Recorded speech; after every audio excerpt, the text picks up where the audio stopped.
This kid was bored out of his mind at school because he thought everyone was just too weak. They were more worried about gawking at some famous girl than actually training. When he got back home, a woman launched a sneak attack. The strike was so heavy that Leo barely managed to block it. This person was no pushover. She attacked again, declaring she expected a lot from him. Leo shoved the woman back and asked, "Why are you going so hard on me, Mom?" The woman, Raina Plav, didn't hesitate. She simply said, "I need to make sure you're as talented as you think you are, Leo Plav." She unleashed a powerful technique that would be impossible for a normal kid to dodge. She even feared the worst might happen. But Leo, he was no normal kid. He dodged the blow and set up a counterattack. In seconds, his mom was flat on her butt, a total defeat. It looks like the kid is just as strong as he claims. His mother asked if he still plans to join Lumerne Academy next year, once he's old enough. That is the most prestigious academy on the entire continent. Raina told him he'll find worthy opponents there, so he needs to put in the effort. With a cocky grin, Leo thought that waiting until next year was just a waste. The Plav family isn't as big a deal as the Zerdinger family, but the vice leader decided they're going to stay there for a week. Celia, a prodigy herself, wasn't happy about it. But when she was taken to meet the Plav matriarch,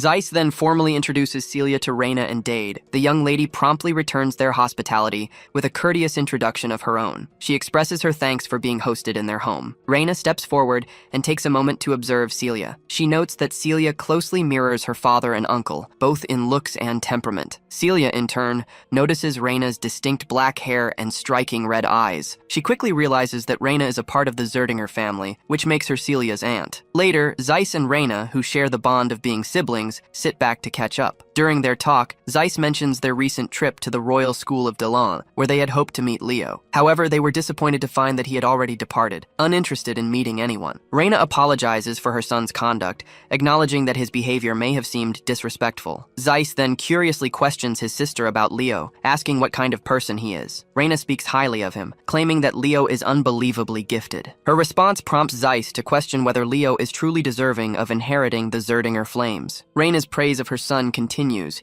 but she makes it clear she's not merely speaking as a proud mother. Leo genuinely possesses the talent and potential to be worthy of the Zerdinger legacy. Zeiss is quite intrigued by this. While he trusts her judgment, he feels compelled to assess Leo himself before forming a final opinion. Later, we meet Leo, sitting quietly, trying to focus. After completing his short ritual, he internally declares that he has finally achieved a vessel capable of holding everything he needs. Leo reflects on why he had avoided learning aura until now. The truth lies in the unique nature of his body. Embracing aura too soon would cause it to naturally adapt and specialize. This would restrict his capacity to gather mana and soul energy, two vital elements of his long-term plan. In his past life, he had witnessed the peril of uncontrolled power. Had he fully commanded the abilities and essence of his fallen comrades, he wouldn't have left behind a seed of ruin. To avoid repeating history, Leo is resolved to gain absolute mastery in this life. So, the first step in his journey is taming aura, but he intends to do it entirely his own way. Before he could delve deeper into his thoughts, a familiar voice called out, pulling his attention away. As he turns, he spots Celia Zerdinger. With a confident smirk, she remarks that he finally seems to have grasped the fundamentals of training. While her words held a sting of sarcasm, she proceeded to offer him tutelage in swordsmanship, should he accept the challenge. Leo, meanwhile, had no clue who she was. So, she introduced herself as Celia Zerdinger, the renowned sword princess, if she had to be specific. With the formalities concluded, Leo cut straight to the point. Although he felt honored by her consideration, he had no desire to accept instruction from someone he deemed less capable than himself. Naturally, the girl was nettled to hear this. His remark sounded like he was implying he was stronger than her. Leo clarified that in a true deathmatch, she was likely stronger,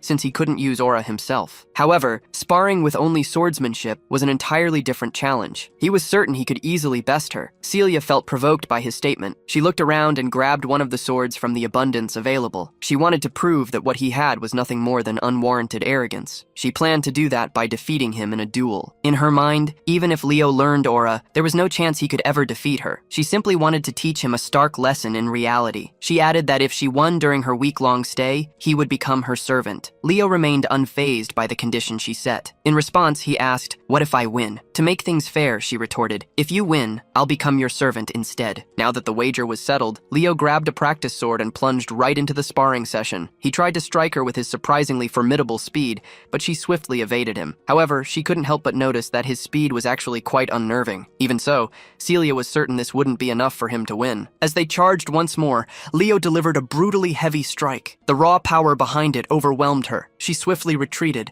as the impact proved too much to bear. When Leo's sword collided with the ground, it splintered instantly. But he didn't stop there. there. He charges at her once more. The once arrogant woman already began to regret challenging Leo. She was certain she couldn't possibly block the incoming strike, so she steeled herself and took the hit head-on. But to everyone's surprise, she took no damage. She had deployed aura armor in the final moments. This was explicitly against the terms of the spar, which was meant to be purely about swordsmanship. This arrogant woman didn't admit the truth that she couldn't dodge his attack. Instead, she offered an excuse, claiming it was merely a reflex. Leo announces his victory, stating the outcome is sealed. Naturally, this stuns her. She isn't ready to concede defeat so easily. Leo had anticipated her reaction. He then sheds the magic weight bracelets he wore to suppress his physical strength. With his next strike, he demolishes her barrier. The girl is left utterly bewildered. Leo, meanwhile, offers her no quarter. He lets her feel his full might. Later, strolling through the courtyard, Leo encounters his mother. She swiftly introduces him to his uncle, Zeiss. Leo offers a quick, respectful bow. Zeiss returns the gesture, introducing himself in turn. The two men then shake hands. His mother then asks if he's met Celia. Leo remembers her collapsing after their battle, overcome by fear. Before Leo can recount the events, a knight approaches Zeiss. He brings a report regarding the lady. Zeiss is intrigued to hear that Leo defeated Celia. He did it without ever mastering aura. He personally commends Leo, stating it's truly remarkable, but Leo asserts that she simply underestimated him. Zeiss then inquires about Celia's loss in the bet. Leo cheerfully replies that the loser agreed to become the winner's servant. So essentially, Celia will be his maid for the next week. Though Zeiss finds this notion distasteful, he understands the importance of upholding one's word. Still, he emphasizes that Celia hails from the Zerdinger house. He cannot have her performing menial tasks. He hopes Leo will waive the agreement. In exchange, he offers to personally grant our boy something far more valuable. But Leo rejects the offer immediately. He informs his uncle that this was a wager between him and Celia. As long as she bears the Zerdinger name, she must face the consequences. His uncle then inquires if Leo is willing to forfeit the chance to learn the Zerdinger's aura breathing method. Leo once again offers a sharp retort. He believes an aura breathing method, given merely to spare a niece humiliation, holds no true worth. Since Zeiss sees no alternative course of action, he decides to turn slightly aggressive. He confronts the boy directly. He reminds Leo that he just declared he would use the Zerdinger's direct heir as a servant,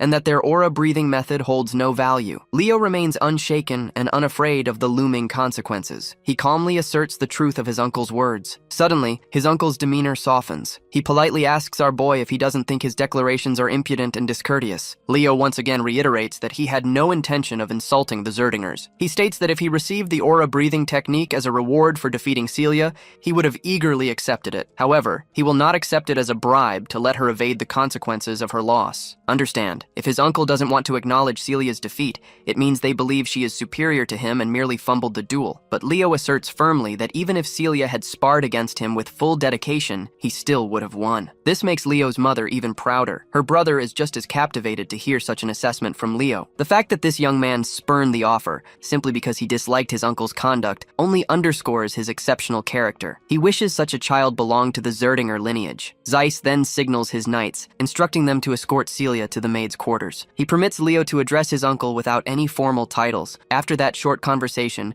Leo takes his leave. Zeiss turns to his elder sister, proudly telling her that upon returning home, he will convince their elder brother. Together, they will teach Leo the mighty technique, Phoenix Breath. Later, the scene shifts to Leo's room. The first thing we notice is Celia's deeply embarrassed expression. She is practically reeling with mortification as she declares herself as Celia, the maid assigned to Leo for the coming week. Leo finds this utterly delightful when she calls him like that. Who could have imagined that her elegant demeanor would suit a simple maid's uniform so well? The uniform truly suits her stunningly. Celia appears irritated by his praise, as she is keenly aware of her own beauty. Leo apologizes, as he had not intended to offend her, but he admits that he had a certain friend who was overly enthusiastic about beauty, and that habit must have influenced him. He recalls how that particular friend often remarked that the beauty of eternity is matchless. If peace ever returns to this world, he vowed to dedicate his life to spreading beauty far and wide. His friend is none other than the dwarven master smith, Dueno. Suddenly, Celia's eyes fall upon the book Leo is reading, and she asks about it with genuine curiosity. Leo explains that he read it extensively in his youth. It is the book titled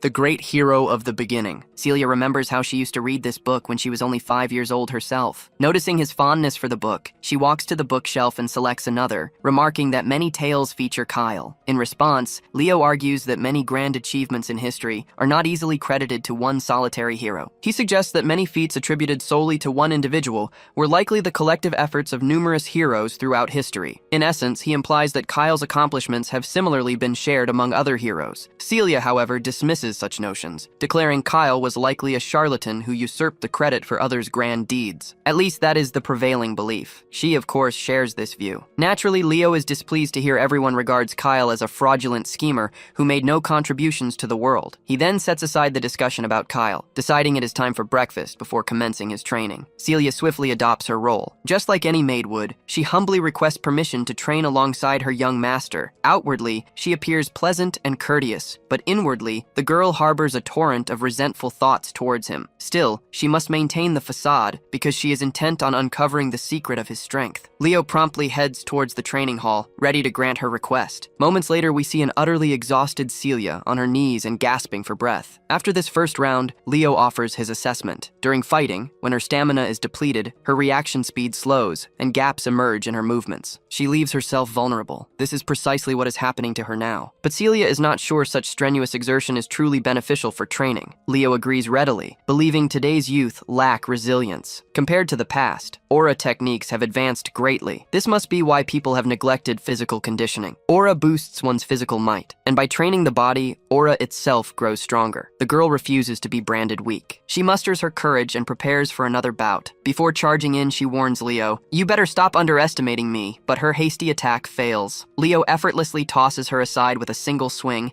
and she slams into the ground. Now she's utterly frustrated after a succession of humiliating defeats. Leo then presents her with a bracelet, and she eagerly reaches out for it. Little does she know, this bracelet is infused with gravity magic, making it impossibly heavy. Meanwhile, Leo shows a cunning smile as he unveils his true scheme. He intends to have her train while wearing this bracelet from now on. The next day, Zeiss also watches them train. After witnessing Celia's struggles, her uncle feels certain this will be a valuable experience for her. Before heading to Lumen, it would benefit her to humble her pride at least once. He then addresses Leo and shares exciting news. He's considering asking the Patriarch for permission to inherit Phoenix Breath. The mention of Phoenix Breath surprises Leo. He recalls it as the Zerdinger family's foundational aura technique. He's heard that only those acknowledged by the family can inherit it. Celia also voices her concern that her father will not permit it so readily. But it looks like Zeiss has already anticipated this. He offers Leo a condition. If he passes the Lumen entrance examination, he will be granted permission to learn the technique. Of course, this remark displeases Celia greatly. To her, Leo is merely a brat who cannot even wield aura. And since the Lumen entrance examination involves genuine combat, it's going to be extremely perilous for him. Leo openly admits that he lacks any true combat experience. But we know this holds true only if he disregards his past life. Zeiss awaits Leo's response, to which Leo quickly agrees, provided his parents approve. A week elapses, and the day of the entrance examination finally dawns. When they see the distinguished presence of Celia Zerdinger among the participating students, everyone stares in awe. Meanwhile, Celia teases Leo, inquiring if he feels nervous. It seems that after so much time as a personal maid, Celia has become engrossed in the role, for she still addresses Leo as Master. As they stand there, Gullivan's distinctive voice draws their attention. He's here specifically to see Celia,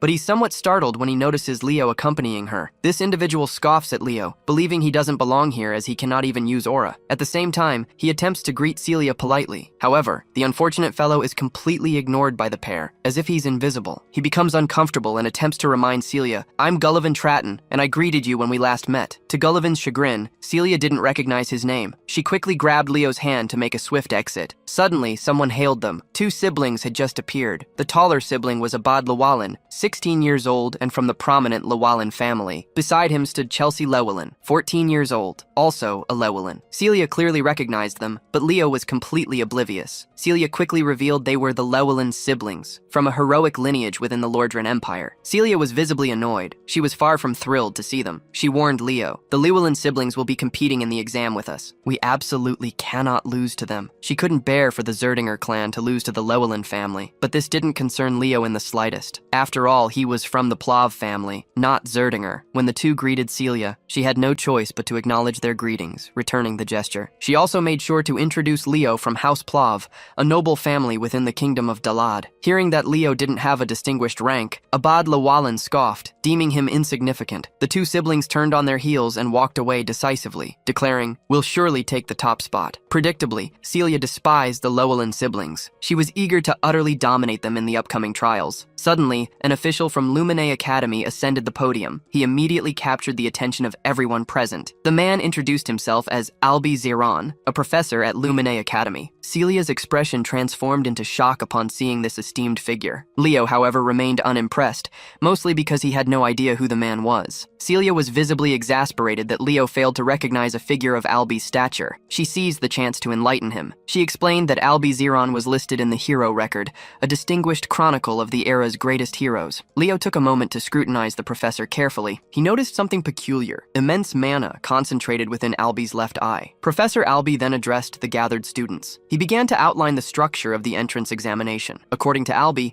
the trials comprise two main components: one-on-one combat and monster subjugation. Traditionally, participants would complete these tasks sequentially. However, Albie quickly declared such methods tedious. He wasted no time proving his conviction. In an instant, he incinerated the sheet of paper he was holding. It was a symbolic rejection of the conventional exam structure. Next, he produced a thick, ancient-looking book. As he opened it, the teacher unveiled the first chapter, titled Prologue: The Wild Forest. In that moment, a massive enchantment circle pulsed with light beneath the feet of every student present. The scene was set, and no one had any idea what the professor intended next. But one thing became unmistakably clear: Albie Zeron abhorred inefficiency. He declared he would combine all the trials into one unified challenge. He would proceed immediately. To grasp the implications, one must understand that the Hero Record was far more than a mere historical record. Its true power lies in its capacity to conjure the hero's world, a place filled with the experiences of past heroes. By entering this realm, one can claim the strength of a previous hero. To put it simply, it's a unique system for forging heroes. All the students have been thrust into this heroic realm, dubbed the Wild Forest. The professor declares their sole mission is to survive. Whether they join forces or turn on one another, they can do anything to remain alive. Those who wish to surrender can shatter the orb they hold and escape. The rules are straightforward. After scanning his surroundings for a few minutes, our boy quickly recognizes the place. It looks precisely as he remembers it. This used to be an elven forest before it was conquered by the witch queen Salatna. Meanwhile, some students are already eager to retreat, especially since they believe this place is nothing more than an illusion. But our boy doesn't share their conviction. He senses that while this world may have sprung from the examiner's memories, everything that unfolds here will be terrifyingly real. The lethal dangers lurking here could claim a life if one isn't vigilant. Just as danger crosses his mind, Leo senses a presence. He is swiftly attacked by an arrow that shatters the very ground beneath him upon impact. Thankfully, he emerges unharmed. But when he turns towards the arrow's origin, he sees it's Chelsea, a girl from the Llewellyn family. It looks like she has mistaken him for a scion of the Zerdinger family, and because of that, she's intent on eliminating him. But Leo swiftly clarifies that he's part of the Plav family. Chelsea, however, grows more aggressive, convinced he's lying, as she had spotted him with Celia earlier. Without hesitation, she unleashes her magic. Whimsical, Leo is impressed as she chants a spell that was unknown in his past life. He also notices the spell's fundamental principles remain familiar. Meanwhile, Chelsea is frustrated by his calm and composed demeanor in the face of her attack. To rattle him, she unleashes her formidable ability. But Leo effortlessly blocks it with a mere swing of his sword, and the mana blade she sent at him simply dissipates. This leaves Chelsea stunned. She realizes he didn't even use aura. How could he have blocked her attack with such ease? Our boy further needles her bruised ego by casually stating her attack was too simplistic. He suggests forming an alliance, assuring her it would be beneficial. He reminds her that whoever survives the longest earns the most points. As a sorceress, she should at least aim to pass one test before being eliminated. Her reaction is swift and predictable. She snaps back, boasting that she isn't a typical sorcerer, she's a battle mage. His comment, calling her attack simple, clearly offends her. Stung by his words, she channels all her power, determined to crush him on the spot, to prove she's no weakling. But all of her attacks prove futile. Leo isn't even in the path of her blades. Worse still, she can't detect a trace of mana anywhere. She can't even pinpoint his location. Yet, her eyes swiftly lock onto Leo,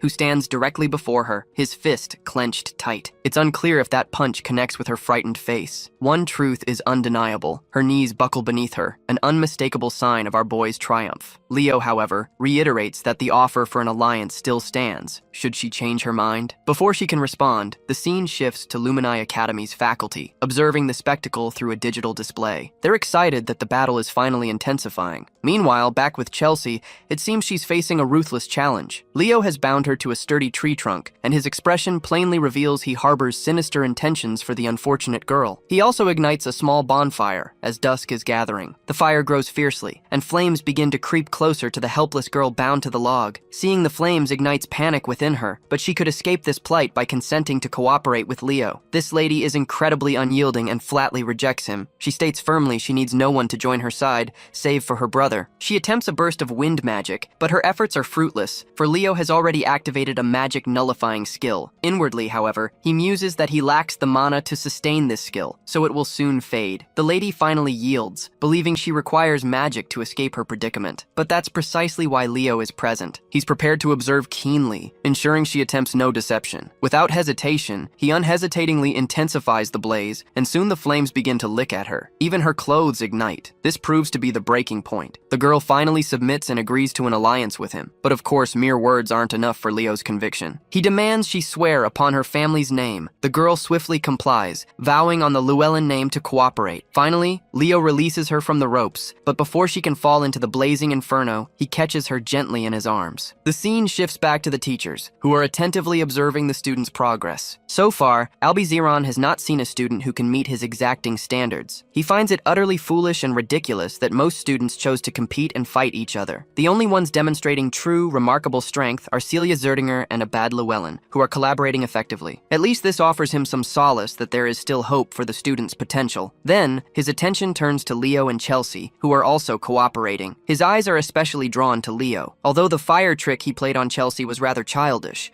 securing Chelsea Llewellyn's cooperation at least earns him a satisfactory mark in Albie's eyes. This is especially significant since he lacks the raw power or elegant grace of Celia and Abad. However, it appears the teacher is gravely mistaken. Our boy bested Celia without even breaking a sweat. Regardless, Albizeron considers Leo an unforeseen contender in this competition. After dispatching a few monsters in their path, both Leo and Chelsea resolve to press onward. Chelsea finally understands that forming an alliance with Leo proved to be a wise choice after all. She asks him what aura he's using because she senses no mana from it. To her surprise, Leo calmly states the astonishing fact that he doesn't know how to use aura at all. Naturally, this leaves her stunned. As they converse, a monster lurks behind the bushes, watching them intently. Chelsea quickly spots the monster and instantly unleashes an attack. This attack was overwhelmingly powerful for such a weak creature. Even Leo admits that she possesses impressive strength, but the way she uses it is utterly misguided. Suddenly, Leo detects something peculiar and commands her to stop. He notices something unusual in the sand. When he crouches down, he notices dry ground and decomposed bodies. Without warning, an explosion detonates, but Leo swiftly leaps clear, carrying Chelsea in his arms. The cunning attackers who had set the trap finally reveal themselves. It's Gullivan and his partners. We know he holds a grudge against Leo. It's no surprise he's here specifically to target him. He commands one of his companions to charge, and the unfortunate subordinate obeys without hesitation. Unfortunately for him, he's greeted with a crushing blow from Leo, leaving him sprawled on the ground. Leo stands tall, radiating unwavering confidence, and calmly tells Chelsea, "Watch my back." For a moment, Chelsea is stunned, witnessing how effortlessly he has saved her twice consecutively. But she quickly rises and positions herself behind him, ready to face the remaining foes. Meanwhile, Gullivan, true to form, makes a desperate retreat. He abandons his companions,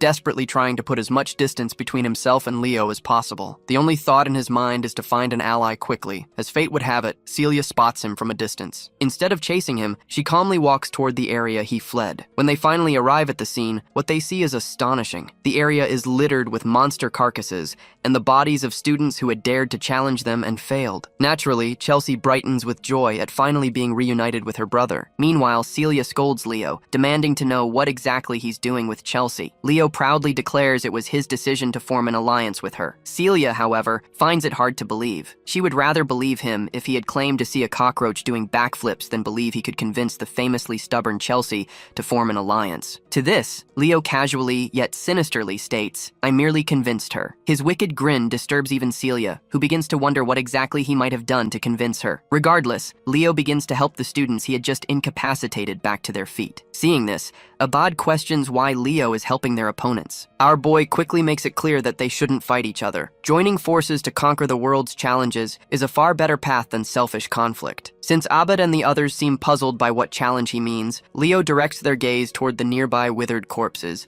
suggesting a much larger problem. Seeing the corpses on the ground, one of the students observes their moisture seems completely gone. Leo explains that's not the only strange detail here. He notes how, out of nowhere, this entire area appears utterly empty of monsters. It's as if the creatures are terrified of something. Perhaps a powerful high-tier monster has emerged, driving away all the others in the forest. As the puzzle pieces click together, Abad finally grasps the situation. He recalls that Hero Albi's first great accomplishment was defeating a high-tier monster. Just then, they all hear a thunderous roar in the distance. It's the sound of something vast and menacing stirring deep within the woods, and it's close. The roar saturates the air with tension, a clear sign the monster has finally chosen to show itself. Meanwhile, Gullivan stumbles through the forest alone, a torch clutched in his hand. He appears terrified. Despite facing grave peril, his weak mind fixates more on vengeance against our boy than on his own survival. Suddenly, he notices a corpse at his feet. Then, something lurking within the dark shadows causes him to trip and fall. The shape he glimpsed in the gloom is a colossal monster. The monster resembles a colossal spider, and it appears quite famished. By now, it's clear that Gullivan's demise is imminent. Now let's shift our focus to Professor Alby and the students. It turns out that a shocking 500 students failed the exam. The true dilemma: the selection process demands at least 100 students, yet only 50 remain in the trial. Rather than merely filling quotas, the professor intends to choose only suitable candidates who genuinely meet his high expectations. After all, the headmaster entrusted him with the task, confident he would pick only the finest. Alby believes in finding heroes during times of immense hardship. He has developed a keen interest in Leo Plav, a dark horse possessing unexpected talent. The question is, will this dark horse be able to conquer the brutal exam? Returning to the students in the exam, they are nimble on their feet, yet struggle to navigate due to the oppressive darkness. Celia illuminates her blade, announcing she's spotted something ahead. Her sword's red shimmer reveals the terrifying spider's face, currently devouring its prey. Fear grips their hearts as Abad rushes to unleash a mage spell to neutralize the threat. However, Leo swiftly intervenes, advising Gullivan to shatter the crystal. Gullivan is trapped, becoming breakfast between the spider's fangs. He can barely move. He manages to smash the blue crystal, sending a jolt of electricity into the creature's mouth. With their preparations complete, Abad charges his Windfang spell and unleashes it upon the menacing creature. His attack manages to wound the monster, yet fails to deliver a killing blow. The four of them are horrified by the sheer level of threat they face. This monstrous arachnid is the spider princess Tarantula, and she is far from cute. One student foolishly lunges forward, hoping for a melee attack. He's quickly brought low by a single strike, sending him sprawling to the ground. Next up is Celia, confidently certain she'll end the fight with just one attack. Activating her prominence spell, she casts a piercing, destructive beam of crimson light, impaling the creature and unleashing waves of pain. However, the spider is tough as steel and swiftly bounces back, making Celia's strategy equally futile. Abad uses this moment to reason with her, explaining that a mage's destructive power vastly surpasses a knight's. He unleashes a spiraling wind spell, aiming to carve the spider in an endless vortex. However, as his attack concludes, he's horrified to discover the creature completely unharmed, its gaze fixed on him. Sensing her brother is in grave peril,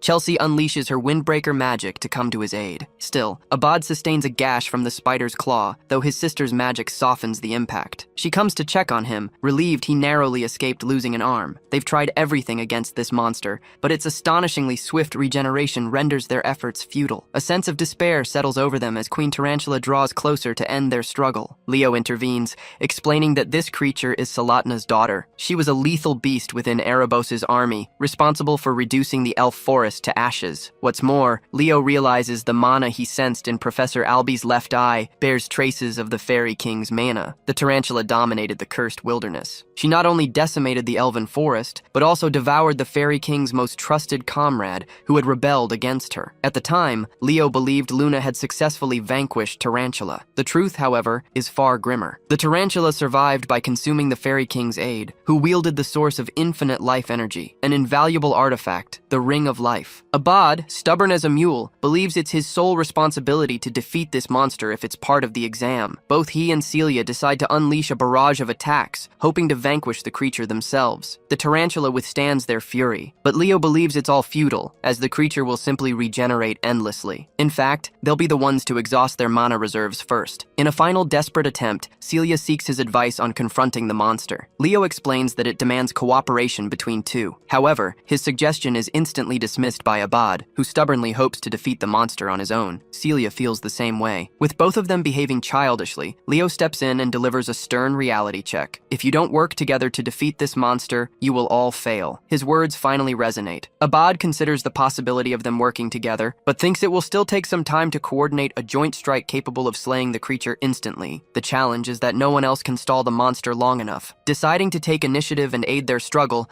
Leo offers to buy them some time. Celia believes he's gone mad, reminding Leo that he can't even use aura yet. Leo confirms he can hold out for no more than 5 minutes in his current state. Abad the magician fears their coordinated attack might still falter. However, Leo is utterly convinced it will work, and retrieves a weapon from the ground. He adds that both fire and wind elements possess a strong affinity, and that will be sufficient. Despite their differences, the Sword Princess and the Great Magician forge an alliance.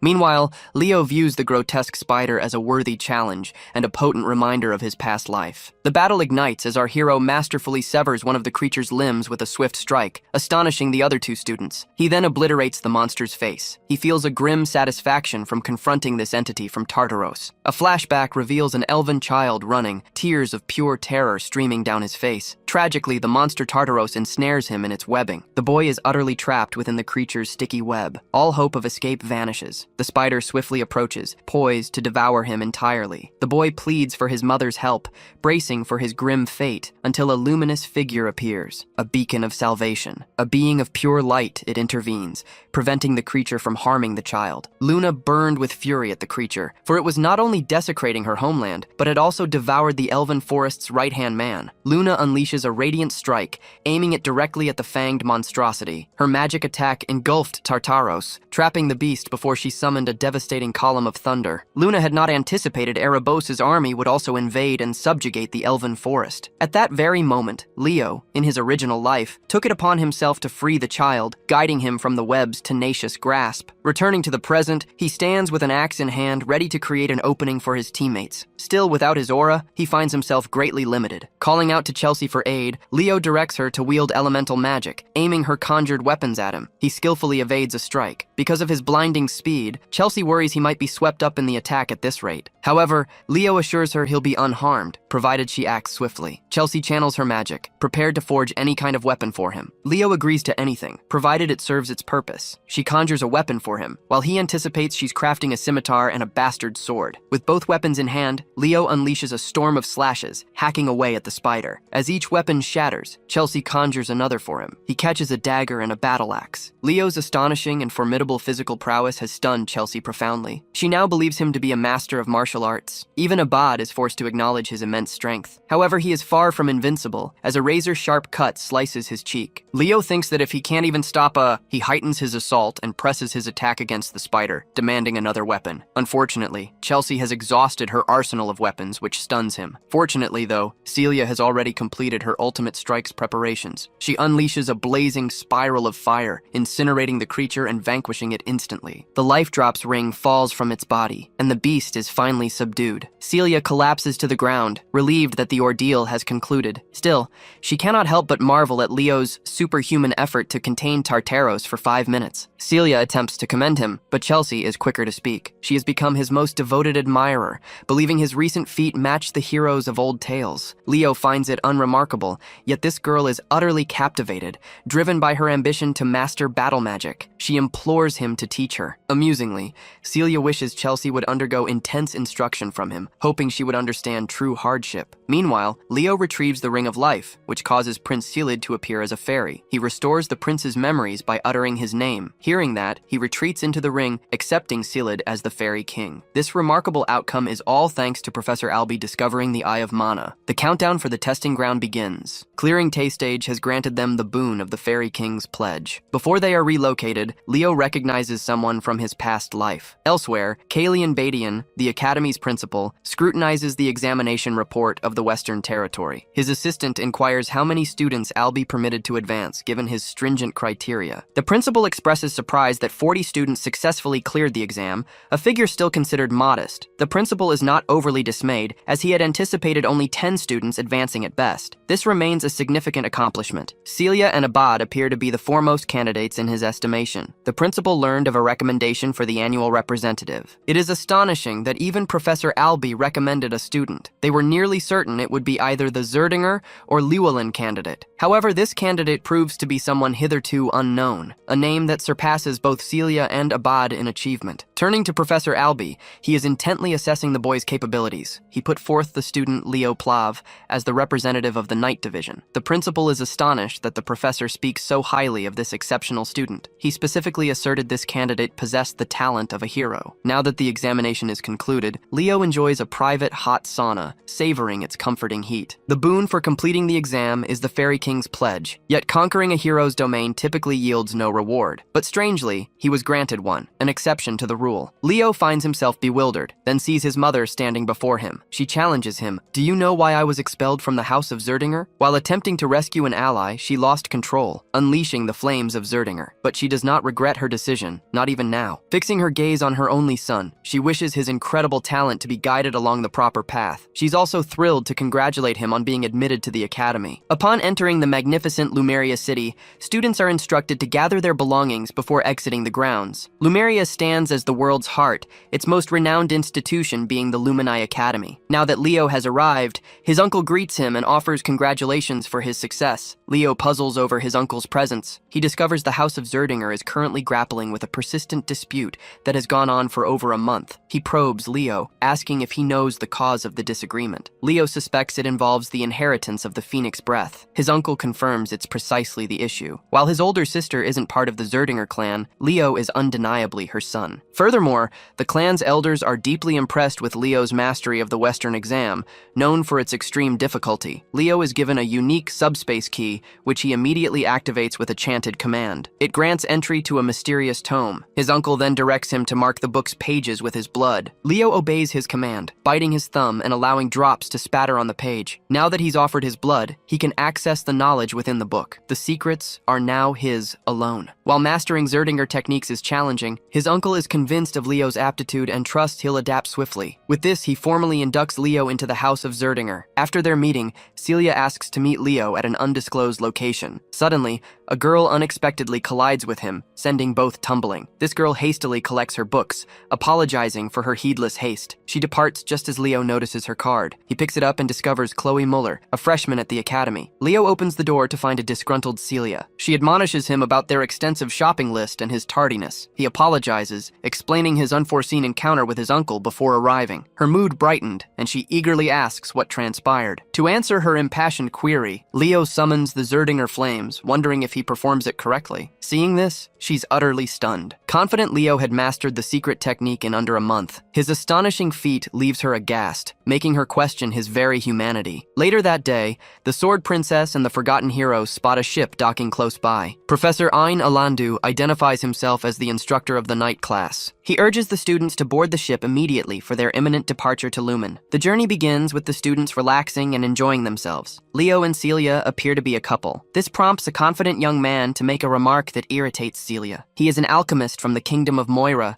a merchant peddling all manner of goods. He tries to strike a deal with the couple, offering supplies for their academy needs. Leo introduces himself using his student identity and states he hails from the kingdom of Dalad. Thomas is visibly stunned to hear this, since their kingdom faced the grueling Western trials. Leo wants to tackle the unspoken strangeness, as he's finding the situation unsettlingly quiet. It feels unnervingly calm, even though Celia believes this is the usual welcome freshmen earn after passing their trials. The boy shifts his gaze to their instructor, while Thomas nods, sharing Celia's view. Without warning, the ship shakes as a massive tentacle erupts from the depths. It barely misses Thomas, while the rest of the students are pleading with their instructor for aid. Calmly sipping his wine, their teacher chides them for even daring to ask for help. He declares that Lumen Academy students must excel in times of peril. This challenge is theirs alone to conquer. They face a truly monstrous foe. A colossal kraken looms over the students. Even in this dire moment, the Forgotten Hero keeps his cool and cleaves the creature's tentacle with his blade. Celia, too, holds her ground. Stung by the Sword Princess's fiery assault,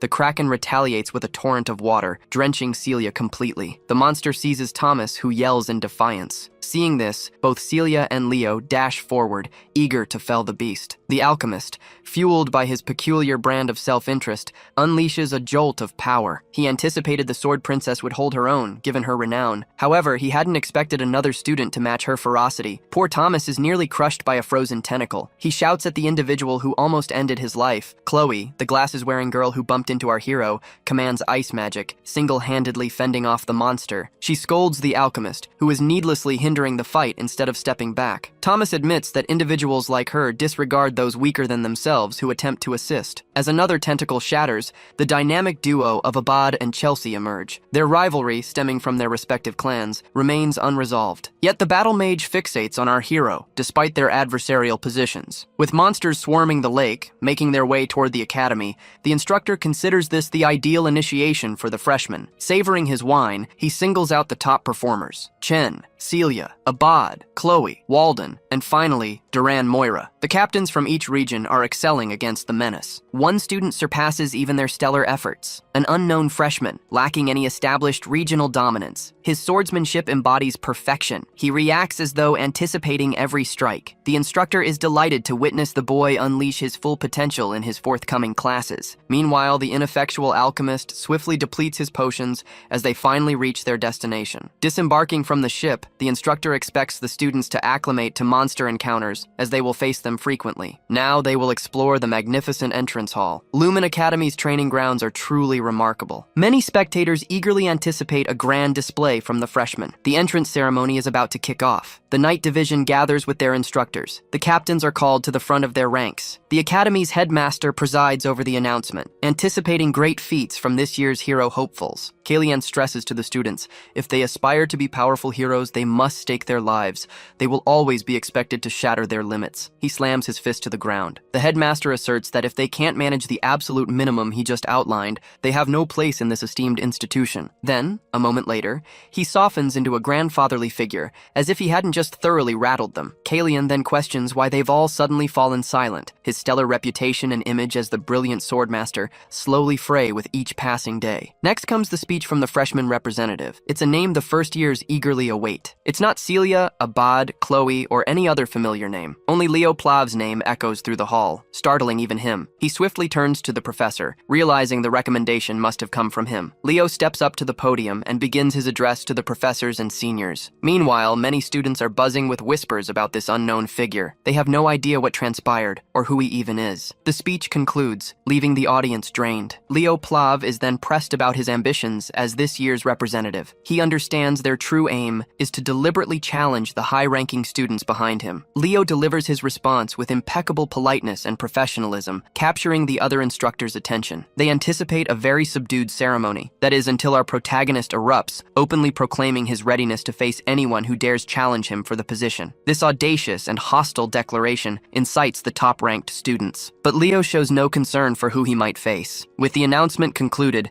the students make their way to their dormitories. Starting tomorrow, exploratory classes will commence for 1 week. This is a special grace period. It allows students to sample any class before deciding on 3 subjects to major in. Students are strongly advised to rest, ensuring they avoid being late for their first class. Leo's room is situated right beside Thomas's, who is thrilled for his first class tomorrow. They exchange goodnight wishes, and Leo collapses onto his bed. His mind races, pondering what he is meant to achieve at the academy. Having secured his place in this elite institution, he desperately hopes to unearth his long-lost hero record. The next day in the cafeteria, Thomas asks to share a seat with our protagonist. Leo, indifferent, grants the request. Leo is approached by an annoyed visitor, a face he doesn't recognize. This is Duran from the Central Region. He's here to confirm if Leo's challenge, declared in the announcement, holds any true weight. Leo realizes his speech was undeniably provocative. After all, it essentially dared a stranger to confront him aggressively. Duran fancies himself a big shot from the Central Region. But Leo, unconcerned, merely continues sipping his fruit juice. Incensed at being dismissed,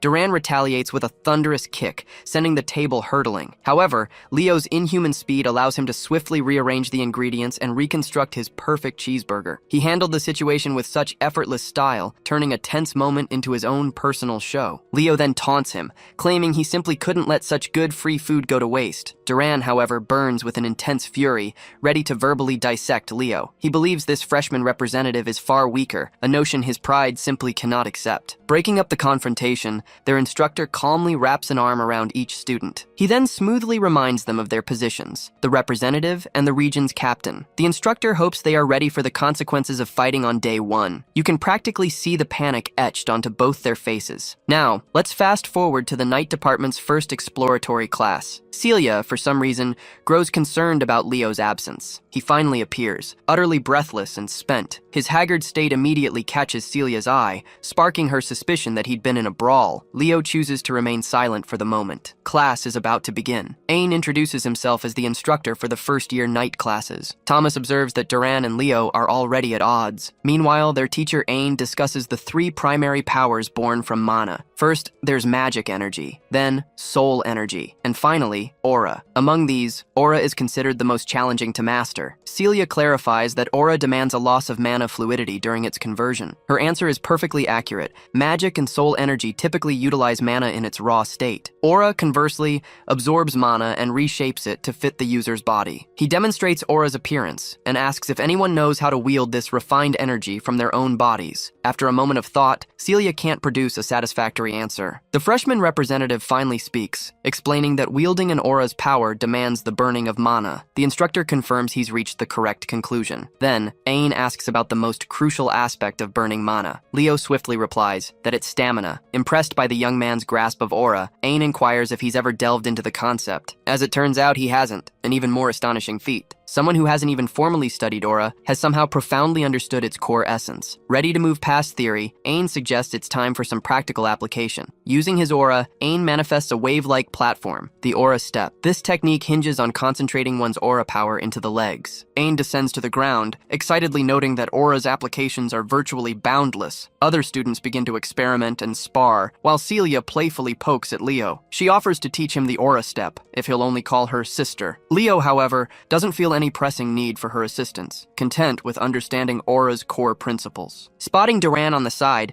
the instructor decides it's time to address the cafeteria uproar. Some students, like Chelsea, are clueless about the incident. Thomas stokes her curiosity even further with his commentary. Both Leo and Duran are summoned forward by the instructor. First, Ain challenges Duran, demanding to know what ignited his fury. After hearing Duran's flippant response, the instructor decides to offer a brilliant proposal. He wants the Central Region captain to face off against the freshman representative in a foot race. This would settle who truly deserved to lead the class. Ain specifies that both students are freely permitted to wield their aura, unbound by any limitations. This strikes Duran as the ultimate edge. The day of the competition has arrived. Thomas, a shrewd entrepreneur, is busy managing a betting pool. The first contestant is Duran, a prodigy of House Moira and a formidable master of lightning aura. Facing him is an unheralded challenger, lacking a distinguished background. This is Leo Plav, a man who surpassed even the seasoned regional captains to claim the title of freshman representative. The students are expecting great things from the freshman representative, yet they were profoundly disappointed to find he couldn't even use a basic technique like aura step. They all believe his position is unjustified. Someone like the Central Region captain, they feel, is far better suited for the role of a representative. Realizing it's the ideal moment to commence, Ain states the ground rules. The first to cross the finish line will win, and their opponent will have to unquestionably accept the outcome. The race is on the verge of commencing. Even Celia thinks this competition presents a daunting challenge for Leo to conquer. Duran is a master of speed, not to mention his electrifyingly swift lightning aura. Even against such odds, Celia hopes Leo will defy all expectations by achieving the impossible feat. As soon as the professor sounded the start, the racers surged forward. Duran Moira shrouded himself in lightning aura, confident his speed would outstrip Leo completely. With flawless running technique, our boy remained undeterred by the feeble taunts near the starting line. As the crowd expected, the poised representative of the Central Region appeared set to dominate the track with ease. The freshman representative, on the other hand, was falling noticeably behind. Leo started imbuing his feet with a subtle surge of aura, aiming to intensify his pace. The audience swiftly branded him a cheat who had illicitly secured the representative position. Amidst the crowd, which was united in its opposition to him, a solitary figure cheered for Leo. Chelsea Llewellyn's fervent cry of encouragement stood out. Focused on overwhelming his rival, Duran consistently embodied his family's signature trait. Truly, he possessed lightning speed. Seeing him cross the halfway point in an unnervingly brief span of time sparked concern in Carr for his friend. It seemed Leo was headed for defeat if he didn't intensify his performance. So, the young man scanned the track. Much to everyone's surprise, he did not surge forward, but unexpectedly slowed his pace instead. With his momentum gone, Leo veered off the track and toward the walls. Celia Zerdinger trusted him, but his actions defied all logic. He looked utterly foolish. The entire crowd was bewildered and disoriented. Leo, meanwhile, focused on amping up the aura in his feet. With several impossible consecutive jumps, he soared completely off the track, across the grass, and then landed in the stands. He spun around, watching with cool indifference as Duran pulled further ahead with steady speed. The aura in Leo's feet pulsed at its strongest, the intense energy causing the stands beneath him to crack. Then, with one powerful leap, he launched back onto the track, surging with incredible force. The jump was so incredibly forceful, it left a small explosion in its wake, briefly unsettling Duran. Out of that explosion, Leo soared, a red meteor blazing across the rest of the track. The audacious boy even ribbed his opponent as he zipped past Duran, calling the arrogant youth a slowpoke. The blazing meteor swiftly crossed the finish line. His elegant landing stunned the crowd. Duran stood mere meters away, utterly stunned. His lightning aura dissipated. It was a crushing loss. Leo leaned his head back and offered a triumphant smile. He had won, though the stands bore significant damage. Yet, it was undeniably worth it. The spectators, who had been mocking him moments ago, were now completely stunned. They realized the spectacle they'd just seen was no laughing matter. They believed Duran was the fastest among all first-year students. The idea of anyone surpassing him felt utterly absurd. Adding to the shock, he'd been bested by a youth still new to aura control. Out of everyone present, only a select few, Celia among them, understood Leo's true maneuver. She knew he hadn't performed a simple aura step, but a full-fledged phoenix step. With Leo's win, Carr and Chelsea were overjoyed,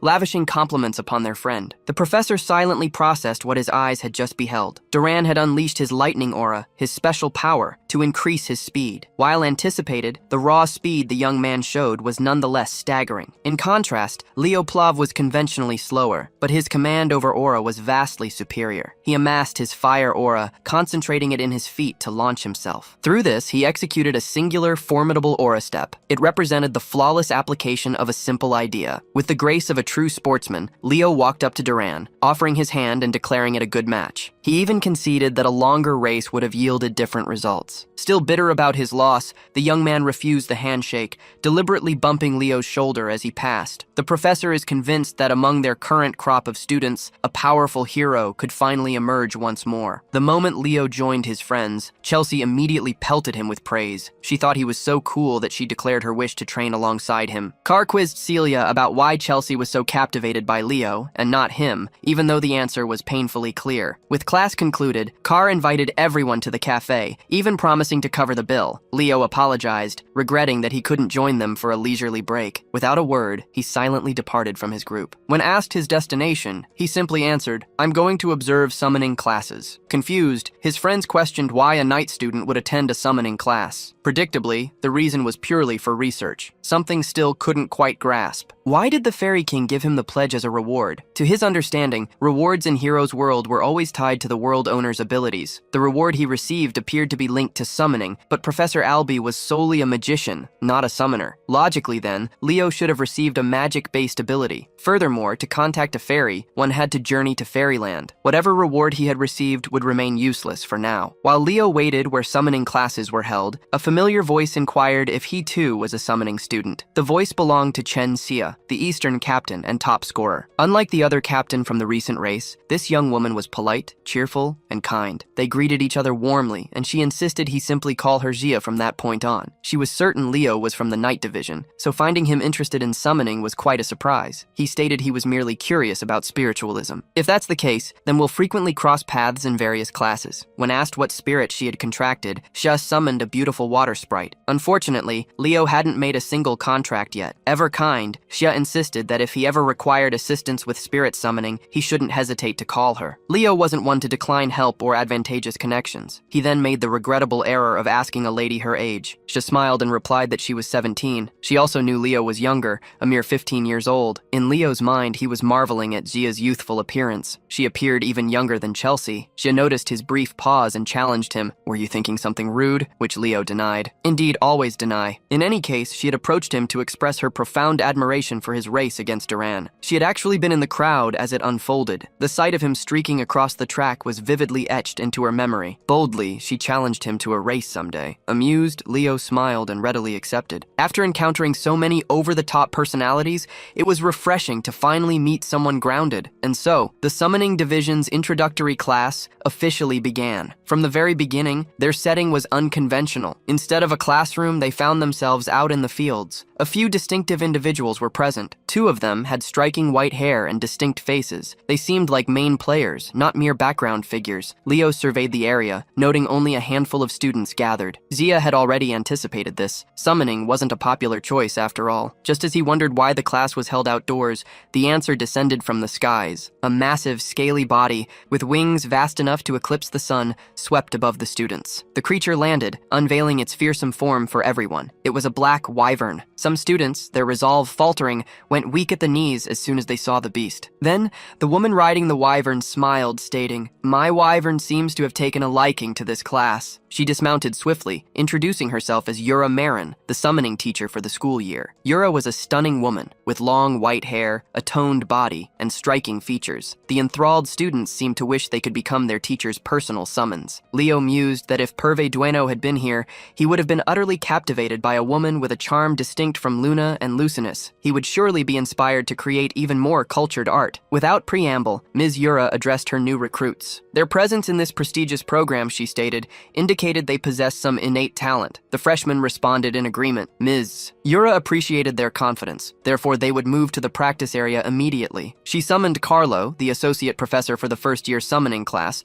to bring out the griffins. Ms. Yura explained that they would ride together in groups of 2. They had enough griffins to accommodate everyone. The problem was, this marked everyone's first time handling something as temperamental as a griffin. As soon as she caught a complaint, Ms. Yura's gaze hardened as she demanded, did they intend to listen to her lesson or not? Leaping onto her black wyvern, she declared, "Those who believe they cannot ride a griffin should simply quit and return." Her scaly beast echoed her intensity. It roared and flapped its wings, ascending with a powerful display of dominance. While everyone was shaken, a tall student stood proudly and unfazed. Associate Professor Carlo chimed in softly, urging the students to hurry and follow the professor. Once they overcame their initial apprehension, most students discovered the griffins were gentler than they'd imagined. However, some of these four-legged birds proved quite challenging to handle. It came down to sheer luck. Leo and Zia paired off for the activity. She kindly requested to hold the reins, and Leo readily agreed. And so, 2 by 2, the students were carried skyward. Those who quickly adjusted soon matched the professor's speed, soaring above the ocean. They hadn't anticipated such a daring privilege, riding a griffin on their very first day. As expected of Lumini's exceptional programs,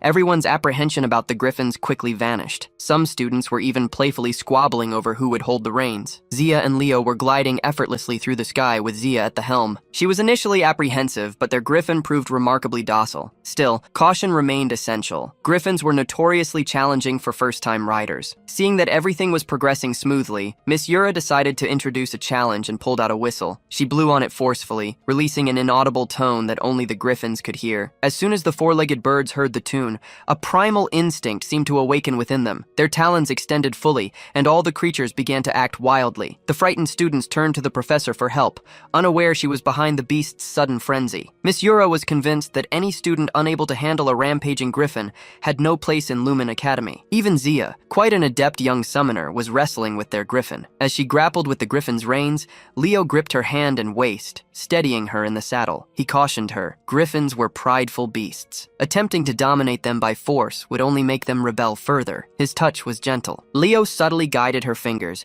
helping to bring the rampaging mount under control. Taking over from behind, he assumed control and urged the griffin to unprecedented speeds. They flew with such swiftness and precision that they soon overtook the professor and her associate. Miss Yura commended his masterful command of the beast. She turned to Carlo and inquired if the first-year representative had applied for the night major. The records indicated this was indeed true. He was riding with such skill that she wondered if he had a personal griffin back home. However, Carlo's records showed Leo was not of a noble lineage wealthy enough to own one. This could only mean he was relying purely on innate talent. It was still early in the class, but Miss Yura was optimistic she had just unearthed a hidden gem. After that aerial ordeal, every student finally arrived at the Island of Summons. This was the practice ground for all summoning majors. Many students were sick to their stomachs on the beach after such a turbulent flight. Meanwhile, Leo was simply wandering the white sandy beach, searching for the perfect fruit. When he finally found one with the right size and ripeness, he reached to pluck it from the tree and noticed a burnt feather. His thoughts spun with possibilities, but he kept them to himself for now. After securing the ripe fruit,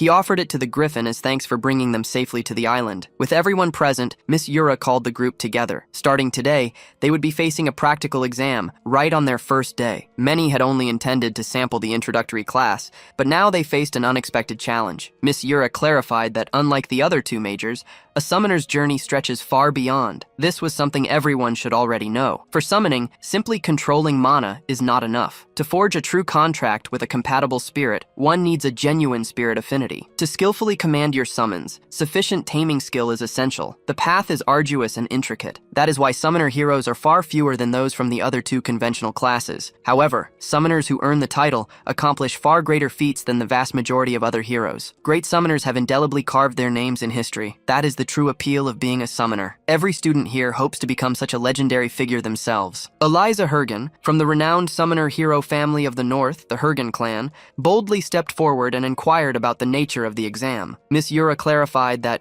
true to its name, the island of summons was teeming with beasts and spirits. Since a summon is regarded as a weapon for summoners, the exam would assess each student's taming prowess. Considering this, the test's objective was straightforward. They simply had to tame a summon in the forest and bring it back to the beach. After taming and forging a contract, they would be allowed to keep their new summon. The students burst into cheers. Rarely did they get a chance to claim their own beast. While everyone else eagerly rushed into the woods, thrilled to find their new companions, Leo serenely entered the forest. Surprisingly, Eliza followed him from the entrance. The rumors of his victory over Duran had spread rapidly. Seeing him in the summoner class, she felt compelled to greet him. The other notable students in the class observed this interaction keenly. Leo dismissed Eliza with a wave, casually stating that he was simply doing his best. To be dismissed as if she were merely any commoner enraged Eliza. Observing her students from afar, Miss Yura could already discern the pivotal members of her freshman class. Soon after, many students began the task of taming their chosen beasts. None, however, captured Leo's interest. A few students noticed the freshman representative venturing a little too far into the forest. Some secretly hoped for his failure. They imagined he'd miss his chance to tame a summon, earn a 0, and retreat to a crude night major. Ignoring the commotion, Leo pressed onward along the trail, going as deep as possible. His guiding light was the feather he'd seen earlier near the orange tree. Just moments ago,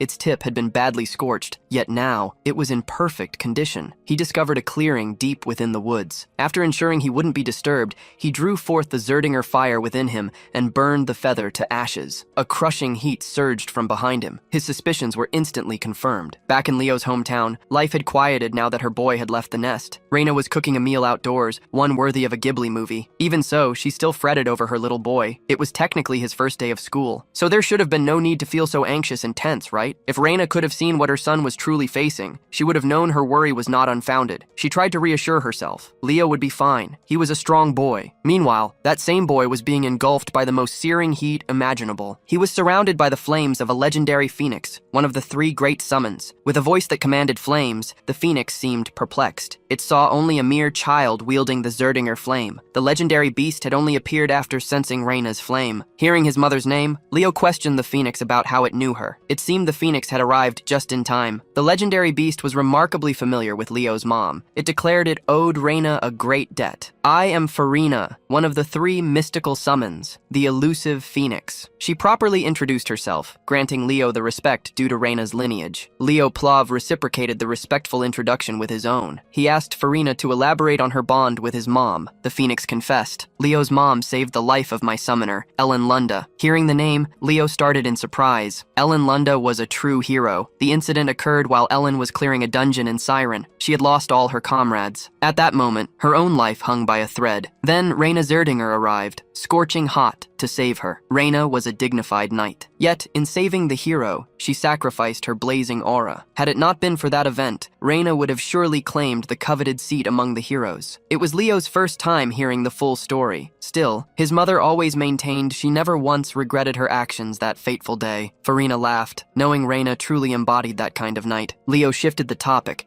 asking why a legendary phoenix was in Lumen. Farina sadly couldn't reveal the reason. She too wondered why a young knight had found his way to the island of summons. When Leo revealed he was also learning summoning, Farina felt compelled to examine the boy more closely. Upon sensing a powerful aura within him, an energy far beyond his young age, she burst into laughter. She declared their encounter a matter of destiny. She could finally repay the debt she owed his mother. Farina prompted Leo to extend his hand and grasp her flame. The fire danced across his palm, gradually molding itself into an egg. Within it lay the offspring of a phoenix. Farina hoped that one day, as a formidable summoner, Leo would forge a pact with her offspring. It was unfortunate that another summoner had been designated to receive the egg, yet Farina preferred Leo. When the young man asked if it would be possible to hatch and tame it at once, the phoenix nearly toppled over in shock. Before she could halt his attempt to begin the process, a searing light already engulfed the boy's form. Farina tried to warn him. It was far too soon for such an act. Should things falter, he might even forfeit his life. With unwavering focus, Leo reached the point of no return. Farina was forced to concede. His readiness to defy the impossible, without a flicker of fear, was a trait inherited from his mother. All she could do was wish him fortune. As the egg began to hatch, it seemed only he and the fire within it existed in the world. Leo reached his hand out, captivated by the magnificent blaze. The moment his palm met the small flame, it swelled into an untamed, unstoppable inferno. Leo panicked, snatching his hand away. The intense heat began to stifle his breath. Such was the power of a phoenix flame. This trial, he realized, must be a path for him to grasp the ordeal of the mythical beast. To unleash potent flames, a phoenix must incinerate its own body. This means enduring unbearable agony each day. They exist with burning flesh for an eternity, while continuously regenerating at a staggering rate. Even if only faintly, Leo could now comprehend their suffering. He ceased battling the agony. He embraced the fire instead. It engulfed him completely as he shared the phoenix's torment. The blaze reached its peak, surging wildly around his body. Suddenly, the egg in his hand began to fissure and fracture. Leo opened his eyes. A newfound wisdom, an acceptance for the agony, was etched into his soul. The fire that had seared his flesh slowly gathered around the egg. This greatly accelerated the hatching process. Farina, curious, asked if he had succeeded. He confidently replied that he had. She smiled, hailing him as a true genius for achieving such a daring feat. If a phoenix declares you the world's greatest summoner, you can certainly believe it. Even before the egg fully hatched,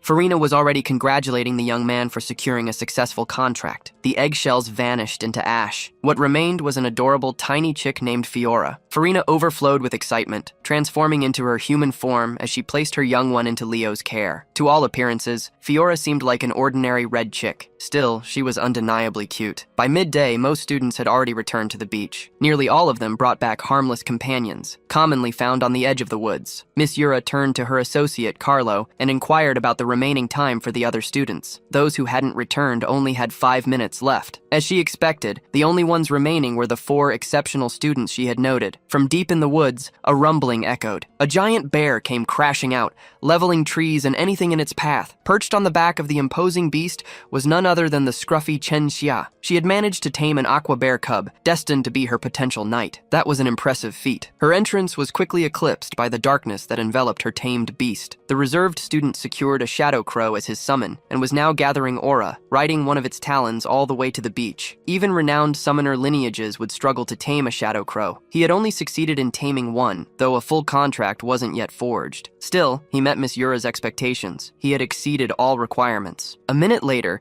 students began gasping in astonishment at the sight of a pristine white serpent slithering onto the beach, with Eliza riding on top. Eliza arrogantly declared, "I went ahead and contracted this gorgon snake simply because my family lacks one. I'm just farming for the Pokedex." Carlo finally announced the end, marking the conclusion of the exam. Thankfully, the final student reached the beach just as time ran out. Compared to the dramatic arrivals of the other 3, Leo leisurely walked onto the beach with a tiny chick perched on his head. While his classmates commanded fear and awe, his image radiated pure charm. His less perceptive classmates erupted into laughter at the sight. They assumed he had tamed a common chicken, perceiving his incompetence in summoning. While everyone else was chuckling, a chill snaked down Miss Yura's spine. A hushed curse escaped her lips. This audacious student had just presented a phoenix for the first exam. By sunset, the first-year summoning class officially concluded, and the students were guided back to the academy. While everyone else wrapped up their day, Leo still had a pressing matter to discuss. He adjusted his tie and knocked on the office door. A gentle voice invited him in. Opening the door, he found Professor Yura dressed casually. The sunset's glow illuminated her features. She promptly put her her work aside and gestured for the young man to take a seat. Miss Yura admitted she had never before witnessed a baby phoenix. She hadn't even known such a mystical summon existed on the Summoner Island. A freshman forging a contract with a phoenix was an extraordinary feat. It marked an unprecedented accomplishment in the Academy's entire history. Miss Yura moved closer to the young man, her presence engulfing him. With an inquisitive gaze, she revealed that she knew his true nature. Leo swallowed nervously. Perhaps he had shown too much and unwittingly exposed his true identity. Yet his worries vanished the moment Miss Yura pulled him into a tight embrace. She then hailed him as an unprecedented summoning genius, unlike any seen before. While she wished to praise and acknowledge his accomplishment,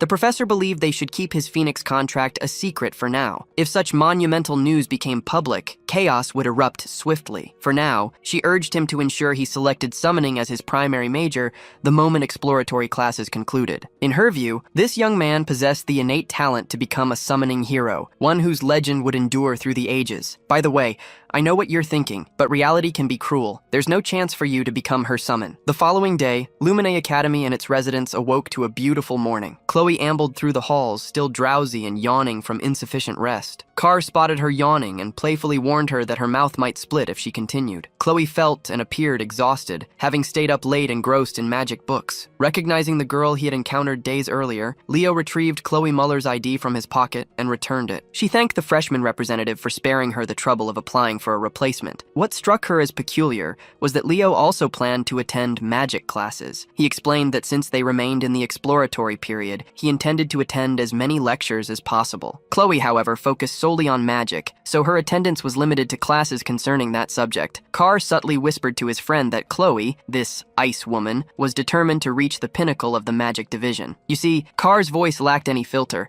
so Chloe Muller overheard every word. Carr instantly sensed the temperature plummet the moment her gaze fixed on him. Just as he began to squirm away from trouble and retreat to the back, a colossal ice pillar materialized in his path. It was a flawlessly crystallized pillar, almost encasing Carr within an icy prison. With no escape, Chloe pulled him toward the front seats, demanding he behave and pay attention to the lesson. Moments later, another familiar face appeared in the lecture hall. Two of them, in fact. As expected, Abad and Chelsea Llewellyn, from an illustrious mage lineage, were also there for the magic lesson. Then, the door burst open. The atmosphere in the room instantly changed. The moment he stepped inside, he effortlessly drew every eye. As he stepped onto the platform in front of the class, the girls in class began to blush and whisper about their handsome new magic professor. With impeccably slicked back hair, a sharp tie, and a perfectly polished look, Len Hors introduced himself, the first-year magic division professor. He carried a thick stack of papers. Before starting today's introductory class, he planned a dramatic start. Then, with a mere flick of his finger, the stack of papers on his desk soared through the air. They then settled perfectly onto each student's desk. For their introduction,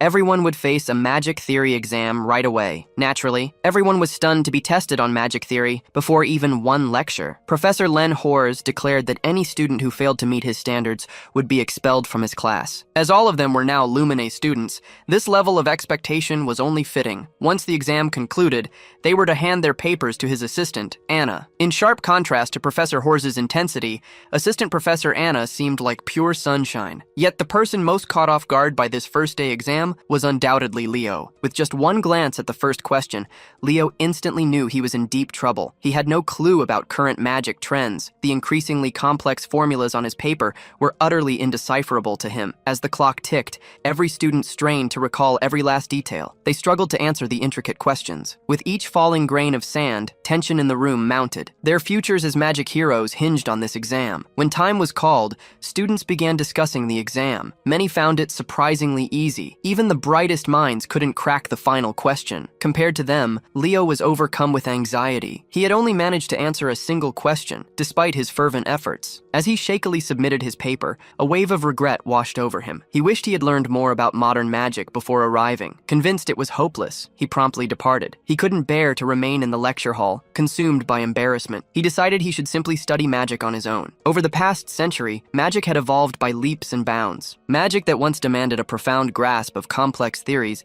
now only required memorizing tedious tedious activation conditions. Professor Hors swiftly reviewed the papers. He didn't even require any supplies. He performed it with his bare hands. Meanwhile, Leo mused that magic's shift towards memorization had diminished the overall skill of modern magicians. After reviewing the exams, the professor displayed a hint of his magical prowess to his students. He summoned a brilliant orb of light that bathed the entire lecture hall. Arcane symbols and ethereal ideas swirled within it. This was the very heart of the magic he had forged himself. He had constructed this intricate magical formula piece by piece, from start to finish. The class aimed to cultivate students who could research and forge their own unique brand of magic. That's why he had them take a test on the very first introductory session. It had 49 questions, each worth 1 point, based on basic recall of progressively challenging ideas. The final question, worth 51 points, explored the fundamental nature of magic itself. Professor Hors hoped that one day his students would become magicians capable of unraveling that ultimate challenge. Chelsea let out a breath of relief. Now she could feel confident that no one else had answered the last question correctly. She hadn't even known how to begin tackling it herself. She glanced up and saw Leo's seat empty, his exam paper carefully placed. She figured he had simply given up. A wave of disappointment washed over her. It would have been wonderful to attend magic classes alongside him. After the professor's fervent address, his assistant approached and hurriedly whispered something to him. Anna quietly informed him. A student solved the 50th question correctly. This news stunned the stern professor. The stoic and resolute Len Hors instantly vanished. He roared with laughter in front of the class at such incredible news. He asked his class, "Who among you just made history? Who was the first student to conquer the 50th question in one go and achieve a perfect score?" Professor Hors was beaming and almost giddy at the prospect of shaping a generational magic genius. But Anna swiftly corrected him. The student didn't get a perfect score. That was perfectly fine too. He didn't let that dampen his spirits. He reasoned the student must have missed a few earlier questions. Perhaps they had spent too much time on the final section. Then Anna delivered the true bombshell with another hushed word. The student who got it right, she revealed, only solved the last question. They left the other 49 untouched. The professor instantly demanded the student's name. Anna handed him Leo Plov's student file. Professor Hors boomed Leo's name aloud, ordering him to stand. But it was too late. Even his friends hadn't noticed him slipping out of the classroom. He had submitted his work, feeling rather ashamed. To pierce the sudden awkward silence in the room, Chelsea carefully raised her hand. She explained that Leo had left right after finishing the test. His test score was an utter anomaly. He technically scored the highest out of everyone. He had solved only the final part and nothing else. The center of the magic class's commotion was already in the cafeteria, spending time with Celia. He told her what had just transpired. She laughed openly at him for botching the exam. He had summoned a cute baby bird in one class, but he had completely crashed and burned in the magic class. Celia believed Leo needed to grasp that he was mismanaging his academic path. She urged him to concentrate solely on his swordsmanship. He was a knight in training after all. When Leo suggested stamina training, she swiftly shifted the topic. Their lighthearted chat shattered as an imposing figure streaked in behind Leo. Professor Hors was utterly furious. He believed this knight in training had just scoffed at his class. He demanded an explanation for his departure after only one question. Were the questions so simple they weren't worth answering? Leo stood and respectfully clarified the situation. He admitted he truly believed he had no hope of passing that exam. For him, every question, save the final problem, felt insurmountable, and he couldn't fathom how to begin any of them. He cleverly revealed that he had self-taught magic from ancient texts, making him unfamiliar with modern techniques. A thought began to spark in the professor's mind. He then hoisted the young man from the floor as if he were a lightweight pet. When he released him, Leo had never felt such utter bewilderment. Meanwhile, the professor's eyes gleamed with joy and burgeoning possibilities as he insisted Leo follow him. Leo had no chance to refuse or even inquire about their destination. Professor Hors seized his collar, hauling him from the cafeteria like a child who had just discovered his ultimate plaything. Celia was rooted to her seat. This was her first encounter with the Academy's professor of magical theory, and he certainly left an eccentric impression. Assistant Anna, unfortunately, missed her boss by mere seconds, failing to prevent Len Hors from his peculiar antics. She barely had a moment to catch her breath as she pursued the spirited professor. The professor escorted Leo to his office, then rapidly scrawled complex magic theory problems onto his chalkboard, challenging the young man to solve them. He reasoned that if the boy hadn't solved the final question purely by chance, then he must possess his own established magical framework. Professor Horse watched keenly, eager for the young man to unveil a new magical system through his answers. Before 10 seconds elapsed, Leo had already penned his final answer on the board. Shocked and slightly unnerved, he inquired if Leo had mentally solved every problem he'd posed. That was precisely what Leo had done. The professor had truly struck gold. After years of unremarkable progress, he finally discovered a talent worth nurturing into the pinnacle of heroes. Professor Brojo Satoru was just outside, calmly strolling through the halls. Unbeknownst to him,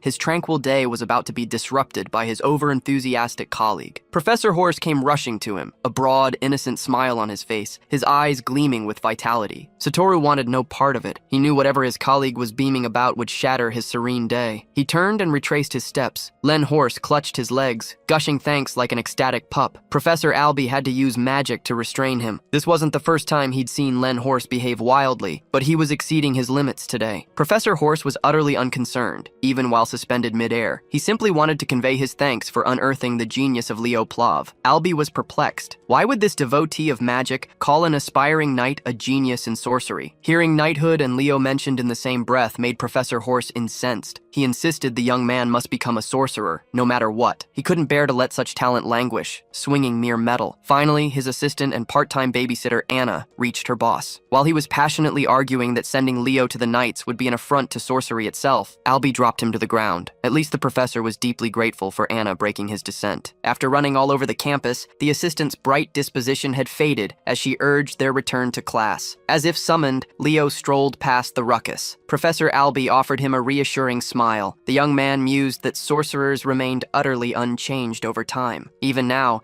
they were all lunatics. A week after the magic theory fiasco, the introductory courses finally concluded. Leo was simply unwinding on the roof, engrossed in his book, far from any theatrics or excessive disturbances. As usual, he was delving into his own legacy. Today, Kyle, the supposed hero of the beginning, was universally regarded as a charlatan, seeing how the world progressed in his absence, and the shift in opinion still burdened his thoughts. While he silently pondered the passage of time on the rooftop, the first-year professors were scrambling through the campus halls. Without so much as a knock, they stormed into the principal's office, laden with grievances. Professor Elon clutched Leo Plav's application form. Listed as the young man's chosen disciplines were knighthood, sorcery, and summoning. All three of the principal hero disciplines. After witnessing the young man's unbridled potential in every field, the professors were embroiled in a tug-of-war to claim him for their own. Moreover, a student enrolling in every principal discipline was unheard of in any hero military academy. They believed their students must commit solely to one discipline. Principal Badian merely chuckled at their bickering, stating Leo reminded him of that fictional hero from all those legendary tales. Hearing the principal's words made the professors pause their fervent arguments. Principal Badian stated that the fifth great hero,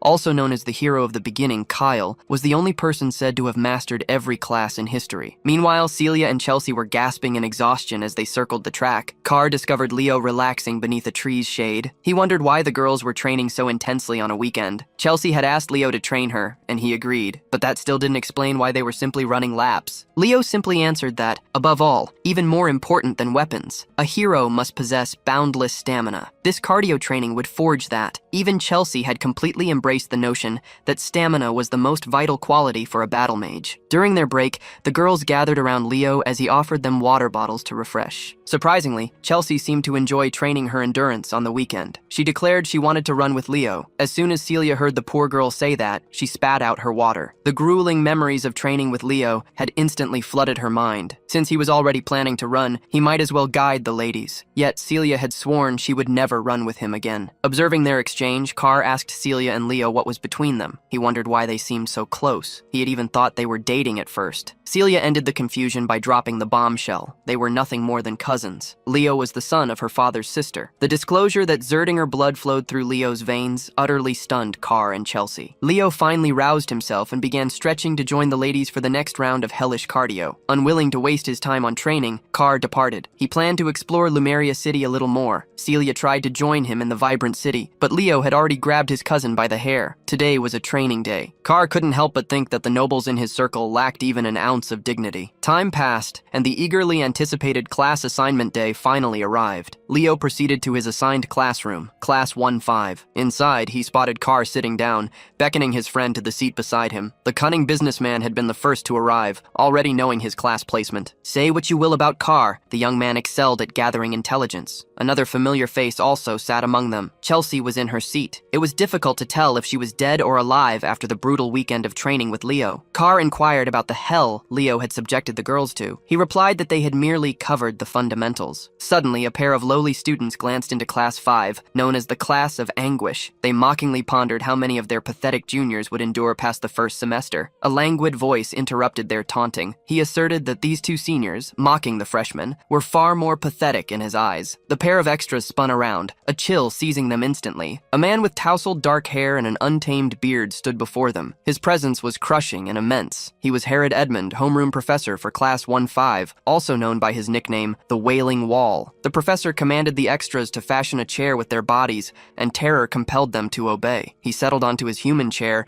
and addressed his students as worthless failures. Class 1-5 was branded the class for failures, having scored the lowest among all incoming students. Professor Edmund felt certain the students had already heard whispers about him. He asked his class if anyone knew why he chose to assign himself as the advisor of this cursed class. Carr cautiously raised his hand and replied, "The Wailing Wall must have intervened to help everyone boost their grades." The professor knew Carr Thomas by his full name already. His answer was entirely fitting for someone ranked dead last in the academy. Professor Edmund shifted the question, asking if anyone in this struggling class grasped the true duty of a Lumini Academy student. Chelsea courageously raised her hand and declared, "It's their duty to capture the hero's world through practice missions." That was the correct answer. Yet, all the professor could discern were the faces of students who would perish moments after entering the hero's world. Therefore, wouldn't it be wiser to simply expel these pathetic burdens who would only hinder their comrades? This was precisely his reason for taking over Class 5. It was also why he was widely known as the Wailing Wall. As he terrorized his students, Leo stood out, utterly unfazed. The professor quietly assessed, this youth would likely be fine if dropped into a hero's world right now. He then commanded everyone to change into exercise attire and proceed to the drilling grounds. It was the first day of classes, marking the start of combat studies. Class 5 followed his directives, swiftly assembling on the track. While his students endured the harsh sunlight, the professor arranged a colossal umbrella, a lawn chair, and even some refreshing drinks for his comfort on the sidelines. It's time to rectify the flawed mindsets these youths have cultivated since joining this prestigious academy, he mused. He then posed another question. He inquired what would truly save them in the real world, where life is so fragile when adversity strikes. Nella Carvin, a timid night major with a rare healing attribute aura, meekly offered, "My fellow comrades by my side would save me." "That's the wrong answer," he declared. Professor Edmund asserted that their soul-saving grace lay in their own ability. Only when they hone their skills in the face of danger can they even begin to lend help to their comrades. As a follow-up, he then asked if anyone present felt confident in their ability to protect their comrades. A cheerful, spirited, and composed voice rang out from the crowd declaring, "I am confident in my capabilities." To gauge her conviction, the professor instructed the girl to conjure a fireball, demonstrating if she was an adequate magical knight. The girl in question was the vivacious and optimistic Eliana Layden, a dual-class magical knight. After she displayed her fireball,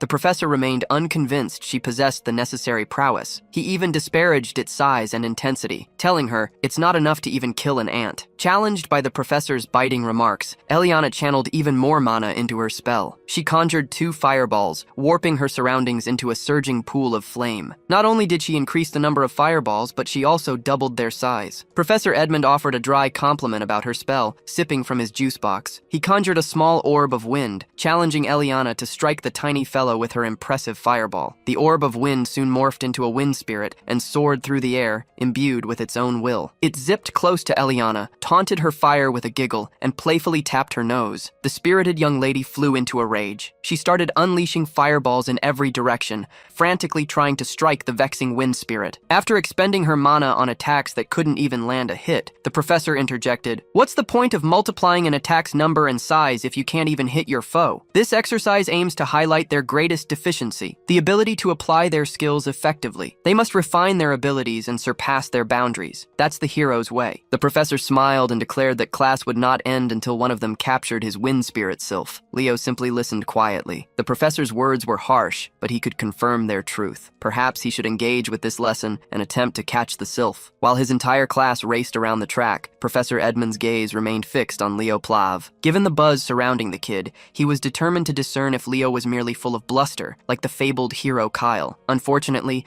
even with the entire class joining the chase, the sylph effortlessly eluded them. From a distance, Leo projected his aura, channeling its power to his feet. With one furious dash, he propelled himself forward like a crimson cannonball, leaving a ripple of power in his wake. His speed surged to its peak. His focus was absolute. Perhaps he truly was the first genuine all-class hero. Carr and Chelsea were already out of breath after trying to catch the unbearably swift wind spirit. Then appeared our protagonist, his feet and body enveloped in a burning aura. Using the refined technique of aura step, he ascended into the skies, the unruly sylph's blind spot. With the combined force of gravity and momentum from the aura step, he hurtled himself downwards, leaving the sylph no chance to evade or escape. His first attempt fell short by a mere millisecond. It appeared he mishandled his initial assault, but the smile on his face suggested otherwise. He subtly manipulated the strands of aura in his hand, weaving a thread that tethered itself to the sylph's foot. This effectively secured the wind spirit for capture. Unfortunately, none of the Class 5 students reached the stunned sylph first. It was captured by the lightning-fast brat Duran instead. As anticipated, his speed was truly exceptional, but he captured the sylph only because Leo's aura thread had restricted its movements. Nevertheless, the smug expression on Duran's face remained irritating. Another person stepped onto the field, cheerfully clapping. This boastful man is Seijin, the homeroom teacher of Class 1-1. He currently holds the second spot in the faculty's annual ranking. He seized this opportunity to showcase his class's talent, even offering to teach Class 5 a few pointers. Meanwhile, Professor Edmund wasn't even watching the field. He was lounging comfortably in his chair, sipping juice. He then asked his colleague to oversee his class for the day. While Professor Seijin ranked second in the faculty vote, this easygoing man consistently secured the top spot each year. The students, especially Carr, were eager to witness the showdown between these two titans of Lumen Academy. Both professors had served the academy for over 2 decades. Professors Ain, Yura, and Len had once been their apprentices. Overhearing his chatter, the charming Nella Carvin asked Carr how he knew so much about academy affairs. Unfortunately, this boy lacked social grace and often alienated others. Professor Seijin let out a superior laugh. While he didn't know what his rival was plotting by taking charge of the most challenging class of freshmen, Seijin was keen to discover it. So he proposed a competition between classes 1 and 5. For the event, they opted for Lumene's time-honored ball sport called Bastara. Professor Edmund stood from his chair and hailed Seijin as a genius. He shook his colleague's hand, adding that learning through practical experience was paramount. After accepting the challenge, he leaned back into his comfortable chair. He left all officiating and supervision to Seijin. Professor Seijin couldn't comprehend how he kept losing the faculty vote to this indolent man, all while his students looked at him with pity. At least the Wailing Wall addressed his class once more, declaring that this Bastara match against Class 1 was a chance to hone their skills. Finally, he warned them. If they lost, every student in the class would face expulsion. Hearing that, even the students were stunned, as this was their very first class with him. Compounding their dismay, their opponent was Class 1, a class boasting 3 captains among its ranks. Herod dismissed their excuses. He simply instructed them to redouble their efforts. Moreover, he believed they had scant reason for concern with the freshman representative of all individuals in their class. He directed Leo to select 6 participants for the competition. Pondering his teacher's directive, Leo was convinced he was being put to the test for an ulterior motive. This wasn't stemming from a place of disdain. Rather, the students in his class had all lost their resolve after just 1 week of enrollment. Their morale shattered. Leo thought Herod intended to leverage him to guide the disheartened students of Class 5, who had already abandoned all hope. The Class 1 teacher employed his magic to conjure the arena. Meanwhile, Leo mused that there had to be some solution within the Bastara competition,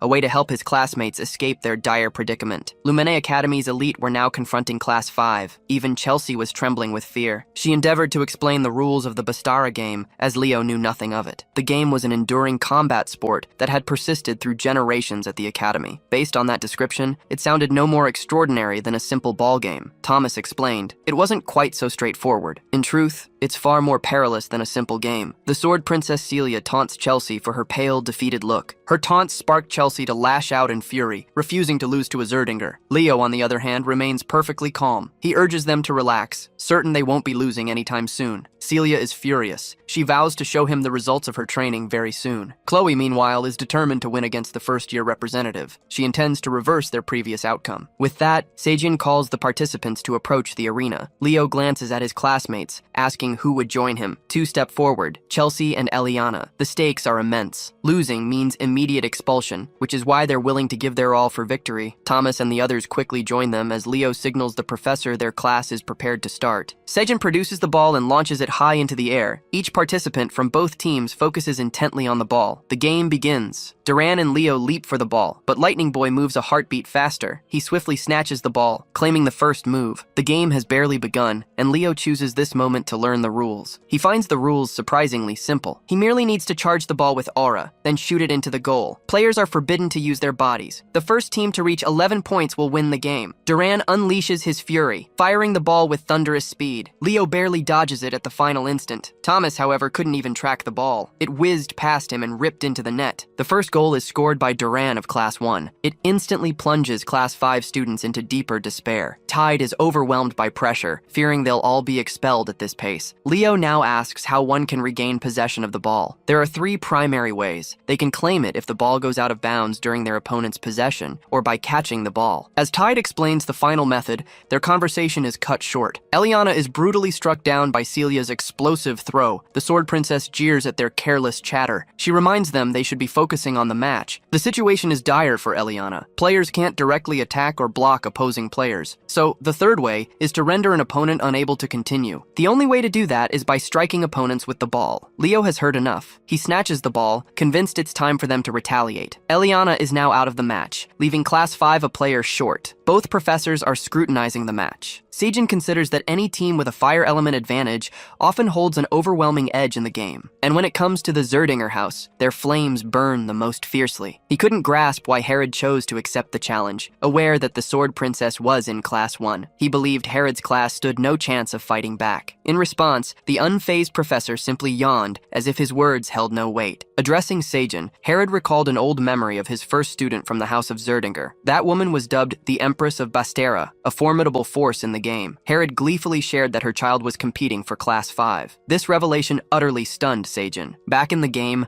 Class 5 was behaving like a disheartened lot, underestimating their potential and lamenting their choice to join the academy. Celia noticed Leo conjuring his flames, realizing he was finally getting serious. Charging an incandescent fireball, he launched the sphere with astonishing velocity. It demanded Chloe's icicle mountain just to halt its fury. She stood triumphant, believing she had successfully blocked his attack. But Leo suddenly materialized beside her, having anticipated her every move. Leo boldly declared he would score regardless. He leaped up and struck the ball with his fist. Chloe's barrier shattered effortlessly. Even Sejin was impressed by the boy's astute combat intelligence. Class 5 erupted in cheers for the first-year representative. The Class 1 professor realized then that the real match had just begun. A flurry of goals followed, propelling the score to 9-10. Many players were even overwhelmed during the match. Finally, the blazing fast Duran unleashed his strike, hoping this throw would decide the match. But in the end, Thomas sacrificed his body, giving his all to prevent the ball from scoring. He managed to snatch the ball on the verge of mana exhaustion. Ultimately, Thomas collapsed, leaving both classes at an even footing. However, Class 5 had only Leo remaining, while Class 1 had all three of its captains intact. This appeared to be a significant disadvantage for their class by numbers alone. Ice Mage Chloe was ready to exact her revenge after her humiliating defeat in the previous exam. She conjured numerous copies to bolster their defenses. Leo was poised to make his final move against Celia and Duran. With feet arched from the ground, he surged forward with inhuman speed,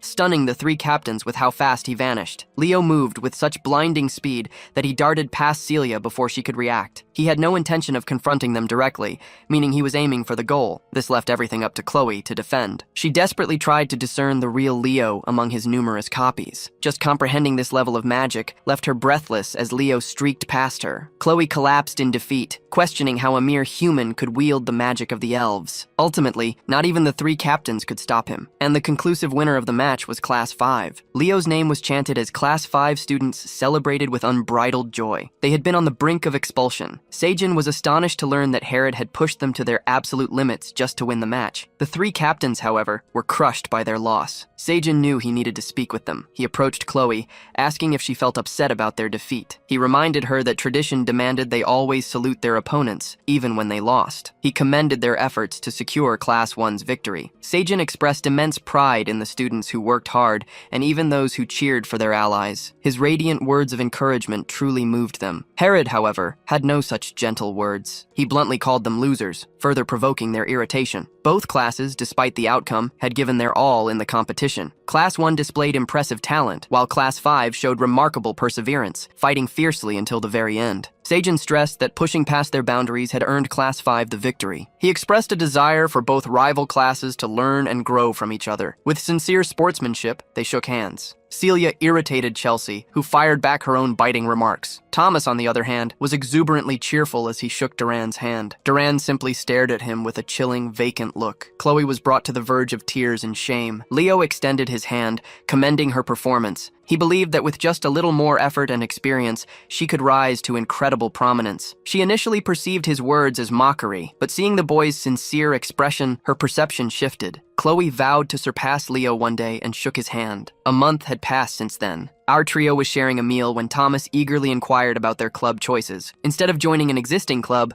Leo aimed to establish his own. This utterly stunned Thomas. Chelsea, ever his most ardent supporter, immediately offered to join. The club he intended to create would be called the Hero Research Society. It was an unusual name. Leo harbored an ambition to delve into the mystery of the forgotten hero, Kyle, who was regarded as a fictional character, lacking any true historical significance. Thomas doubted anyone would join such a club. Chelsea, however, proved her unwavering loyalty, expressing immediate readiness to join. A commotion erupted nearby, which suddenly reminded Thomas of a significant event scheduled for today. Today was the day the fifth-year senior students were scheduled to return after clearing the dungeon. Fragments of the hero record were scattered across the world. Occasionally, these fragments were responsible for generating dungeons themselves. These were known as hero dungeons. The senior students of the academy would clear these hero dungeons and retrieve the scattered fragments. Their expeditions typically lasted at least 2 weeks, often extending into months. Leo considered that his mother must have undertaken similar dungeon expeditions in the past. Chelsea spotted the senior classmen and recognized them as the academy's elite. Among them stood the muscular Easterner, MANWHA. Next to him is Toru Ayan, a striking beauty from the south. And finally, Ulta, the one who favors cozy clothes. Yet, one key figure is nowhere to be seen. That's the academy's strongest student, Student Council President Reese. Thomas is about to explain, when suddenly, our boy is nowhere to be found. It's rumored he was taken away for being far too powerful. Only kidding. Celia had swiftly ushered him outside. As it happens, Reese, the student council president himself, had sought a private audience with our boy. Leo is baffled, inquiring why he's being asked to meet him so suddenly. Celia considers him clueless when it comes to anything concerning the academy. She believes he'll understand the reason once he arrives, so he makes his way there, finding a seat in a place that strikes Celia as peculiar. Then, the Sword Princess leaps forward to embrace her brother. Indeed, you heard right. Reese is her brother, and he's delighted to greet Leo, who is striving for excellence in every class. They enjoy a meal of dumplings together, but inexplicably, Celia feels nervous, having never tried them before. She takes a bite and finds herself utterly charmed by the flavor. Her brother had been intending to bring her to this restaurant ever since she arrived. More importantly, he's eager to meet Leo, whose mother once commanded great respect within the family. He also recalls how Leo's mother was quite renowned during her time at the academy. She was a student who went to extraordinary lengths to earn her legendary status. For example, she confidently disparaged the desserts served at the academy. She once rallied all the students to storm the principal's office. Celia is astounded to hear of her role in that notorious incident. The brother-sister duo converse joyfully, while Leo, deeply impressed by Reese, considers him truly deserving of his reputation as the academy's finest. Soon enough, Reese is destined to become a hero. Reese decides it's time for them to indulge in dessert. He instructs them to head out while he settles the bill. As they're leaving, Reese is taken aback to discover a peculiar item in his blazer, quite uncertain of its origin. Meanwhile, the scene shifts to Herod's class, where Eliana is desperate to pose a question to him. Herod bluntly labels her question pathetic. Before even listening to it, he shows no restraint. Eliana wants to know why Class 5 has yet to select a representative, especially since other classes have already made their choices. Herod dismisses the suggestion lightly and nonchalantly confesses that he simply forgot about selecting one. Being his usual indolent self, he simply commands Leo to become the representative. Eliana and Tide have to remind the thoughtless instructor about the proper democratic selection process. However, they quickly learn why it's best to remain silent. Herod insists the chosen class representative handle all the note-taking to avoid any effort himself. An announcement reveals students must attend the Hero Studies joint class. All first-year students are instructed to gather in the auditorium immediately. Leo inquires if they should depart at once, and the teacher grants his request. At the auditorium, Leo and Thomas stumble upon an utterly drained Chloe. She resembles a ghost, desperately pleading to purchase recovery potions from the alchemist. The potions are acquired, and she takes the alchemist's last supply. Leo suggests she might be overworking herself so early in the academic year. Chloe gulps down the potions, brushing off Leo's concern. As the leading scholar in magic theory, she's deeply worried about her position. It's a looming certainty that Leo will master modern magic and effortlessly eclipse her in that exam too. Thomas, in his naivety, fails to grasp the gravity of being second place. Chelsea has to clarify for this clueless one Chloe's crucial role as the Magic Tower's designated magician. Battle mages seldom fret over theoretical advancements, but for Chloe, it's her entire world. The core of the Magic Tower lies in magical inquiry and study, so her very pride hangs in the balance. Chelsea grows exasperated, questioning if the alchemist possesses any true magical ability. Meanwhile, Chloe still appears unwell despite the potions and catches sight of something peculiar. At that moment, Headmaster Kalian is seen witnessing the unusual phenomenon of the afflicted hero's parchment. Reese has delivered the hero's page and reports its strange reaction. It was so severely damaged it should have been inert, yet it stirred.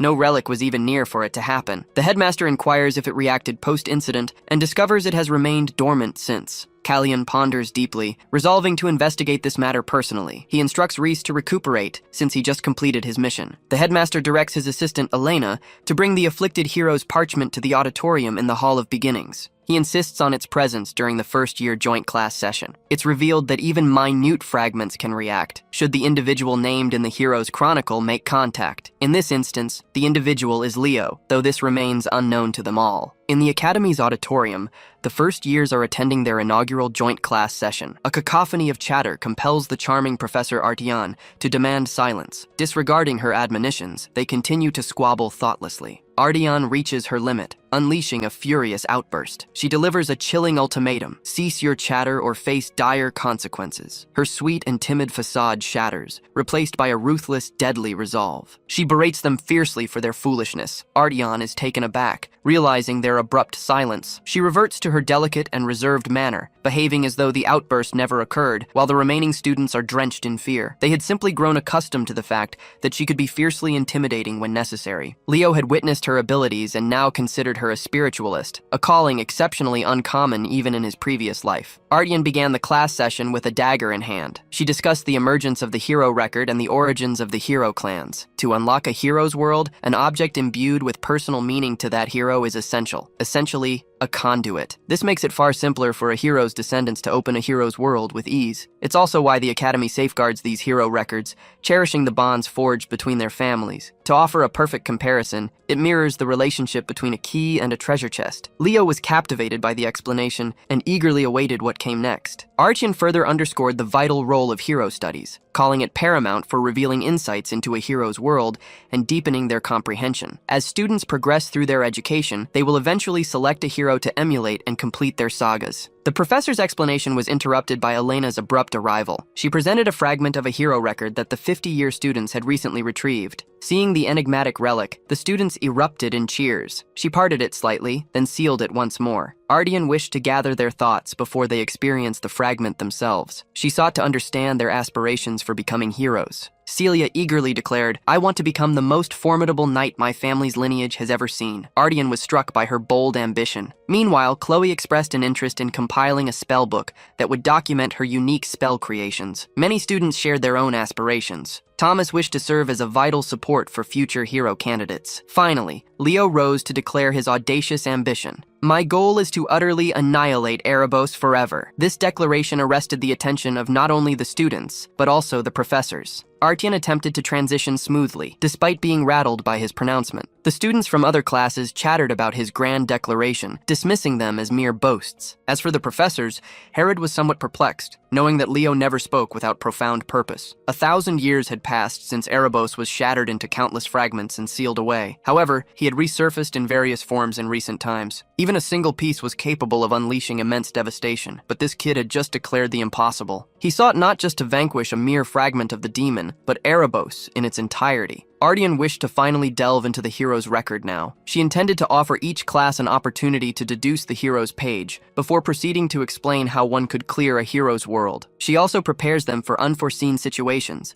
stressing that the professors are always observing, so they shouldn't act carelessly. The students are thrilled, their words tumbling out as they finally get to touch a hero's record. Ardian decides it's only right to summon the representatives of each class to the front. Celia from Class 1, Leo from Class 5, then Abad and Chen from the remaining classes. 2 fragments had been recovered from the dungeon, but for this lesson they'll only be using 1. The second piece is significantly smaller, but it's still present to showcase diverse forms. First up is Leo, who steps forward to touch the fragment, and the hero record bursts open. The hero's name and chapter are both concealed, but even the professors are alarmed by the record's fierce response. All of them are suddenly pulled into the nameless hero's world, bewildered by a landscape of chaos and ruin. The class representatives and professors found themselves in a different realm. They were greeted by a vast pile of monster corpses strewn across what was clearly a desolate battlefield. Quickly assessing the unexpected turn, Professor Edmund urged everyone to prepare themselves, for they were now trapped within a hero dungeon. Professor Sajin, thinking quickly, identified a landmark that could offer clues. It was a fortress wall, standing some distance from where they appeared. Remarkably, Leo Plav knew the place from the Age of Catastrophe, the final bulwark for the last city, the walls of Gardaslan. If his hunch proves accurate and the era is precise, then Leo is the sole person who understands their predicament. From a distance, he heard a well-known voice speaking his former name, Kyle. The voice regretfully confessed that her unmet desire had been a foolish one. The voice belonged to a woman the present age celebrates as a legend. It was Lycinas, one of the founding heroes and Kyle's companion. Foolish as her desire once was, she fervently believed they would ultimately save the world, and they did. Seeing a friend from millennia past ignited a whirlwind of emotions within Leo. Facing Lycinas on this decaying battlefield was beyond his wildest imaginings. Her smile illuminated the entire hero dungeon, shattering reality and flinging everyone back to the tangible world. This sudden, strange occurrence began when Kyle grabbed the tiny fragment of the unknown hero's record,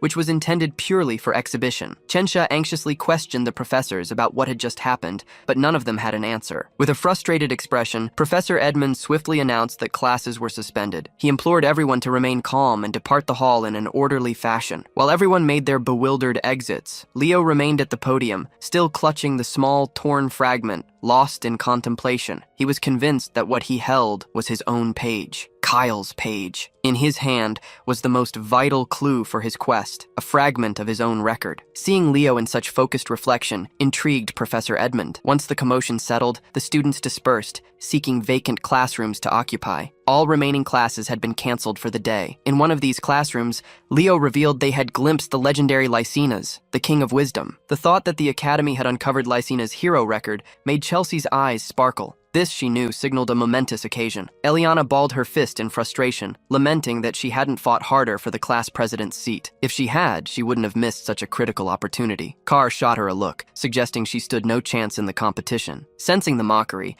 Eliana swiftly unleashed a barrage of punches on the unfortunate boy. Hearing the uproar, Professor Edmund entered the room to reprimand them for their racket. He gave them a choice between self-study or expulsion. Given his unpredictable demeanor, it was hard to tell if he was joking or not. When the professor left the room, the students dared not cause another disturbance, opting for caution. Lost in thought, Leo wondered why his hero record had fallen into such disarray compared to others. It was so distorted that he struggled to recognize the world it represented. The opening prompt also concealed the name of the world and the chapter of the record. It was almost as if someone had deliberately sabotaged his record, perhaps to eradicate his legacy. Since hero records are ancient relics, enabling the inheritance of a hero's power, to sabotage one implies a desire to prevent the emergence of a new hero. The only plausible suspect, possessing both motive and means, was none other than Erebos. He might be fragmented into countless pieces, but his might is boundless. This incident ignited a fierce resolve in Leo to unravel why his hero record had been so ravaged. After the hero record fiasco, a whole month of unremarkable school life passed. Now, let's focus on the magic department class. Inside, the immaculately dressed Professor Horse was unveiling the details of their midterm practical exam assignment. The first years were assigned the creation of their own original magic. The announcement of unique magic instilled dread in the hearts of the young mages. Original magic is a type that uniquely reflects a magician's individuality, creativity, and power. In the current age, where activation techniques dominate, magicians seldom endeavor to craft their own spells. However, original magic can prove to be a potent secret technique for critical situations. This traces its origins to the star magic every elf learns. Indeed, star magic is also a lesser form of original magic. Only one individual in history had ever wielded the full and unbridled power of star magic. That person was none other than its creator, the founder of Nebula, and one of the founding heroes, Luna. Hearing the professor underscore the significance of the upcoming midterms made Chloe become utterly focused. Sitting beside her, Leo couldn't help but spot a peculiar book on her desk. Simply being near the book filled him with unease. It exuded a strange, dark, and eerily familiar sensation. Noticing Leo's gaze on her book, Chloe swiftly tucked it inside her bag. He was almost certain it was a grimoire. Just then, Professor Horse ended the session and wished them well with crafting their own spells. As the first years began to file out, Leo caught up to Chloe and took her hand. Surprised, she gave him an indignant stare. Leo smiled and asked her to join him for lunch. Of course, he had a hidden agenda. He'd seen how furtive she seemed when she hid that grimoire, and he longed to understand. She forcefully swatted his hand away. Chloe refused his invitation, claiming she had no time for such nonsense. Her mind was consumed by the desire to defeat Leo in the upcoming practical exam. Right on cue, breaking the strained silence, Carr chimed in with his usual upbeat energy. He teased Leo, calling him a rascal for daring to contest the Ice Queen's top rank in magic studies. Chloe still smarted from her loss to Leo when it came to techniques. However, when it came to pure magic, she refused to let anyone exceed her. With clenched fists and fierce resolve, she vowed to claim victory in the midterms. Leo knew that if he withdrew or held back, it would be a grave disrespect to Chloe's earnest conviction. Like a true competitor, Leo offered his hand and readily accepted the challenge, promising to prepare thoroughly. Chloe shook his hand with a hollow gaze. I've never seen anyone more focused than the Ice Queen. Carr, the playful one, watched from the sidelines, utterly impressed by Leo's clever knack for getting a girl to hold his hand. As dusk settled, Leo found himself before the colossal and imposing Tower of Heroes. He'd heard that somewhere within its immense walls lay Lumini Academy's forbidden library. Gaining entry there could offer clues about the enigma of his lost hero record. As he climbed the grand staircase, some seniors were intrigued by his presence. Midway up, a voice called his full name. It was a senior with tanned skin, curly hair, and large circular glasses. She exuded an undeniable charm. She blew a bubble with her gum. Then she stated she'd heard much about the young prodigy from Professor Len Horse. This striking senior was Toru Ayan, a fifth year in Lumini's Department of Magic. Leo politely bowed and offered his greetings, without giving much thought to the encounter. He attempted to continue his ascent, but Toru extended her long legs, blocking his path. What business could a first year possibly have at the Tower of Heroes? Leo truthfully answered that he was simply there to meet the student council president. Seeing his confidence, Toru's curiosity sparked. She insisted that if he committed solely to the magic department, he'd have ample opportunities involving the tower. She was remarkably persistent, despite him already taking magic classes. Toru finally ceased her playful interference and moved her leg. Leo went on his way, thanking her for the understanding. With a subtle edge, she restated her expectation that Leo choose magic as his primary path before the semester's end. She'd made her point, leaving Leo to interpret her words as he saw fit. Leo offered his usual polite smile in response. Reaching the top of the stairs, he encountered several more seniors. They were heading even higher, riding an elevator. He joined them and pressed the button for the 9th floor. To his surprise and embarrassment, the button remained stubbornly inactive. No matter how many times he pressed it, he kept pressing, and the temperamental lift continued to test his patience. Leo would have been stranded if not for a friendly voice explaining. The buttons, he learned, only activate when mana is channeled through them. The resonant voice belonged to another senior, one who recognized Leo. This senior sounded considerably more upbeat and polite than Toru. This kind-faced, imposing man was Lee Zamua, another fifth-year student from the night department. He flashed a broad, toothy grin at the rumored first-year class representative. Leo once more offered his senior a polite bow and returned the greeting. Like Toru, Lee inquired about his purpose at the Tower of Heroes. Leo, with a smile, stated they had business to discuss with the student council president. Lee's interest immediately sharpened. It was rare to find a freshman in the entire academy who wasn't even slightly intimidated by him. Even rarer was someone bold enough to stride directly into the student council president's office alone. Impressed by Leo's unwavering mental fortitude, Lee suggested he seriously consider joining the night department as his primary affiliation. Weary of repeating the same conversation, Leo offered a dry chuckle. Finally, after a series of interruptions that had drained him before his true purpose even began, Leo reached his destination. He knocked, introduced himself, and asked President Reese if he might enter. A warm, welcoming voice from the other side invited him in without hesitation. President Reese appeared knee-deep in paperwork, despite the approaching sundown. Still, he greeted Leo with a smile. Without prolonging the president's time further, Leo went straight to the point. He requested access to the Academy's forbidden library. Hearing such a request, Reese's demeanor immediately shifted. He grew serious. Knowing Leo wasn't one to trifle, Reese readily explained the gravity of the request. There were, you see, only two ways for an ordinary student to access the hallowed forbidden library. The first and most straightforward was to conquer a hero dungeon, a feat far easier said than done. Following a successful dungeon run, it was customary for the conqueror to personally return the retrieved pages to the hero records stored within that very library. Aware that this method was far beyond his current reach, Leo inquired about the second path to entry. President Reese leaned forward. With a knowing smile, he promised to reveal the secret of this second method once Leo finally joined the student council. Days later, after his encounters with seniors and the student council president, the night department's practical exam arrived. For the inaugural day of this monumental practical exam, held in the Academy's open-track stadium, a vast crowd gathered. Students and faculty alike had come to watch. Ever the shrewd businessman, Carr wheeled out a popcorn cart. He was ready to peddle his wares to the gathered audience. His sales pitch was notably straightforward. One can't truly enjoy the coming battles without savoring some popcorn, right? Seeing their friend deploying his grand scheme, Chelsea didn't know whether to be impressed or embarrassed. Eliana, meanwhile, felt Carr would already be staggeringly wealthy if he wasn't stuck in Lumani. Leo lined up with his freshman night department peers and surveyed the spectators. Sure enough, Chloe hadn't come to watch. Professor Ains stood on the track,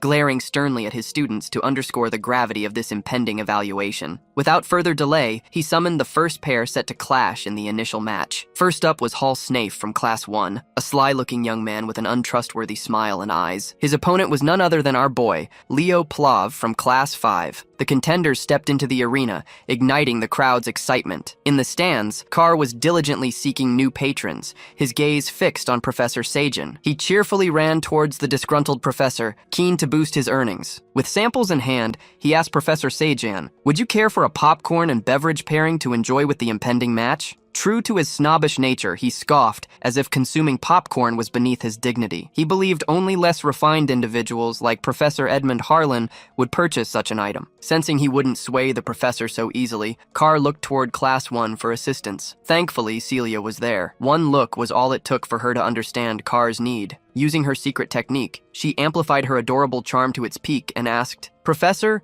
are you treating the whole class to some delectable popcorn?" With the ploy established, all Carr had to do was encourage the rest of Class 1 to cheer for their professor's generosity. Seeing his students chant his name with such enthusiasm, Professor Sajan's resolve slowly wavered. He might be a snob, but he was also a hardworking professor who yearned for his students' affection. The formidable professor relented and asked Carr to hand his students a popcorn and beverage pairing, but strictly limit it to one per person. While Carr was profiting from his thriving enterprise, the contenders for the initial match had taken their starting positions. With a confident, almost arrogant smile, Leo addressed his opponent as Lucky, declaring him the first casualty. Hall Snafe perceived that the freshman representative failed to acknowledge him as a genuine adversary. He was resolved to make Leo rue that presumption. Hall Snafe, the deceptive young man, descended from the valiant Snafe lineage. Before the first round officially commences, let's hear the assessment's fundamental framework from our favorite popcorn vendor. You see, midterm practical exams for the night department comprise a straightforward series of duels. Those who secure 5 combat victories will earn a passing mark. A palpable tension settled over the stands. Although they all knew Leo was the freshman representative, only a handful had seen him display his prowess. Since Leo was also pursuing studies across 3 departments, they believed he possessed an advantage over those concentrating solely on a single discipline. Furthermore, Hall ranked 3rd in Class 1, trailing only the formidable talents of Celia and Duran. His preferred weapon was the spear, and his aura carried a keen and noxious quality. Wielding his spear with remarkable precision, Hall showcased his proficiency. In his mind, he only knows Leo as the arrogant guy constantly hovering near Celia. Professor Aine delivered a final warning. The one who incapacitates their opponent would claim victory. They must treat this sparring match as if it were a real battle. The moment the signal sounded, Leo reeled back, startled by a dark aura he hadn't sensed in ages. Oddly enough, that dark aura didn't stem from his opponent. Instead, it emanated from Luminay's campus. A vile, sickening dark energy coiled in his mind, spelling a deadly premonition. Unknown to Leo, this unsettling aura pulsed from the library. There, Chloe was buried under countless magic books,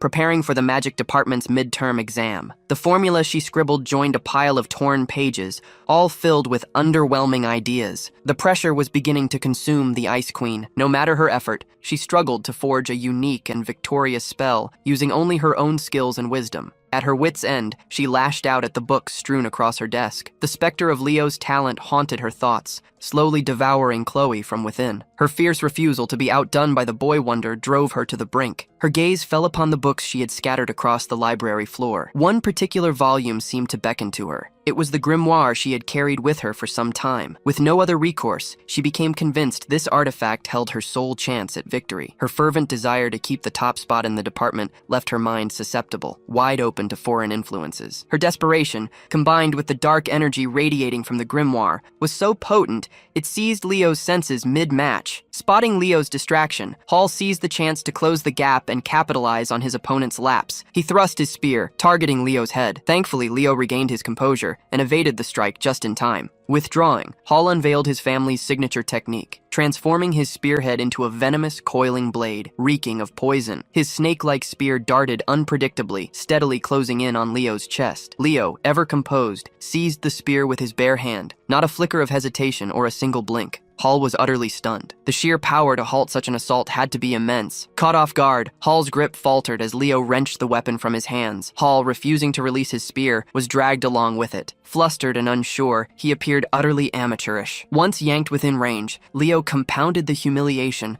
by landing a hardened fist squarely on Hall's cheek. The impact sent the young snake boy careening across the track like a discarded doll. Leo might have been momentarily distracted, but a seasoned veteran like him would never allow carelessness in a fight. Incensed by the humiliating first exchange, Hall pushed his aura to its breaking point, choking the arena with toxic gas. He snapped at Leo to cease his posturing, declaring the true duel had yet to commence. As he relentlessly poured green aura from his form, the perimeter thickened with poisonous mist. Hall calculated that given the rumors of Leo's inability to wield aura, he could gain an advantage by relying on his own strength. Even if Leo boasted greater physical strength, a core vulnerability was impossible to overcome. Witnessing the green mist drift through the air, Leo unleashed his fiery aura, a grin spreading as he recognized the rarity of poison auras. As the mist attempted to breach his effective range, Leo effortlessly incinerated the poison, facing little resistance. Still convinced of his supposedly superior technique, Hall intensified his aura, pouring more power into it. He firmly believed that unless those flames matched Celia's prowess, he would ultimately seize victory. While the snake boy indulged his own ego mid-spar, Leo had already traversed the distance, completely unharmed. It was time to make this boy answer for his arrogance and carelessness. Leo strode the remaining distance between them with a theatrical flair, his fire utterly overpowering the poison.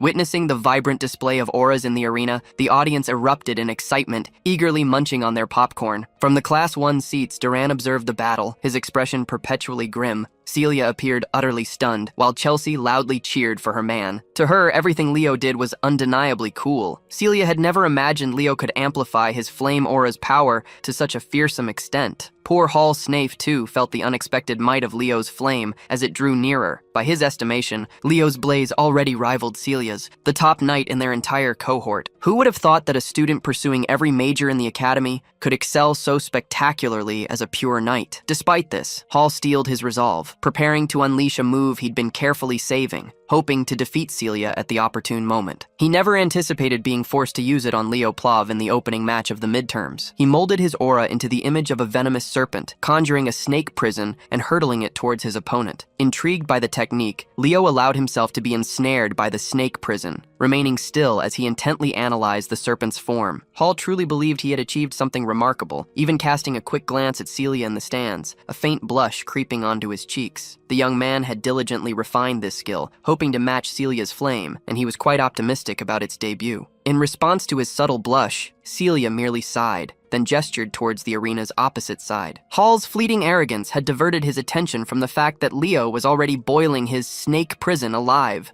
causing the serpent's constructed body to bubble and sizzle under the intense heat. With one final surge, Leo utterly obliterated the feeble aura spell, vanquishing it with ease. Hall's eyes widened in disbelief. The technique he had toiled so hard to perfect was incinerated, as if it were nothing more than a trivial enchantment. Frustrated, he abandoned his aura entirely, instead raising his spear for a direct assault. Throughout the entire encounter, Leo had yet to even unsheath his sword. When he finally did, he parried the spear with such force that it was wrenched from his opponent's grasp. Pressing the tip of his blade against the young man's neck, he issued a stark warning to Hall: "Never take your eyes off a flame, or you might get burned." As the young man sank to his knees, Professor Aney declared the winner of the first match. In a spectacular display of fiery dominance, Leo Plov claimed victory. His biggest fan, Chelsea, felt her heart flutter as she enthusiastically cheered for Leo. Carr, ever confident in his comrade, knew Leo would secure this win effortlessly. Hall retreated to his corner, accepting that Leo was simply built differently, even in genuine combat. No wonder he could consistently stand beside Celia.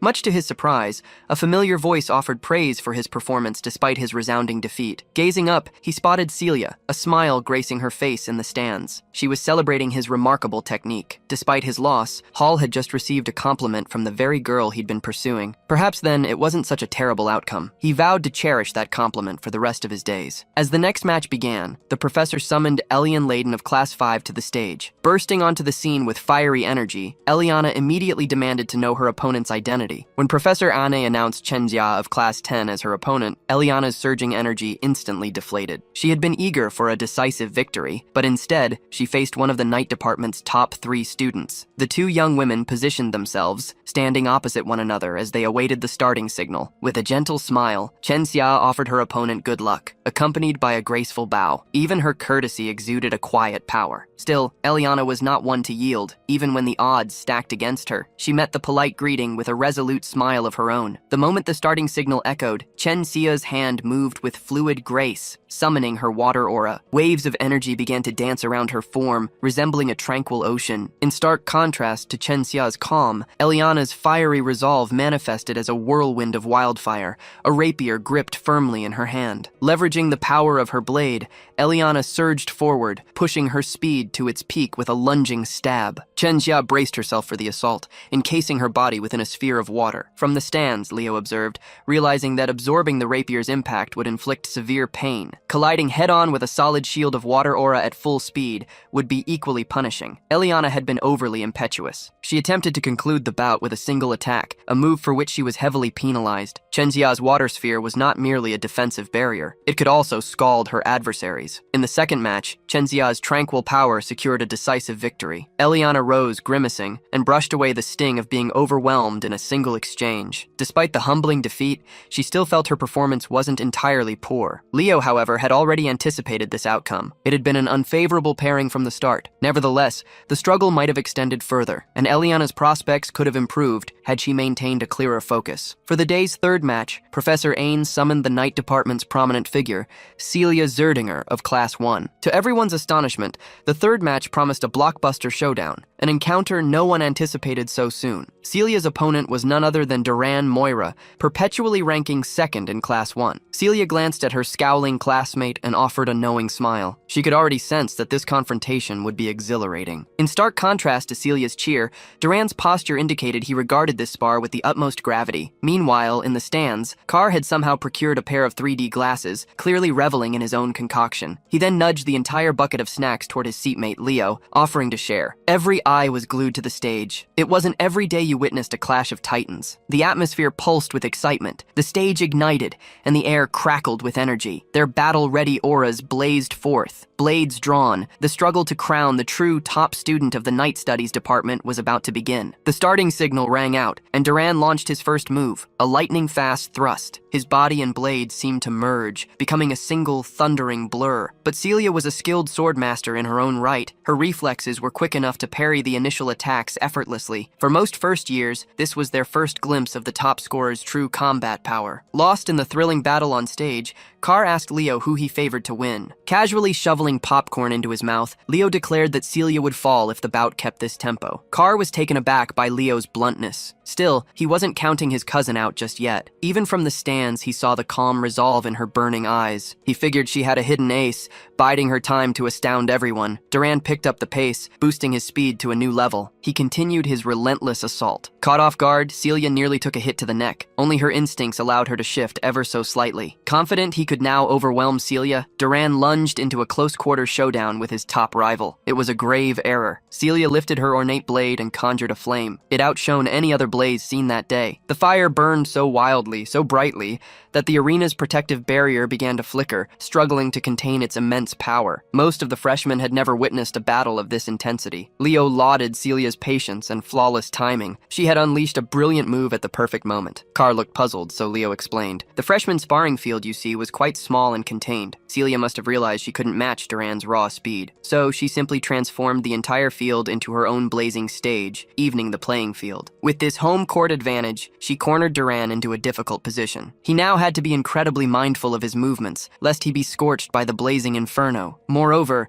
the intense heat would naturally obscure his vision. Celia was already a formidable fighter, but she had grown even stronger, even craftier in wielding her abilities. This lady had just unveiled her domain expansion. With the heat slowly sapping the grumpy blondie's strength, Celia seized the lapses in his defense. She seemed to blink, reappearing behind Duran. Her fiery slash might have ended the fight, but Duran's infuriating reaction speed saved him. Pushing himself to the absolute limit, Duran gritted his teeth. He brandished his sword in a desperate act. Losing his calm in a spar against someone as skilled as Celia was a death sentence. She completely rendered his blade useless, seizing it barehanded. Once she unleashed her fiery aura across the arena, she had utterly outmatched number 2. Her youthful ferocity and raw power shone through as she concluded the match with an unexpected maneuver. Instead of her blade, fist, or legs, Celia slammed her head into Duran's, rendering the scowling blonde opponent unconscious. Fading her fiery glow, Celia Zerdinger claimed the third victory of the day, and the crowd erupted in a frenzy. Brushing dust from her uniform, she smiled. Celia offered a playful suggestion. Duran might benefit from more strength training, rather than relying solely on speed. Duran, finally stirring after the brief unconsciousness from the headbutt, accepted her outstretched hand to rise from the grassy ground. The Academy's press team and those who championed the pairing of the top 2 contestants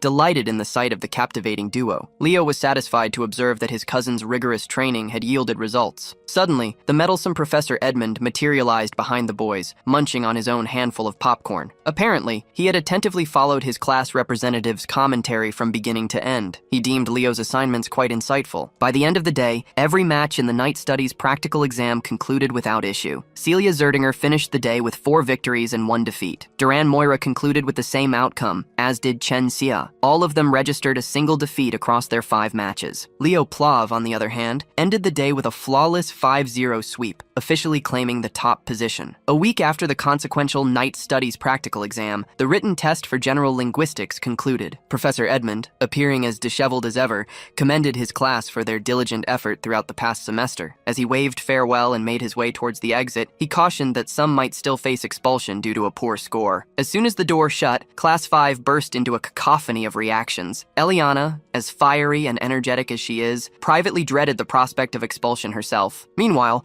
a cluster of eager students converged around Chelsea, hoping to glimpse her answer sheet and discover her impressive score. As the eager students vied for a chance to see the coveted answer sheet first, the class president was simply napping peacefully at his desk. Sitting in front of him, Neely aroused Leo from his slumber, inquiring about his performance on the written test. He claimed his performance wasn't terrible, yet his expression betrayed his words. Nelia was amused that the formidable class representative could also appear as vulnerable as any other student. She added that should he experience any aches or pains, she would be a mere summons away, ready to tend to him with her healing magic. Overhearing the benevolent offer, Carr interjected, asserting that his shoulders and back had been particularly stiff recently. Before he could cunningly secure free healing, Chelsea inflicted actual discomfort with a sharp rap to the back of his head. Dispatching the interruption, Chelsea turned to Leo to inquire about his practical summoning sessions. She had heard from Tide that Leo rarely makes an appearance at the summoning field for practice. Indeed, it was because Leo had been diligently honing his skills away from prying eyes. Knowing Leo, this behavior was entirely characteristic of him. Chelsea then eagerly inquired which rank he intended to pursue in the upcoming exam. exam? That's an obvious question. If it's Leo, he's sure to claim the top spot. On the day of the practical summoning exam, numerous seniors and faculty members gathered to witness this year's customary spectacle. For all first-year students, the summoned creature race stands as the semester's paramount event. Today, Rumba Tess, a third-year student from Lumen's summoning department, will provide live commentary. Witnessing all the grandeur, Celia questioned her student council president's brother, asking if this was truly an examination. He clarified that the summoned creature race had evolved into a long-established custom within the summoning department. Furthermore, it ranks among the selected events for the interdepartmental exchange,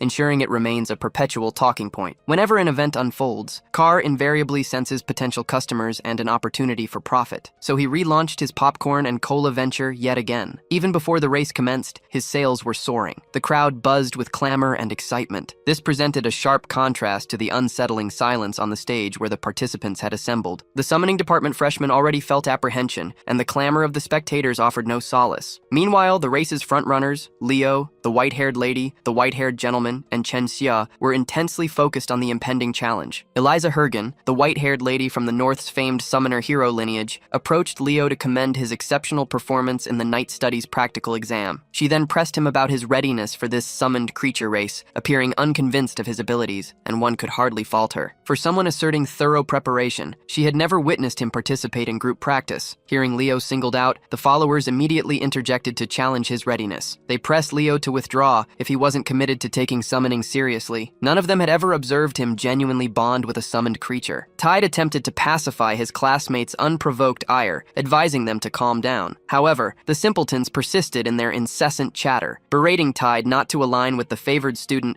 who was utterly disrespecting their summoning department. Chen Xia grew concerned about the escalating tension in the atmosphere before the examination commenced. Sen Liu, a summoning department freshman hailing from Xia's eastern continent, approached her. He surmised that since she had already achieved favorable grades in her night studies exam, she needn't exert herself excessively or fret over summoning studies. Having had enough of the superfluous chatter, Walden Tyden, captain of the southern continent and the top student of the summoning department, stepped forward to silence the commotion. He asserted that if they were to argue about their practice with summoned creatures, they should do so elsewhere. He wanted it far from his hearing. Upon hearing his arrogantly presumptuous remark, Senlu's temper flared. Walden reiterated his stance. He affirmed that it was irksome to hear novices boast about writing summons as if it were a significant achievement. Still oblivious to the implication, Senlu inquired of the captain if he felt any culpability, considering he had never appeared for taming practice either. Walden, however, had never deigned to appear, deeming such rudimentary training unworthy of his time. He was no simpleton who required training to competently manage mere griffins. A fiery Senlu moved to strike Walden, but a different Liu stepped in to prevent the fight, seizing Senlu's arm. He cautioned that a fight before the exam would lead not just to a penalty, but to outright disqualification. The warning was enough to make Senlu back down. Tide then approached Liu, apologizing, clearly uneasy about the tense atmosphere among the freshmen. He explained that the summoning studies department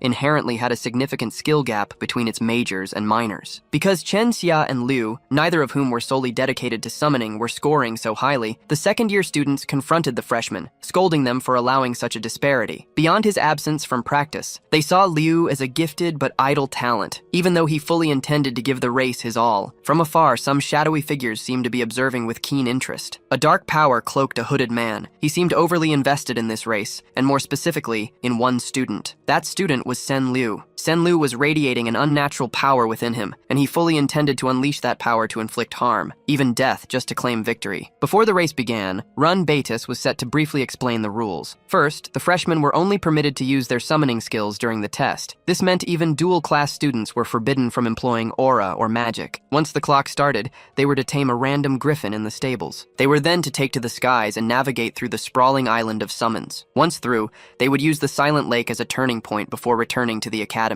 Who would emerge victorious in the first semester midterm? Would it be the captain of the South or the East? Would Eliza live up to her family's legacy? Or would Senlu's secret weapon change everything? Or perhaps Leo Plav would deliver another stunning performance, solidifying his position as the unrivaled leader. All the racers gathered at the starting line, awaiting the bell. Miss Yura addressed her students passionately. She urged them to calm their nerves and rely on their training. Anyone who panicked and faltered would be left behind. Her message to calm their nerves only intensified the racers' anxiety. Miss Yura then called out their marks, telling them to get ready. With a shout that reverberated throughout the arena, she officially commenced the annual summoned creature competition. While most students rushed towards the griffin stables, a specific group began the race by unleashing their summoned creature skills, each of a different element. Without any warning, the group fired their techniques toward Walden and Leo. Even the commentator was shocked at the sound of the opening buzzer. The summoning students were targeting the crowd favorites. Leo yelled to Tide, "Don't worry about me. Go ahead." Heeding his words, and keen to focus on the exam, Tide remained atop his tamed griffin and left his class representative behind. The stands made their displeasure clear. They thought it was unfair that the summoning students should target the presumed frontrunners. Leo knew that these detractors never liked him, but he never imagined they would go this far to sabotage his performance. Rumbates argued that even with the crowd booing, this remained a calculated maneuver. What's more, Walden shattered the elemental magic with sheer power within moments. With elemental wisps still clinging to him, he unflustered, headed to the griffin stables. He effortlessly tamed one and climbed onto its back. He turned to Leo, offering help if he was struggling. Leo declined the offer, knowing this trifling matter posed no real challenge. Without another word spoken, Walden launched into the air on his loyal steed, soaring into the heavens with unmatched speed. Leo was the sole racer still rooted to the starting platform, unable to streak across the sky. Chelsea watched him, encircled by the elemental snare, her gaze etched with worry. Miss Yura surveyed the scene with a deep frown. The divide among the freshmen seemed more profound than she imagined. They had gone so far as to openly target the leading student. As far as she knew, Leo's primary power lay not with spirits, but with summons. Freeing himself would be exceptionally challenging, but she was mistaken. A blinding radiance filled the arena, capturing every eye. Leo closed his eyes and calmly chanted a rhythmic incantation, summoning elemental spirits to shatter his binds and clear a path. Immediately,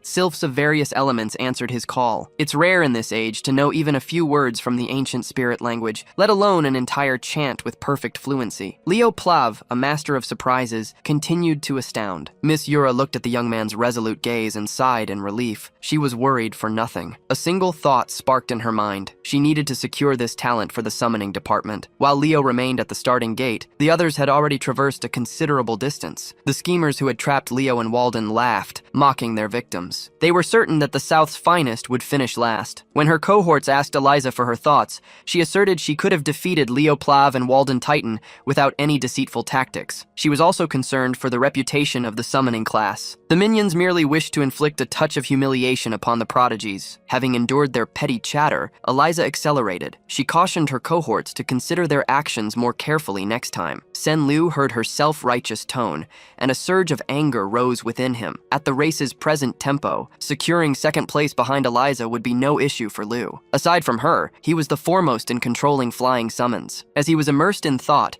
a swift griffin sliced through the gathering of opponents. Riding on the saddle was Chen Xia. Rather than simply riding, surfing might be a better description of her unique style. Whatever she was doing was working. Her speed was unmatched, even without using soul energy to boost her summoned creature. Xia's sudden arrival rattled the thugs. Led by Sen Liu, they focused their attacks on the eastern representative. A girl called forth a spirit of light and sent it towards Xia. The aerial acrobat felt the attack coming. She moved swiftly, perching on one of the griffin's wings. When the light spirit drew near, Chen Xia jumped in midair and executed a graceful flip high above. The unprepared opponent, seeing her move with such agility to evade danger, was left stunned. After touching down, Chen Xia's leg tensed like a coiled spring before she leaped from her mount. She aimed straight for the girl who had attacked her with the light spirit. Using her momentum and body weight, she delivered a powerful kick. The girl fell from her griffin, frantically crying out that Chen Xia had surely cheated, but the girl was simply mistaken. Chen Xia hadn't even used a shred of aura. Her attack was pure martial arts. After handling the immediate threat, she returned her focus to the race, accelerating rapidly. On the way, she acknowledged Sen Liu. They hailed from the same region, so they knew each other. He met her with open hostility, declaring that to make him an enemy was a grave error. While Xia was at a slight disadvantage in true aerial combat, Sen Liu had more pressing concerns. She could sense that a person enraged by the starting line sabotage was approaching fast and furious. Suddenly, a massive fiery explosion blazed across the sky, painting it a searing red. Walden was incinerating griffins in midair with his fearsome spirit manipulation. It seemed he was the type to demand full retribution, with interest. He took down the culprits who had set the petty scheme in motion in a futile attempt to slow him. This fiery rampage was just a little something he unleashed in return. Seeing their comrades fall one by one,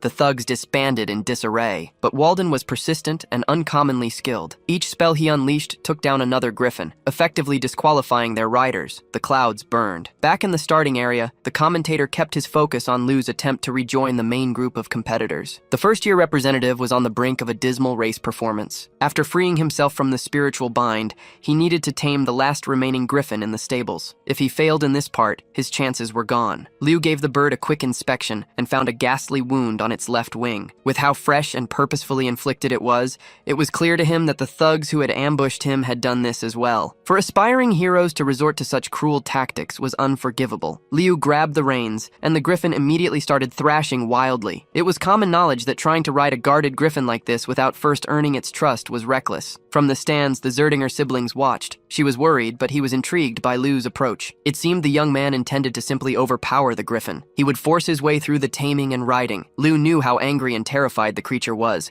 but he had to speed up the process. He met the thrashing bird's gaze, striking fear into its heart with a cold stare. Liu commanded the griffin to kneel. Feeling its life hang in the balance, the creature stopped resisting. The griffin visibly calmed. Rider and mount had formally forged a bond for the race. Liu reached for the bird's left wing. He extracted the shard lodged in the wound. With one seamless movement, he settled into the saddle, ready to begin. He skillfully guided the colossal bird out of the stables and forth. The screen zoomed in on the last student still at the starting line. Everyone in the audience saw the wounded wing. The commentator began to suggest the first-year representative might finish last. Liu quietly empathized with his mount. He could feel this magnificent creature had endured immense pain. So, as per their agreement, he summoned his only contracted beast. Fiora the Phoenix materialized in midair, as charming as ever. With a thought, Liu instructed the small chick to assist with the wounded wing. Phoenix flame enveloped the bewildered bird. Unaware of what was happening, it attempted to resist. Celia observed the events unfolding on the screen. She was astonished she couldn't identify the flames. Her big brother quietly confirmed it was neither Zerdinger flame nor an aura flame. It was a wholly distinct power. Back on the front lines, most of the ruffians were severely injured. The survivors tried to speed up, veering away from the chaotic Walden. At this point,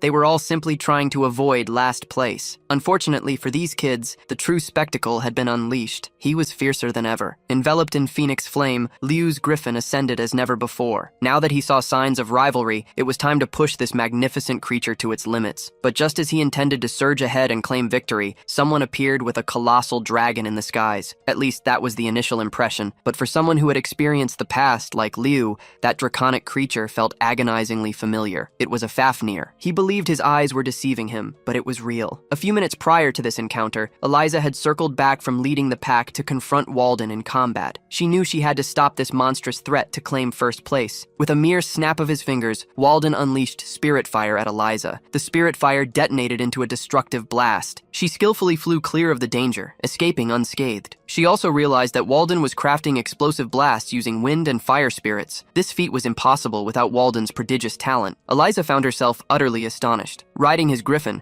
Walden seemed an unstoppable force, ready to obliterate all in his path. Yet Eliza was a proud heir of a renowned summoning lineage. She also held some clever strategies of her own. No matter the power or devastation of the attacks, they were futile unless they struck their target. So, her ingenious strategy was to depend on her swiftness and reflexes to navigate through the barrage of assaults. Seeing her skillfully guide her griffin clear of danger, Walden shifted his tactics. He abandoned the fire and wind spirits to control a distinct element, conjuring ice spears. The frozen projectiles were colossal, razor-sharp, and countless. Each was clearly infused with another elemental spirit. Eliza simply scoffed at the spectacle. She began awakening her mount's hidden power, causing the bird beast to swell in size and ferocity. Her griffin then breathed a torrent of flame, melting the ice spears. She skillfully guided the inferno to dissolve every projectile before it reached her. Walden's assault was thwarted by Eliza's enhanced summons. Watching this epic clash, the commentator was beaming with excitement from his booth. But as the top students were engrossed in their fierce struggle, Chenxia seized the moment, slipping past them to claim the lead. Eliza was not about to let her escape consequence-free, though. Using a purple magical rope, she snared Chenxia by the neck, pulling her close. With her movement abruptly halted, a sudden flicker of flame materialized. She knew catastrophe was imminent if she didn't escape quickly. Chenxia and her griffin nimbly evaded the danger, just as Walden's spirits coalesced into another colossal explosion. Still in midair, she violently severed Eliza's magical rope. Summoning her mount with impeccable timing, Chen Xia reclaimed the lead through cunning maneuvers. Instead of feeling fear, she was thrilled to experience the prowess of the summoning class's champions. Further ahead, she saw the shadowy form of a strange aerial beast. Chen Xia was perplexed as her gaze settled on a creature resembling a black wyvern. Riding it was Sen Liu, who was steadily losing his grip on sanity, his thoughts consumed by a murderous rage. Chen Xia attempted to remind her fellow Eastern student that riding a summon other than a griffin was against race rules, but he no longer cared. His hatred for gifted individuals at the pinnacle of achievement was at an all-time high. Eliza and Walden finally arrived, sensing a peculiar presence. With her vast understanding of monsters, Eliza was certain this wasn't a mere black wyvern, but something far stranger. Just then, Leo Plav had finally caught up to the leading riders with his flaming griffin. His speed was exceptional, and the phoenix flame boosted it even more. Senlu cared little about facing 3 or 4 geniuses. He believed he could dispatch them all. Leo called out to everyone with an icy voice. He looked down from above, demanding an answer to where this foolish boy got the creature. Senlu laughed, convinced Leo was merely envious. He declared that he had tamed and contracted the beast with his summoning skills. Leo gazed at the ignorant boy, who was utterly unaware he rode a Fafnir. This was a creature the magicians of Tartaros used. It was also believed to be one of the monsters that Kyle and his party eradicated during the Age of Despair. Given that, how could an insolent youth from the academy summon a creature long thought vanished? Branding the Fafnir a black wyvern, Sen Liu commanded it to strike. Its laser breath ripped through the sky with devastating force. Leo and Walden scrambled clear of the laser's path, while Eliza was forced into an awkward spin to escape the peril. Yet, they were not the true target. The laser beam was locking onto Chen Xia. Leo shouted a warning to her. Xia swiftly conjured her aura shield, hoping to defend herself, but it was too late. She couldn't fully erect it in time. The laser shattered the fragile shield. Its immense power instantly spiderwebbed cracks across the protective field. Moments later, the shield completely gave way. Chen Xia's griffin was severely wounded and slumped into unconsciousness. Both of them plummeted from the sky, free-falling without restraint. Leo swiftly sprang into action. His speed made catching up to the free-falling Chen Xia a simple task. His immediate goal was to secure the young lady's safety. He briefly addressed Walden and Eliza, telling them to descend to the ground for the moment. Heeding his command, the proud elite students complied. Meanwhile, the Fafnir patrolled the skies, a hungry predator. A sinister influence began to seize Senlu's mind. He was finally experiencing the thrill of dominance, and he relished it. The commentator reported that the contestants in the lead group had veered from the course, disappearing from the broadcast's view. The final images for the audience showed Senlu summoning a black wyvern and assaulting the department's top students. Miss Yura ascended to the commentator's booth and abruptly removed the young commentator from the microphone. "This is no time for casting!" Yura snatched the microphone, urging all summoning class professors and assistants to prepare more flying summons. The race was paused. Rescue was the top priority. Professors Len and Seijin stepped into the booth, looking worried and bewildered. Miss Yura revealed that one of the students had bonded with a powerful demonic beast and was running wild. Hearing the mention of demonic beasts jolted the professors to their senses. They understood the beast's influence would soon shatter the student's mind. Professor Edmund joined them, suggesting the unsettling possibility that something else was controlling the ferocious creature. Seizing control of the situation, the rumpled professor charged Yura with halting or seizing Sen Liu, while the other professors fanned out to safeguard the students. Although they shared a strained relationship, Professors Seijin and Edmund knew when to shelve their disagreements. If it was for their cherished students, they would readily unite to form the most formidable duo. Back in the field, Liu found a concealed spot to gently lay the unconscious Chen Xia down, examining her wounds. Eliza and Walden touched down moments later. Their respite was fleeting as Sen Liu swiftly pinpointed them. The Fafnir descended, fixating on the top students like a hungry predator. But Sen Liu mistakenly believed that Liu was fleeing from him. Liu attempted to clarify for the clueless student that the creature Sen Liu rode wasn't a black wyvern, not even a typical summoned beast, but the formidable demonic entity known as Fafnir. Hearing that instantly heightened everyone's guard. As Liu advanced steadily, the image of the mythical hero, Kyle, seemed to merge with his form. He remembered a time when his sole purpose was to slaughter loathsome creatures until none remained. As a former hero and an aspiring hero, Liu came here to add one more to his tally of vanquished monsters. This would surely be a nostalgic encounter. He marched forward, the Fafnir towering over him. Sen Liu, the deluded student, scoffed at Liu's assertion. At this point, point, the student's mind was clearly warped. His eyes were bloodshot and wide, and his fury surged unchecked. His inferiority complex was inflated beyond measure, and he was desperate to assert his superiority over the department's aces. Once more, he commanded the Fafnir to unleash its devastating laser breath. Just as the lethal blast was about to strike its mark, a giant hand made of stone erupted from the earth. The hand then heaved itself from the earth, revealing a stone golem that intercepted the incoming laser with its massive form. Hearing Liu mention the slaughter of repulsive entities was a goal Walden wholeheartedly supported. For once, he seemed genuinely eager. Seeing the attack neutralized by golem magic, Senlu began to unravel. Eliza also formally allied herself with Liu. She knew the gravity of the situation and frowned upon Walden's casual demeanor. And so, the three aces devised their strategy. They had to dislodge that fool from the demonic beast first. Walden's golem couldn't hold out much longer. Before it shattered, they needed to be ready for their assault. Watching Eliza and Walden squabble amidst a life-or-death battle brought a nostalgic smile to Liu's face. Heroes, it seemed, were peculiar in every era. As the golem slowly, yet surely crumbled, Senlu's arrogance returned. He dared Walden to summon something stronger. Once the golem dissolved into nothing but loose boulders, the trio had vanished. Eliza launched the offensive with her mystical purple rope. It twirled and stretched at her command, eventually reaching Senlu's position. While she handled crowd control, a finger snap ignited the true assault. Sparks of fire erupted across the Fafnir's body. It was reloading for another laser beam. Walden had strategically placed detonators in vital areas. He then unleashed his spirit bombs all at once. With his task complete, it was Liu Plav's turn to act. As the explosion's smoke dispersed, Liu closed the distance to Senlu in a flash. He seized the stranger by the hair and delivered a full-powered kick to his face. He nearly knocked Senlu from the Fafnir, but something else had already seized the boy. Whatever or whoever had possessed him, Senlu's voice now praised Liu's plan, getting the boy away from the demonic beast. But with a suitable vessel, this entity had already asserted its control. Sensing the escalating danger, Liu was instantly propelled skyward, carried on the demonic beast's back. Walden and Eliza remained grounded. The possessed stranger then questioned if Liu was finally feeling fear. "Are you feeling fear now?" Liu simply responded by recognizing the spirit of a Tartaros demonic beast handler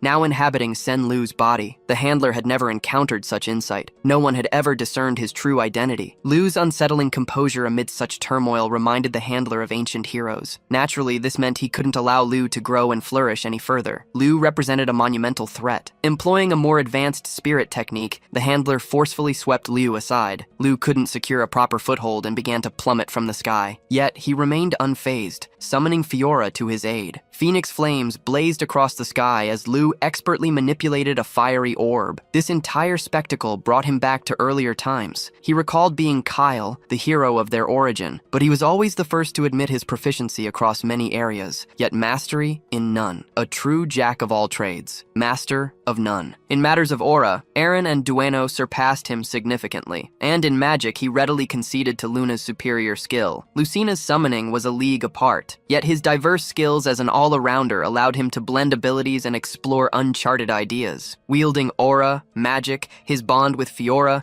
and all his knowledge of summoned beasts, Liu unleashed a formidable spell. Aura, magic, and soul energy each marked an endless path. When combined, they could unleash remarkably potent effects. Fiora, the little chick, is gone. In her place was an adolescent phoenix. Mighty and graceful, her fiery red feathers blazed, lighting up the world as she cradled Liu in her talons. Witnessing the transformation, the demonic beast reacted to the phoenix's energy with furious agitation. The handler grew serious, demanding Liu's true identity. Liu playfully countered, "We can exchange information. I just want to know where Senlu obtained the Fafnir." But this unusual student was far too knowledgeable about the Age of Despair. He was a menace, one who could not be allowed to live. Anticipating Fafnir's attack, Liu drew his sword and channeled the phoenix flame to gather at its tip. Luckily for Liu, Zerdinger's secret sword technique was perfectly designed for phoenix breath. Consequently, his secret technique, Prominence, could ascend to a higher realm. Fafnir's murderous laser beam and Liu's mythical fire collided. Their clash was nothing short of epic. Liu held his ground, without yielding an inch. Senlu, on the other hand, seemed utterly disoriented, his mind shattered by the possession. Fafnir reeled in the air, roaring in agony and unbalancing the handler for a brief instant. Liu seized the chance to press his attack,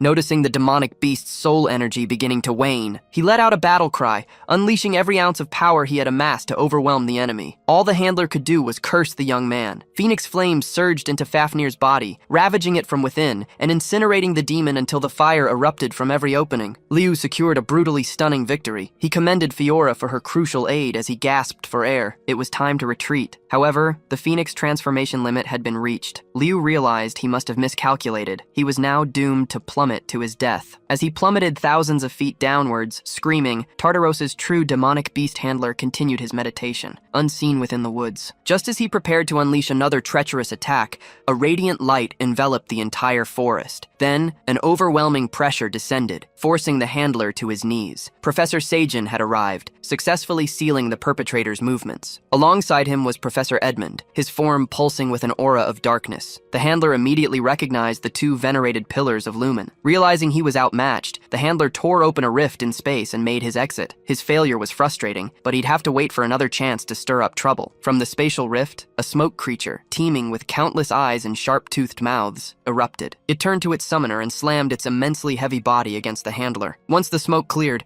the spatial rift and the handler had vanished, leaving only loose rocks and strange, lingering vapors. The professors feared that shadowy forces were now starting to move with full force. Sajin gathered some of the traces for examination. The two pillars of Lumen knew, better than anyone, that the Academy was no longer a secure place. Meanwhile, Leo was still plummeting towards his doom. Grabbing the small phoenix, he implored Fiora to return to the Summons realm instead of joining him in this deadly drop. Thankfully, a scaly-winged beast snatched Leo before he could smash into the ground. Perched upon the black wyvern saddle was none other than Miss Yura. The smile of relief on her face was radiant. She thanked the gods that she had arrived in the nick of time. They gently touched down on a grassland, the black wyvern still cradling Leo like a cub. The demonic beast handler had retreated to a cave in an unknown location. This was his headquarters, where he performed all sorts of horrific experiments. His supervisor loomed over him, eyes filled with disgust and embarrassment. The fool had been defeated by a mere hero candidate. The handler, clutching his wounds, insisted that what he faced wasn't just any normal hero candidate. Upon hearing the kid had a phoenix as his contracted beast,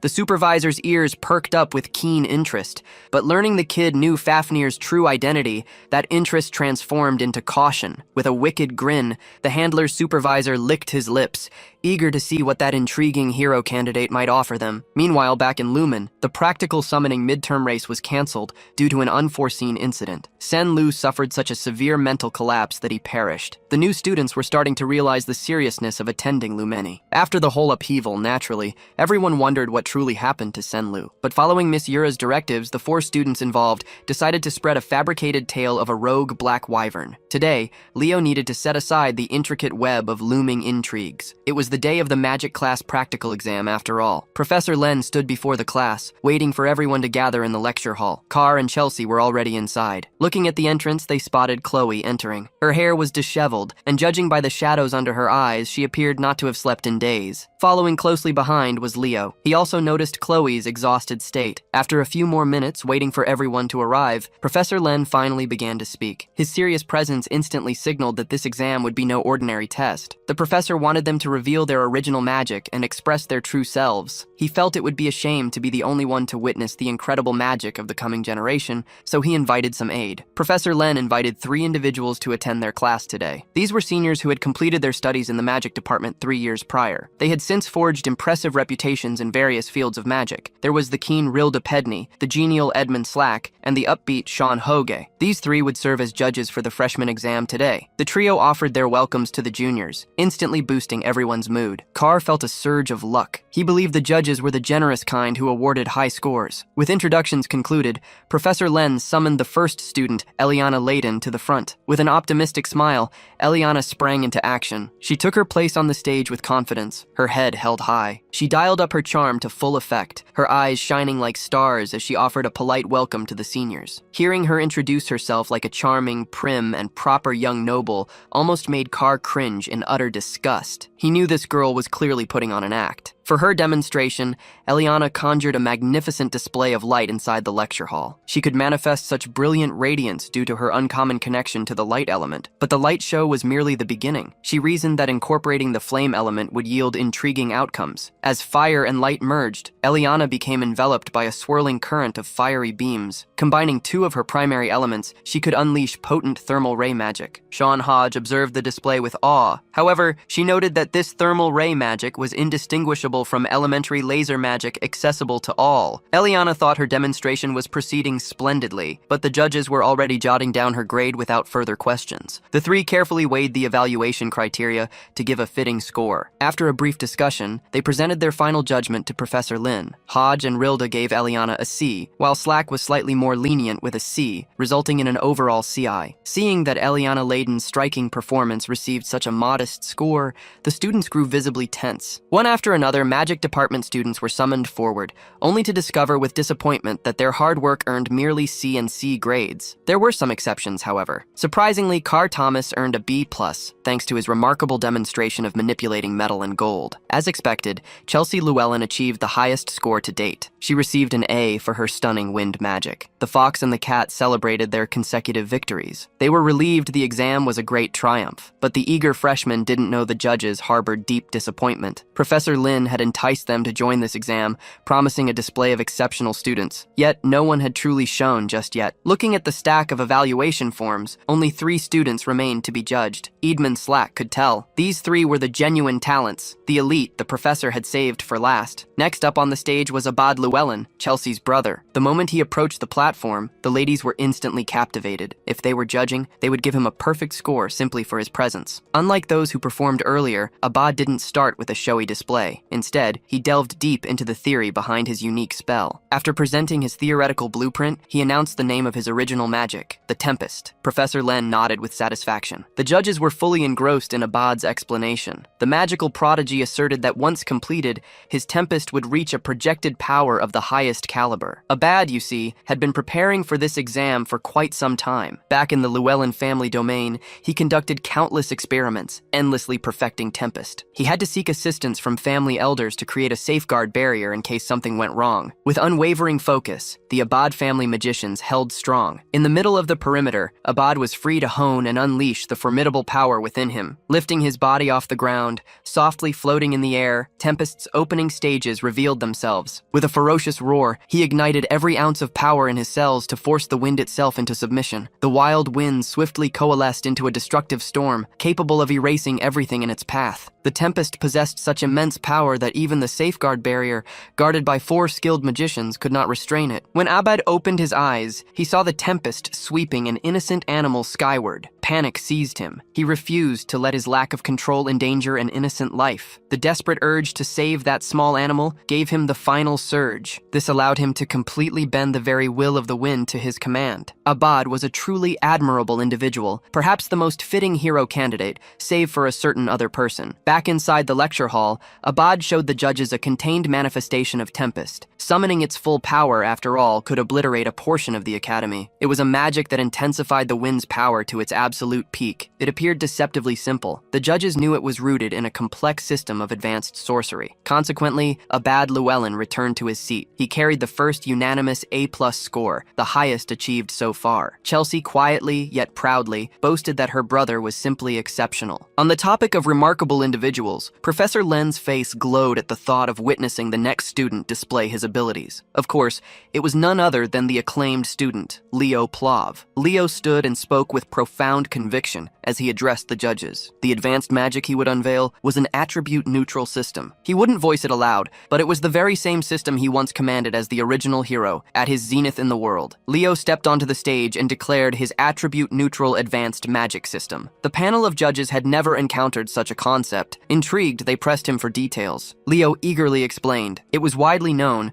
that all fundamental magic spells possessed a core attribute. This was an essential component for any type of spell. His premise was clear. He had forged an advanced magic system designed to revolutionize the entire spellcasting process. Hearing this, the judges reacted with a mix of emotions. Some were doubtful, while others were astonished. Seeking clarity, they asked if he truly intended to forge an entirely new system for spellcasting. While the 3 senior judges refused to entertain such a preposterous notion, Professor Len was beaming with delight, his eyes sparkling with excitement. He was consumed by the urge to claim Leo as his exclusive mage. Edmund Slack, however, believed Leo was merely spouting nonsense and felt thoroughly dismayed. They were there to judge magic based on rigorous principles, not to entertain wild tales. Despite Despite Eidman's displeasure, Professor Len couldn't contain his excitement. He interjected, imploring Leo to document the system's principles. Since the professor himself was ardently keen to explore this idea, the judges were compelled to remain receptive. Leo Plav took hold of a piece of chalk and began inscribing the theory on the board. For a while, the room remained profoundly quiet, save for the faint scratching and gliding of chalk. Ril'Depedni declared that only one mage throughout history had ever employed a completely distinct casting system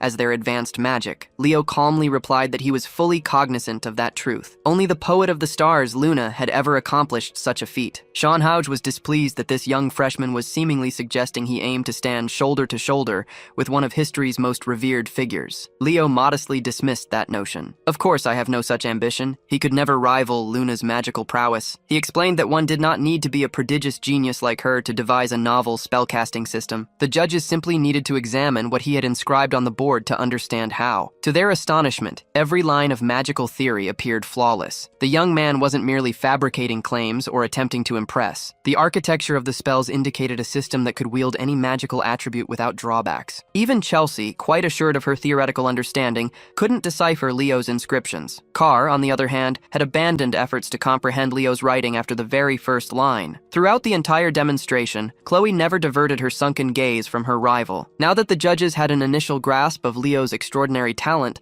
they inquired about his rationale for developing such a unique magic system. The answer was remarkably simple. He simply wished to command any magic known to existence. Disbelief had morphed into keen interest for the extraordinary freshman. Now, he grasped why the professor declared this year's cohort exceptional. When questioned about the system's designation, Leo grinned, raised his hand, and conjured an incandescent thread of mana that illuminated the lecture hall. The glowing mana converged, shaping into an enigmatic orb of pure magic. Leo dubbed this system the Bible. Sean Houge was utterly astonished. Digging through her vast knowledge, she recalled only one figure in history who had employed that term, the supposedly fictional hero, Kyle. She eagerly anticipated Leo's future endeavors. Perhaps the young man would prove Kyle's true existence. After the swiftest deliberation of the day, the judging panel passed their scores to the professor for announcement. The moment Professor Lenz glimpsed the marks on the cards, a smile touched his lips. As anticipated, Leo Plav earned a flawless A+.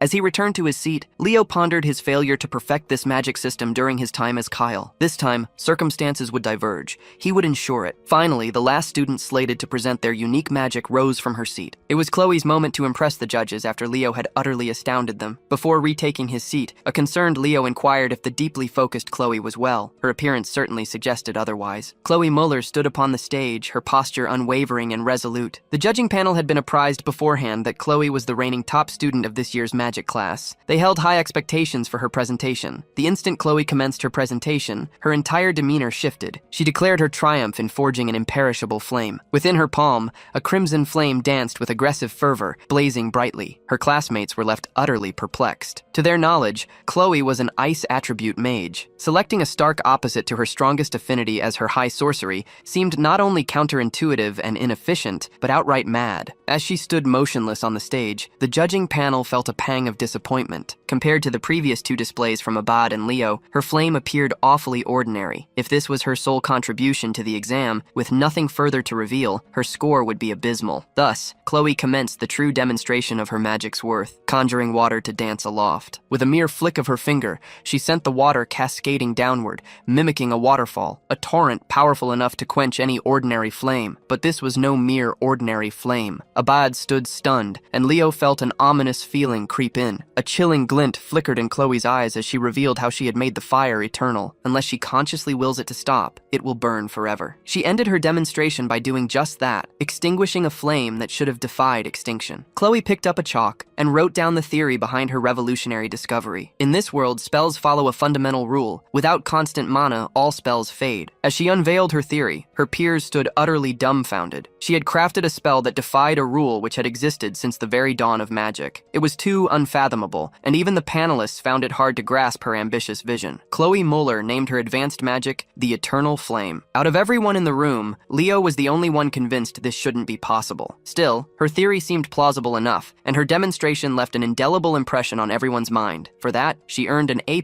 matching Leo's score. Leo couldn't accept it. Something felt profoundly wrong. Crafting a perpetual flame was a challenge even Luna had never mastered. As far as he knew, only one entity had ever wielded such a flame, Erebos, the very embodiment of cataclysm. The moment exams ended, Leo sought out Chloe, but she was already in her dorm, asleep. Chloe hadn't slept since the test was announced days ago. Her preparation for the test had been relentless. Leo held his questions back for now, allowing Chloe to finally rest. Celia then voiced her own worries. Over the past few days, she had noticed Chloe becoming increasingly volatile. She had clashed with some classmates on a few occasions. Celia also heard whispers that she was associating with some of the troublemakers from the Magic Studies program. Lost in thought, Leo returned to the empty lecture hall. He called forth Fiora for the first time since the race. She was now in her phoenix chick form. The mythical beast and her tamer were equally delighted to see each other again. However, Leo also summoned someone else to discuss his suspicions. In the middle of a whirling inferno, a beautiful woman emerged who embodied the very essence of fire. She was Fiora's mother, the guardian phoenix, Miss Farina herself. Her radiant beauty was unmatched, a blazing vision of grace. Sitting with haughty grace and full composure, Miss Farina commanded Leo to get straight to business, inquiring why he had summoned her through Fiora. Leo then inquired why she had been lingering at Lumeni for so long. Given that the phoenix represents the complete antithesis of demonic beasts, there had to be a profound reason for her continued presence at the academy. Miss Farina revealed that 5 years prior, a devastating attack shook Lumeni. 2 students and 3 staff members lost their lives in the incident. The attackers were never identified, nor were they apprehended. In the end, a distraught headmaster Kalian Badian sought a powerful favor, entrusting the Phoenix with an urgent task, scouring the school for any lingering clues. Since that day, Miss Farina has been hunting for any sign of those responsible. Given her mission, she must have heard about the demonic beast tamer's appearance during the recent summoning exam, which claimed another student's life. When asked if she thought Tartaros was involved, Miss Farina regrettably fell silent. She harbors deep suspicions about the shadowy organization, but that was all she could share with Leo at the moment. Realizing he wouldn't extract any more details from her, Leo shared a crucial tip for Headmaster Kalian. He offered the unsettling idea that Sen Liu might not be the only student Tartaros has corrupted. The following day arrived, and the grueling gauntlet of exams pressed on. This time, all freshmen assembled for the joint practical exam in heroics and combat studies. Overseeing the assessment was none other than the easygoing Professor Edmund. Since all students were present, he assigned the task of explaining the exam's objectives to the class representative Leo. Leo eagerly took the lead, briefing his peers on this joint practical exam. Today's challenge involved forming teams and venturing into a hero's world. The world they would be entering was the infamous Chedmer incident. As soon as they heard that name, every student visibly flinched with dread. The only one unfamiliar with the Chedmer incident was Eliana, despite its inclusion in the written exam. Seeing the joint class growing unruly, Professor Edmund's voice boomed, instantly quelling the rising chatter. Show respect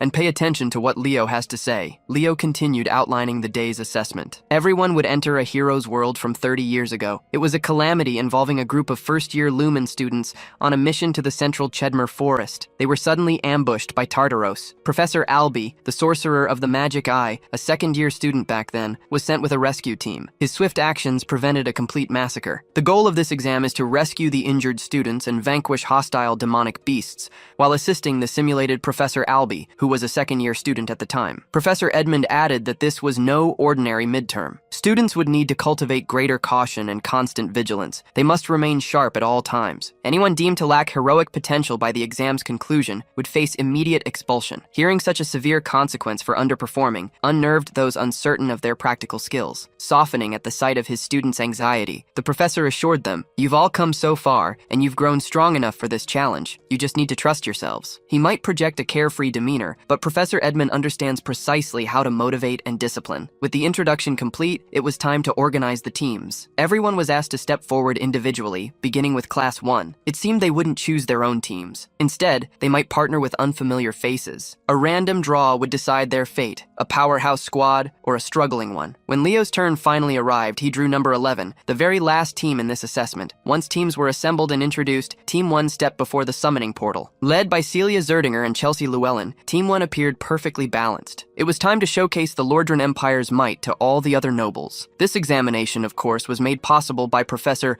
Knockoff Gojo himself, Albi, the Aura Farmer. With a mere wave, he unveiled Albi's world. Prologue. Chapter: The Chedmer Incident. A sweeping torrent of brilliant magic engulfed Team 1, whisking them into a vision of the past. A massive magical screen stood on the field, a recording device tracking the team's every move for all to to witness. Everyone was deeply impressed. Even though Team 1 had just entered, they were already blazing through the hero's world. With Chelsea's magic and Celia's tenacious swordsmanship, they were practically speedrunning this assessment. Children from prestigious hero lineages truly possessed exceptional talent. Seated beside Professor Edmund was his irksome rival, Professor Sejin. As Celia was Sejin's student, he naturally championed her as Team 1's X Factor. Edmund countered that Chelsea's contributions were even more impactful. The two pillars of Lumen simply couldn't resist vying with each other at every opportunity. Interrupting their squabble, the headmaster made his entrance, lauding Team 1's outstanding pace. They were truly worthy of being called rising stars. The headmaster must have known the two pillars would bicker like children, so he drew up a chair between them. He simply wanted to witness how much the first years had grown. Turning to Professor Albie, the grizzled old man apologized for annually using such a painful memory for the examination. Albie countered that Headmaster Kalian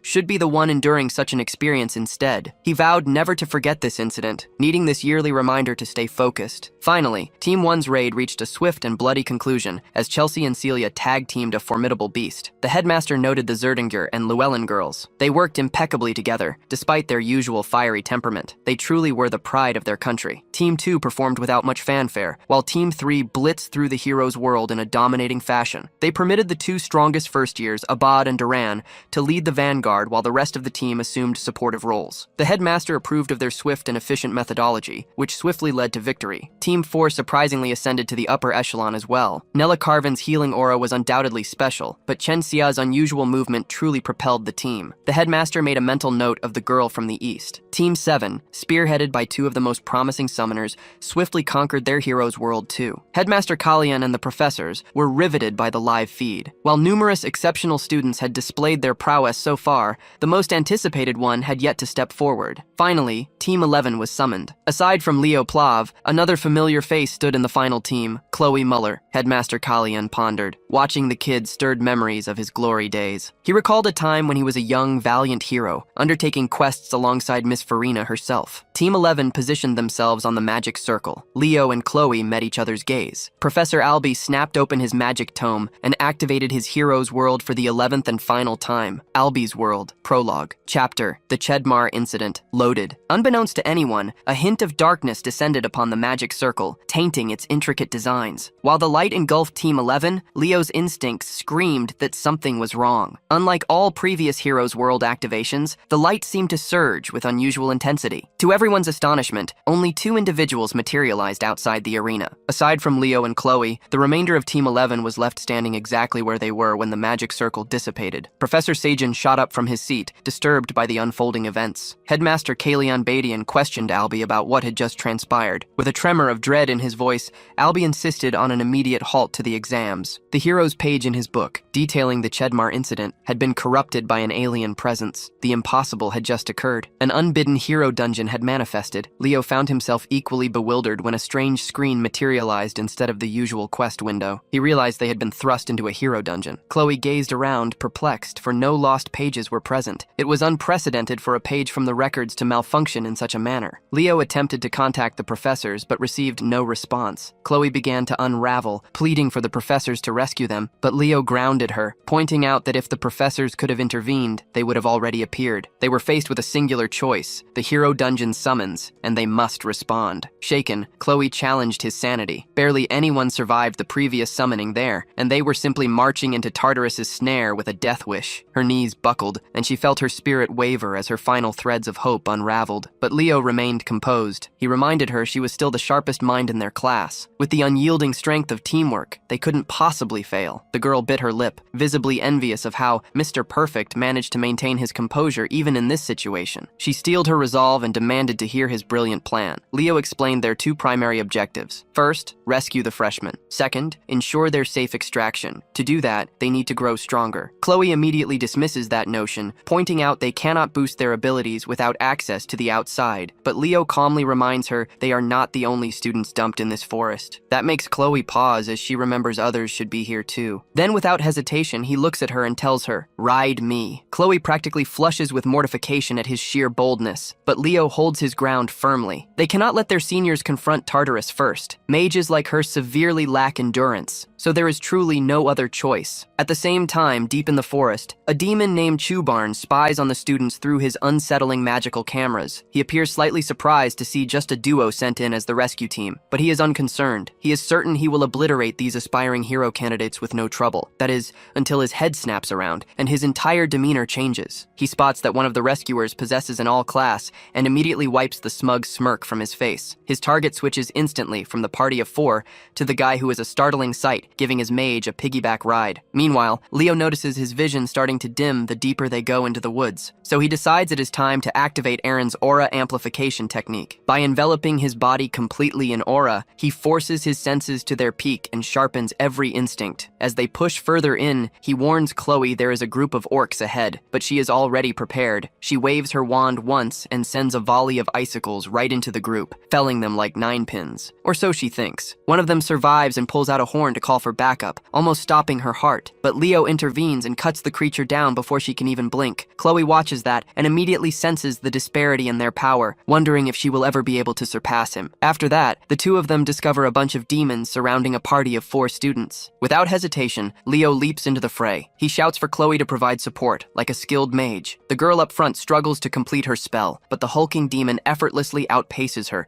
seconds away from tearing her apart with ease. Before she can even scream, Leo materializes before her and cuts it down cleanly, leaving the remaining demons stunned. The other students just stand there, mouths agape in disbelief, while Leo strikes a confident pose, having saved them. Impressed, the girl he rescued asks, "Are you here to save us?" Leo simply affirms, turning his focus to another demon in the back. This one is already gathering energy for his most potent spell, roaring, "Revenge for my brothers!" Suddenly, a downpour of grotesque, leech-like demons rains from the sky, but Leo stands unwavering. He pivots with a powerful, almost legendary flourish, setting his sword ablaze. The parasites are instantly incinerated, transforming into charred husks. Once again, the students are left utterly dumbfounded by his incredible prowess. But Leo gives them no time to rest. He immediately instructs the female student, "Use your spell." She prepares an arc ray and unleashes it, obliterating the demon entirely, leaving no trace. Chloe gazes at her in astonishment and identifies her instantly, solely by her unique magical signature. As the sun begins to set, the girl expresses her profound gratitude to Leo repeatedly for saving her. But Chloe does not even spare her a glance. Chloe simply states, "There is something more important to discuss with my partner." The girl glares fiercely at Chloe's bold maneuver, but Chloe disregards her, leaning in close to Leo to whisper, "That girl is Alia Ziron, the younger sister of Professor Albie Ziron, who perished in the incident 3 decades prior." And then Chloe discloses the detail that truly troubles her. Because this party belongs to Alia,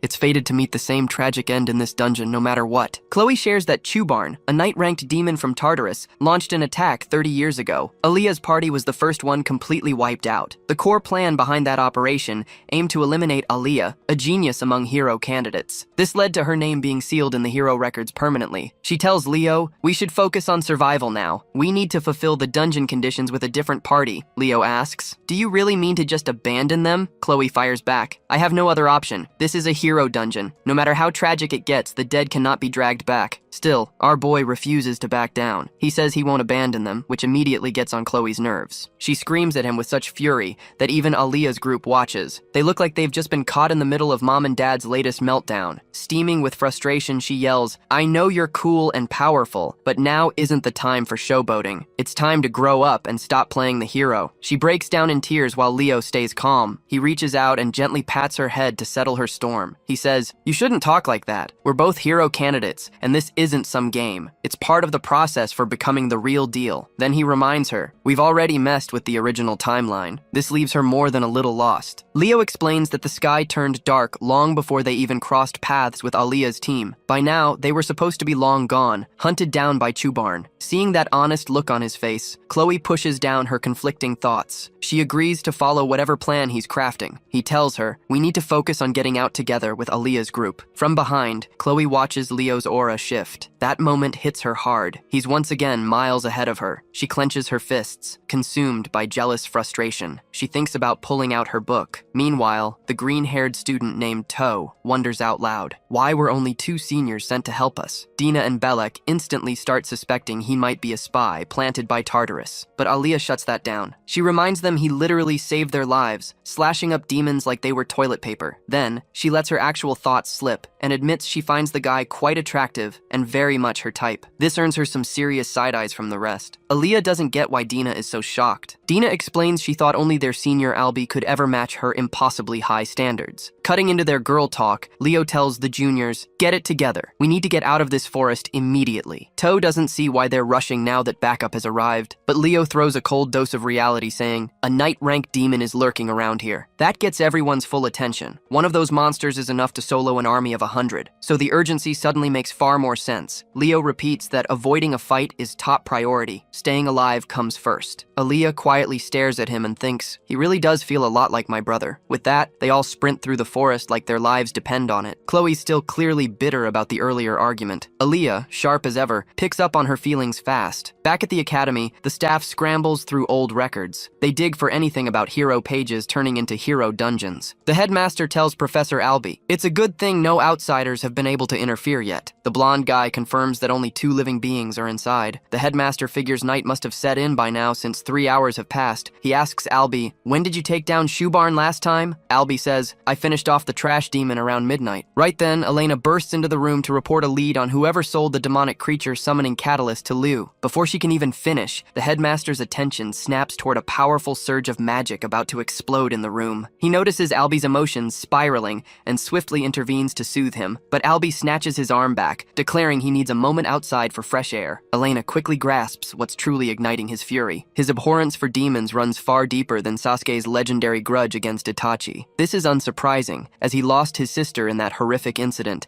and not even a trace of her body was ever recovered. The headmaster urges Elena to continue her report. She reveals the black market merchant who supplied the items had been operating in the city for some time, proving quite popular with the freshmen. Upon hearing this, the headmaster suspects Tartarus had infiltrated a spy, Elena clarifies, stating the man wasn't directly affiliated. It seems Tartarus used him to funnel contraband through clandestine routes. Gently stroking his magnificent beard, the old man ponders their objective. Suddenly, his eyes snap open. He spots Chloe's name on the buyer list, chillingly placed beside an entry for a forbidden black book. Without a moment's hesitation, he instructs Elena to summon Professor Len at once. After she leaves, his ancient, battle-honed instincts, forged through years of dancing with death, kick in. They scream a dire warning. Something truly catastrophic looms. Meanwhile, back in the hero dungeon, Leo and the others pause at the foot of a colossal tower. Inside the hero dungeon, our hero relentlessly cuts down monsters, clearing their path. But exhaustion begins to set in. He's been operating on heightened senses far longer than anticipated. On top of that, Aaliyah's team and even Chloe are visibly struggling, so he declares a brief respite. Tao and Balak stare at him in sheer disbelief, wondering how the guy appears as refreshed as if he'd just left a spa, not a brutal battleground. During the break, Chloe sits absorbed in a book about Shoe Barn. Aaliyah strolls over, subtly probing about her relationship with Leo, then directly asks if Chloe harbors a crush. Chloe appears visibly repulsed by the mere suggestion, but Aaliyah grins, pointing out that her disgusted reaction seems perhaps a tad too dramatic to be entirely innocent. Chloe sighs, casting a sidelong glance at the self-proclaimed genius girl. Though said to have lived 30 years prior,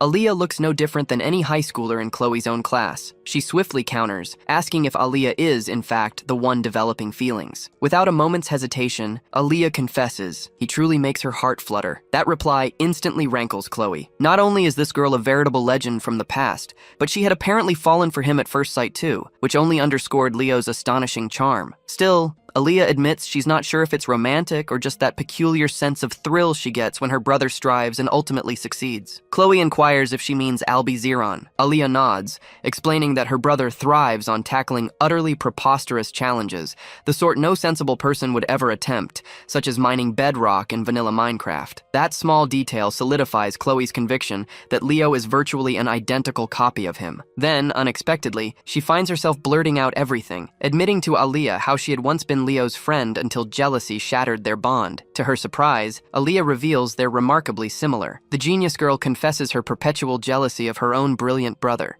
He, despite his clownish demeanor, somehow stumbles into groundbreaking discoveries. She admits her own unique magic is merely a refinement of a system her brother devised, as she struggles with true original invention. She then stuns Chloe by recounting how she failed the entrance exam twice, a failure that only deepened her inferiority complex and fueled her animosity towards him. Eventually, those toxic emotions blossomed into profound admiration. Chloe realizes the exact same transformation had occurred within her. Before she can fully process this this revelation, Leo suddenly stands up and warns everyone to prepare. Their escape route has been sealed. The terrified students seize their weapons, bracing themselves. But our hero reminds them they are all future heroes, and fear holds no place in their curriculum. Still, Aaliyah's party visibly tenses as a colossal demonic figure emerges into view, declaring he has finally located the seed of a great hero. He then unleashes a blast of destructive magic directly at Leo. As he dodges, Leo remembers that this creature was meant to crush potential heroes before they could truly blossom, yet now uses the term great for someone like himself, a notion that unsettles our hero. Even so, he calls out to Chloe, who already has a magic circle prepared. She then summons a colossal iceberg, intercepting Chubarn's attack. In the meantime, our protagonist charges his blade with magic, slips stealthily behind the knight-ranked demon,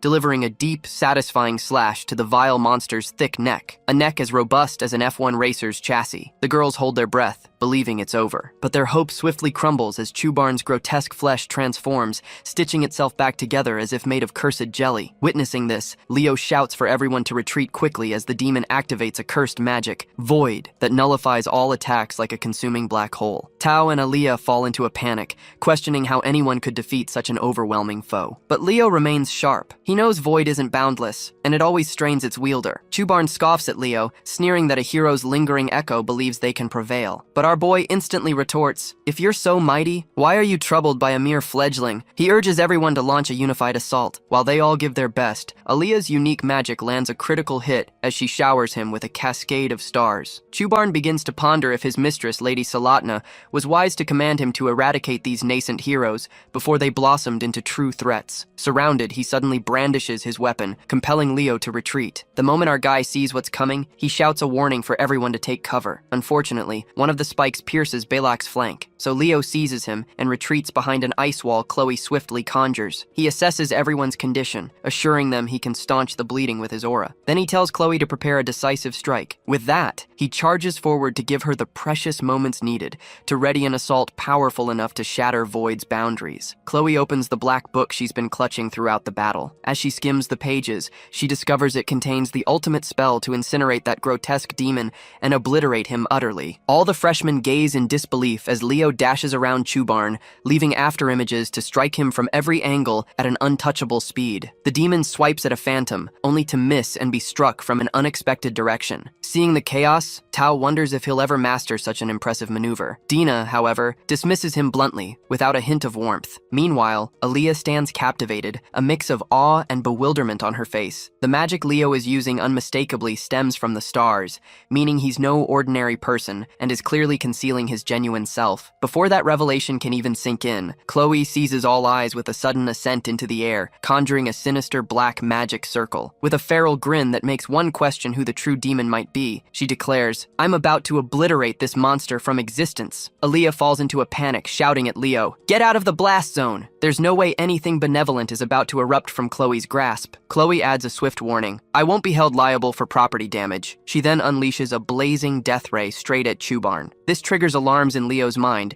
as she's supposed to be a master of ice, not a pyromaniac. Watching the demon be utterly ravaged, Chloe cackles like one truly unhinged and gloats about her eternal flames, proclaiming to Chubarn, "Go burn where you belong." As the fire engulfs him, the flames transform into a black fire, akin to Amaterasu. This ignites a fresh wave of alarm in Leo, and he shouts at her, "Shut it down before things go wrong." But she flatly refuses, insisting, "Trash like Chubarn doesn't deserve mercy. He deserves to suffer properly." Seeing she's undeniably veering towards a darker path, Leo rushes in and knocks the cursed book from her grasp, as if it were a mere toy. A short while later, Chloe finally regains her composure. Leo calmly asks her, "Did you truly create that endless flame magic, or did you acquire it elsewhere?" She admits she's no genius, confessing the spell came directly from the book. This confirms his suspicion that it was a replica of the Flame of Erebus. Chubarn begins regenerating from the inferno. Leo swiftly informs Chloe that the spell she wielded is black magic, and the book is actually a concealed sorcery engine. The news sickens her to her core. With a mournful gaze, she mutters, "I'm far too corrupted now to be called a hero." But Leo pulls her from that downward spiral. He explains that even he hadn't known Chubarn possessed the Void Curse until this moment. This suggests the demon must have employed it during his prior battle with Aaliyah and her friends. Back then, they were mere students hopelessly outmatched in an impossible fight, yet they still refused to yield. He reminds her of their academy's motto, to go even further beyond like Goku. That's when understanding finally dawns. Chloe realizes she doesn't resent Leo for always leading the way.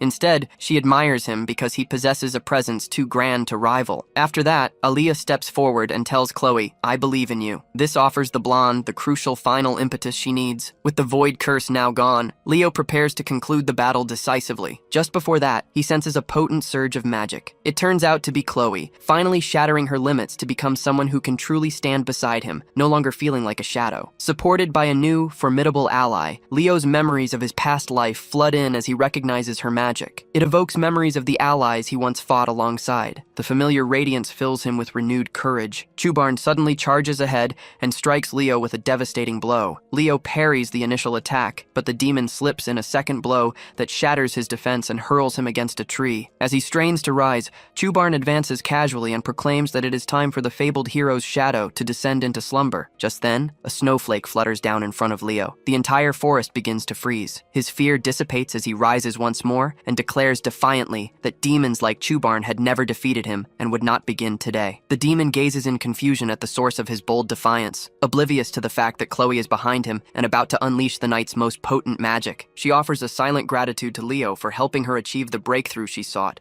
and unveils her innate magic, a spell called Ice World that covers the battlefield in a frigid torrent of raw power. With a wave of her staff, the whole field below her becomes encased in ice of astonishing thickness. Chloe hovers aloft and summons forth massive crystalline lances meant to annihilate any unfortunate soul caught beneath them, but Chubarn does not even stir, remaining frozen solid, an immobile, frigid sculpture. Leo approaches the ice-covered demon, and the instant his hand touches it, its soul dissolves into a pure black smoke. Immediately after, he finds the black magic book, infuses his sword with fire magic, and plunges it straight through, triggering a violent burst that incinerates it completely. System notifications appear, hailing his success in rescuing the freshman from peril and defeating Chubarn. But what truly captures his focus is how Chloe completely commandeered the spotlight by demonstrating an entirely new form of magic so suddenly. This magic proves to be field magic, a discipline he would never dare to mimic, short of losing all his survival instincts. He is surprised when Chloe says she is planning to confess the truth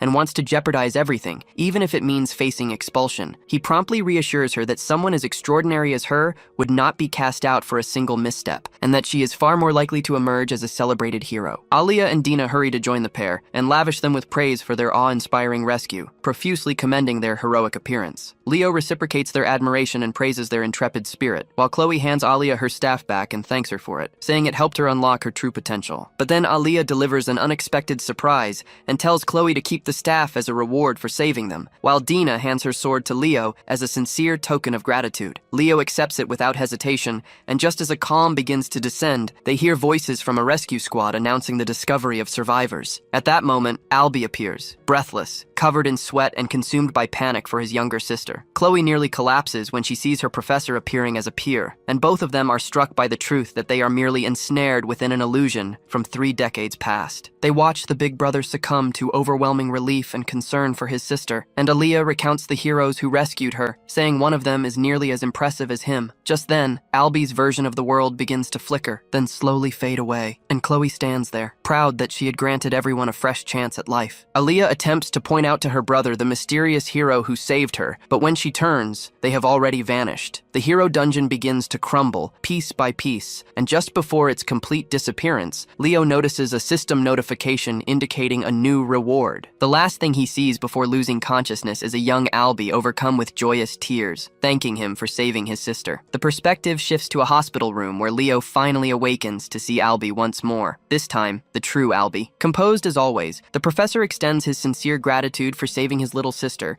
and tells him to convey the message to Chloe once she awakens too. With that, he departs the room with his characteristic ease, and shortly thereafter, the headmaster steps in. The astute elder asks Leo how he is faring, and then comes directly to the matter, stating he already knows about the black magic book Chloe possessed. Leo is quietly astonished that this venerable figure discerned the truth, and the man explains he possesses records from the establishment where Sen Lu bought the summoning catalyst, and where Chloe subsequently recovered it. The headmaster confesses his astonishment to learn that a sorcery machine somehow managed to infiltrate the academy undetected. These accursed artifacts are fashioned from fragments of Erebus, intended solely for demonic use, and when anyone else uses them, their minds begin to decay from within, eroding their sanity. Leo decides to explain the full account, and provides a comprehensive recounting of the events, which makes the headmaster begin to ponder whether the Black Book itself instigated the entire catastrophe. Leo concurs, appears, stating that the world returned to its original state the moment he annihilated it. At that moment, Chloe suddenly sits bolt upright in bed, utterly disoriented by the presence of the headmaster standing there. He urges her to stay calm, then calls for Elena. His remarkably efficient secretary enters, carrying a large cloth-wrapped object. It reveals Dina's sword and crystal given earlier alongside Alia's staff. Chloe's eyes widen as Alia's staff suddenly takes shape in the real world. The headmaster gives Leo a suspicious glance, demanding how he possibly acquired a reward that shouldn't exist. Leo realizes from Chloe's reaction that he's the sole recipient of a reward, recalling a similar event during the entrance exam. Ordinarily, it's impossible to gain an attack reward from a living hero's world. This rule has remained unbroken since time immemorial. Leo ponders if this entire situation links back to the Fairy King's pledge. He openly admits it was an attack reward,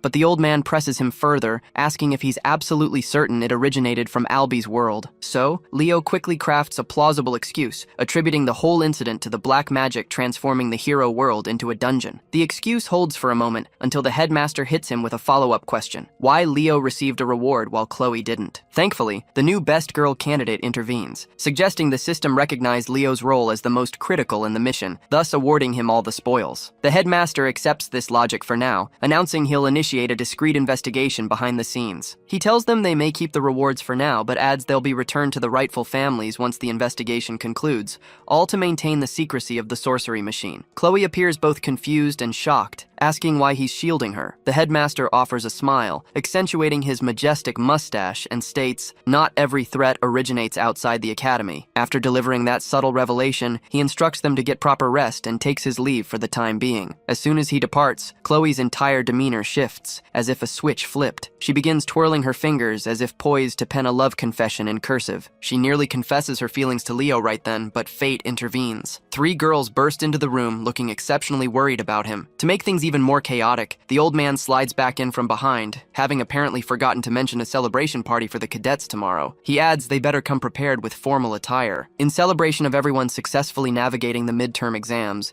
the academy decides to host a party for the students. The announcer seems to be reveling in the moment as he excitedly introduces the arrivals, wondering if it'll be more lovely girls or charming guys this time. Instead, the NPCs from Class 5 appear, immediately behaving like royalty and acting as if the midterms were effortless. As the crowd grows, more people stream in to enjoy the food. Just as swiftly, gossip begins to circulate from every corner. The duo devours the food like starving orcs. Then Carr pauses between bites, wondering why their class hasn't arrived yet. Just then, the announcer's voice booms out again, revealing the next pair of heroes making their grand entrance, catching the two completely off guard. Nella and Eliana stride in as if straight from a runway, looking absolutely breathtaking in their dresses. This instantly renders the boys utterly captivated. Meanwhile, the girls waste no time mocking their suits, asking, "Did you borrow those from your dads?" The announcer continues the enthusiastic introductions, announcing the Llewellyn siblings, who enter looking impeccably sharp in formal wear while the crowd erupts. Carr points out how quickly they're surrounded,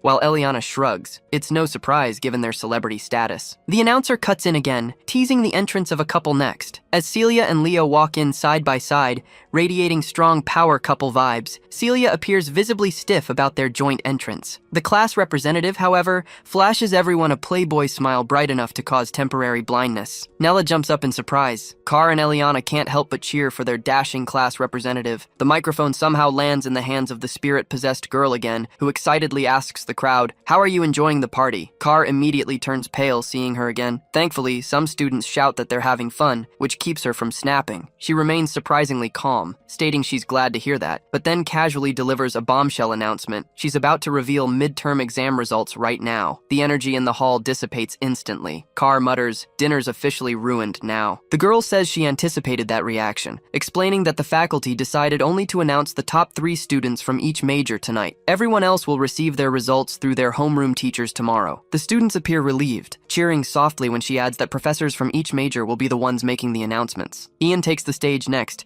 and Eliana remarks softly that he's looking especially dashing tonight. The sword professor, without delay, commends everyone's hard work and reveals the top names in the night major. A hologram displays Celia at the top, followed by Duran and Chen. Celia appears perplexed, clearly anticipating Leo to be at the top, and Leo catches her expression. The professor from the magic major steps forward next and announces Abad, Chelsea, and Ameo as the top 3. Chelsea grows worried as Leo's name name remains absent, but Leo calms her, explaining such things happen and she shouldn't dwell on it. Carr remarks that it's strange Leo's name hasn't surfaced even once, and he observes Chloe's name is likewise absent. Chloe stiffens momentarily, but then quickly masks it with a smile. The professor acknowledges that despite failing Chloe for using a spellbook, her passion and skill as a magician were truly remarkable. Sejin shares the sentiment and rises, beaming like a proud father, but Herod smirks and gestures for him to sit down while Celia gently reassures Chloe. Then the true highlight of the evening, Yura, takes the stage to announce the results of the summoning major, and eager fans immediately shout to be her summon pet. She begins announcing the names, and Leo's name is once again absent from the list. Celia grows noticeably concerned while others start murmuring about the strangeness of how he failed to rank even once. The microphone returns to the same chaotic girl, who inquires if the audience is still enjoying themselves. She then promptly declares it's time to unveil the top scorer who will represent the Academy in the coming year. She allows the anticipation to build for dramatic effect. She finally announces the name, Leo Plav, which sends his classmates into a burst of celebration, cheering him on. The applause is brief, however, as a student suddenly raises an objection. Emeo challenges how Leo could possibly achieve the top score when he didn't even rank in any of the majors. He declares the entire situation appears dubious. Leo confesses his own surprise and turns to the announcer, who now begins to stumble over her words, struggling to construct a coherent explanation. Then she snaps, her alternate personality seizing control. She launches into a tirade of insults at the students, remarks that would warrant immediate expulsion under normal circumstances. She snarls that she'll only explain this a single time, so they must listen intently and cease their chatter. Herod observes with amusement, wondering if she's being possessed again. Sejin nods, agreeing he finds this entertaining as well. She embarks on an explanation, stating that students with dual majors are not factored into specific major rankings because their attributes are distributed across multiple disciplines. She offers an example, noting that a magical knight possesses a weaker aura than a dedicated knight and less potent magic than a true magician, yet their combined might far surpasses either individual path. She emphasizes that Leo's combined practical exam scores exceeded all others. Emeo still grumbles under his breath that others achieved superior theoretical scores. She scolds him relentlessly, then discloses that Leo completed the mission in the hero's realm, even eradicating Shoebarn. This leaves everyone utterly stunned into silence. Meanwhile, Leo strives to appear unfazed, continuing to cultivate his aura as if nothing extraordinary occurred. The other students simply gaze at Leo in stunned silence, while Eliana and Carr both exclaim how he possibly cleared that dungeon with just one companion. Leo remains perfectly composed, offering no response, as the announcer girl reverts to her awkward demeanor and starts stammering once more. Sejin nonchalantly remarks that her segment is concluded anyway. She concludes her speech by inviting everyone to enjoy the party. This instantly shifts the mood as whispers and gossip fill the room. Yura pauses her meal and turns to Len, inquiring what the rankings would have reflected had dual-class students been factored into the major scores. Len responds instantly that the entire result board would have undergone a profound upheaval. He calmly explains that everyone's ranks would have fallen by one position. When Yura asks if that means Leo secured the top spot, the magic professor affirms it was indeed their prodigy. Yura is visibly astonished, stating it would have been identical for the summoning major, and Ain confirms its applicability to his department too. Yura attempts to fully grasp the revelation, though Ain remarks that Leo's overarching class goals now appear significantly more attainable. Len interjects again, proclaiming that despite everything, Leo's future path will undoubtedly be sorcery. Yura swiftly counters, arguing she wants Leo in the summoning major instead. Meanwhile, the Glacial Knight listens to their bickering and coolly states that Leo seems like a born swordsman. This causes them to erupt in curses,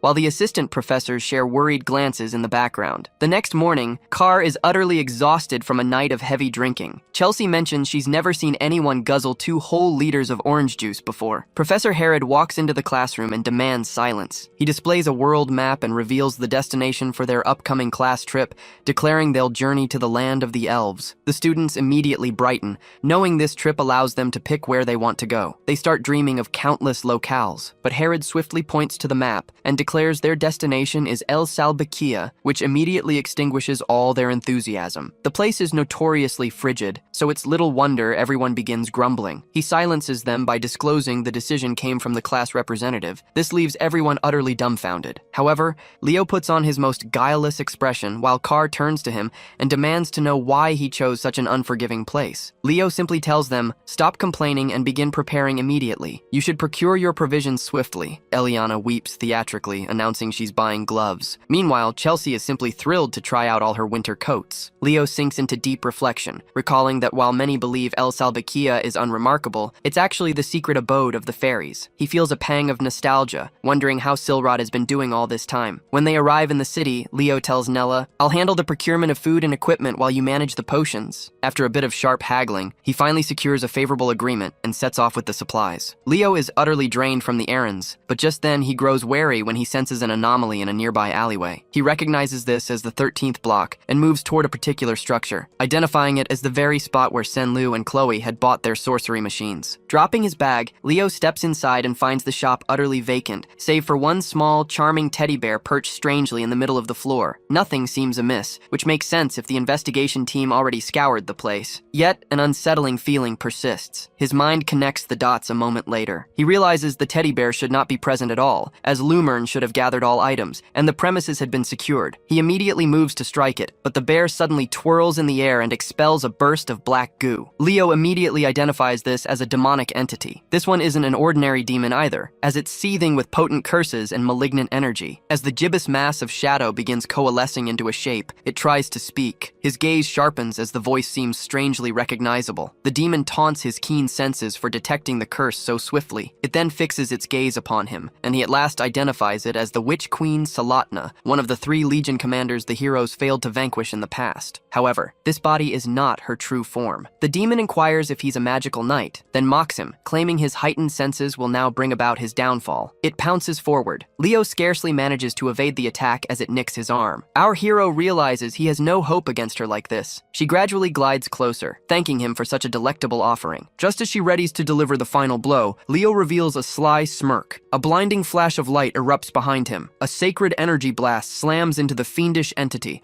sending it crashing violently to the ground. As it attempts to scuttle away, it screeches the name of the sorcerer of the magic eye. Even headless, the demon's body lunges at Leo. It hisses a threat, vowing to devour Leo's juicy fairy eyes. Leo retorts he wants nothing to do with a cheap imitation like her, then roars for its demise. He unleashes a devastating Miko Miko beam. The creature is utterly obliterated, dissolving into scattered teddy bear fragments. Meanwhile, Leo recalls Professor Alby's other formidable title, the Decimator of Tartarus. Whispers suggest he only joined as a Lumen professor to gain clearance beyond the kingdom's borders, enabling him to hunt demons. Leo breathes a sigh of relief, grateful for the era's hero, but Alby fixes him with an intense gaze. What in the abyss happened here? Leo explains the demon manifested during his solo investigation, concealed within the teddy bear by a potent curse. Alby seizes the teddy's head. The investigation department will definitely bear the blame for this mess. He turns to Leo. "I'll overlook this solo investigation this time, but request backup next time, should you require it. You still owe me for what you did." That remark stuns Leo. He retrieves his supply bag, a quiet thought forming in his mind. House Xeron is one of the 3 great families, so he might leverage Alby's position to access the Forbidden Library. Returning, he finally spots Nella. She appears thrilled to see him, only to instantly panic upon noticing his injuries. She rushes over, casting healing magic. What exactly transpired? However, Leo is deep in thought. This incident largely confirms Salatna is responsible for the demonic creature and the cursed grimoire, yet he remains unable to discern their ultimate objective. 1 week later, the students assemble before a massive gateway portal. Leo reviews the checklist with his class, ensuring they have all their essentials. Celia approaches. "Why is your group heading to El Salbecchia?" He explains it's a summer retreat, a way to escape the heat. She grins. "I despise the cold." She then wishes him well before departing with her own class. He watches her leave, then turns back to his students. It's time to move. Chelsea radiates excitement, while Carr groans. "I detest the cold as well." Leo turns to ensure everything is prepared,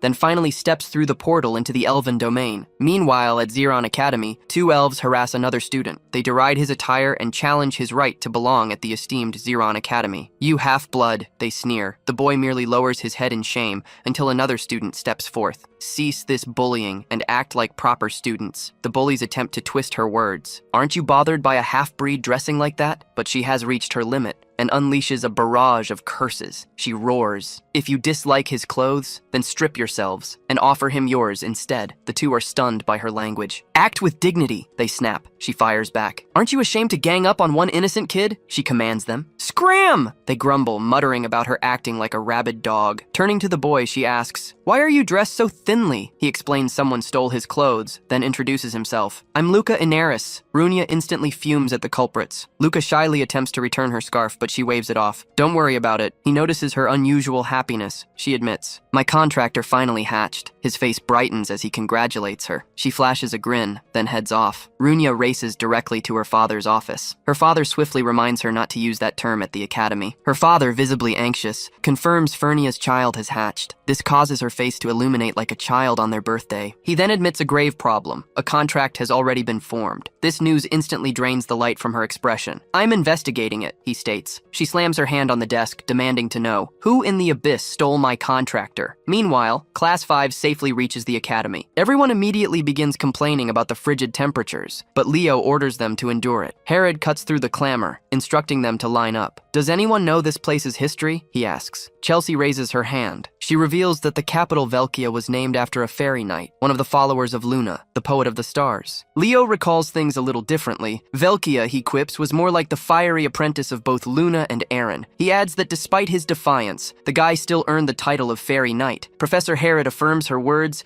and clarifies that House Ezra holds sway here, as they are the direct lineage of the fairy knights. Suddenly, figures start to emerge from the fog. Herod spots them as the group draws near. Carr instantly frets, asking, "Are they thieves?" The professor states that danger can lurk anywhere, but even he's taken aback when a familiar voice greets him, asking how he's doing. A contingent of elves finally steps out of the fog, led by a striking figure with white hair. The girls begin to swoon as if a star had appeared. The white-haired elf steps forward. "I've been expecting you." He is revealed to be none other than Lune Ezra, council chair. Herod nods, noting he hasn't changed a bit, while the girls utterly gush. They are convinced they've found their destined partner, their infatuation reaching new heights. Leo breaks their reverie. "Does age truly mean nothing to you all?" Eliana nudges him playfully. "Are you jealous?" Leo remains calm, observing that elves live long and barely age. He then turns the question back on her. "How old do you think Lune actually is?" The two adults overhear the banter and remark on the spirited nature of this group, unlike previous groups who were far more restrained. Herod simply attributes it to first years enjoying themselves. Eliana steps forward and confidently inquires about Lune's name and age. "My apologies for the delayed introduction. My name is Lune Ezra, and I am 97. Eliana's dreams shatter instantly. Carr lightly pushes the stunned girl aside. "Are you perhaps our guide for this trip?" Lune extends a hand. "I am the council's chair member." Carr gives a clumsy handshake, inwardly mortified, as Professor Herod mutters, "We'll need to speak later." Some time later,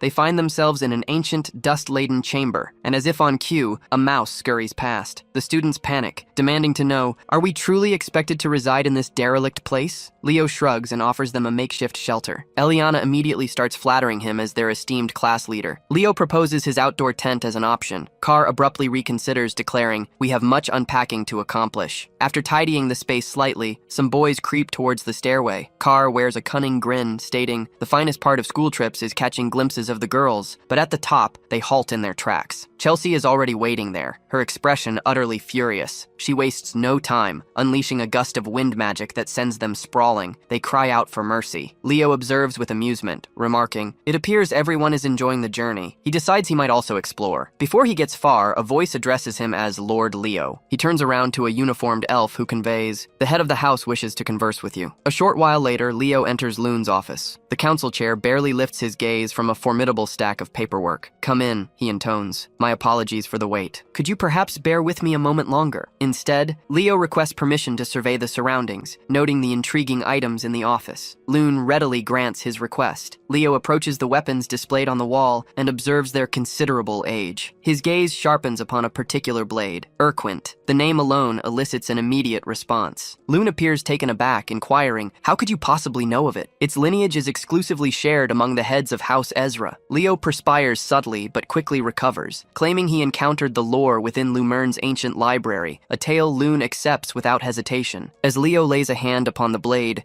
sensing an infusion of stellar mana, he swiftly discerns it is not the authentic artifact, merely a replica. His mind drifts, plunging into a vivid memory from his past life as the hero Kyle. His companions had eagerly discussed a new weapon back then. Luna proudly displayed it to Kyle, seeking his thoughts, but he retorted that she resembled a goblin thief, instantly igniting her fury. The true Urquint had first been wielded by Luna, but was later passed on to her student Berkia. However, it vanished before the quest to Tartarus. Lune approaches him from behind, revealing that his ancestor had recovered Urquint after vanquishing Berkia's hero world. However, weapons from hero worlds are exclusively wielded by their original conqueror. The realization dawns on Leo, explaining why it had felt like a hollow shell. Lune then motions for him to take a seat. Herod informed me you're a versatile student and also the first-year representative, he says. A fact Leo confirms. Lune then presents an unusual request. He desires for Leo to converse with his granddaughter. She's an exceptional student at Saroon Academy, but ever since entering school, she's lost all motivation. Lune believes that someone like Leo, being of a different race, might stir her from her apathy. Leo approaches her room, pondering if Lune's gesture of handing him the key was truly appropriate. Still, he raps and steps inside,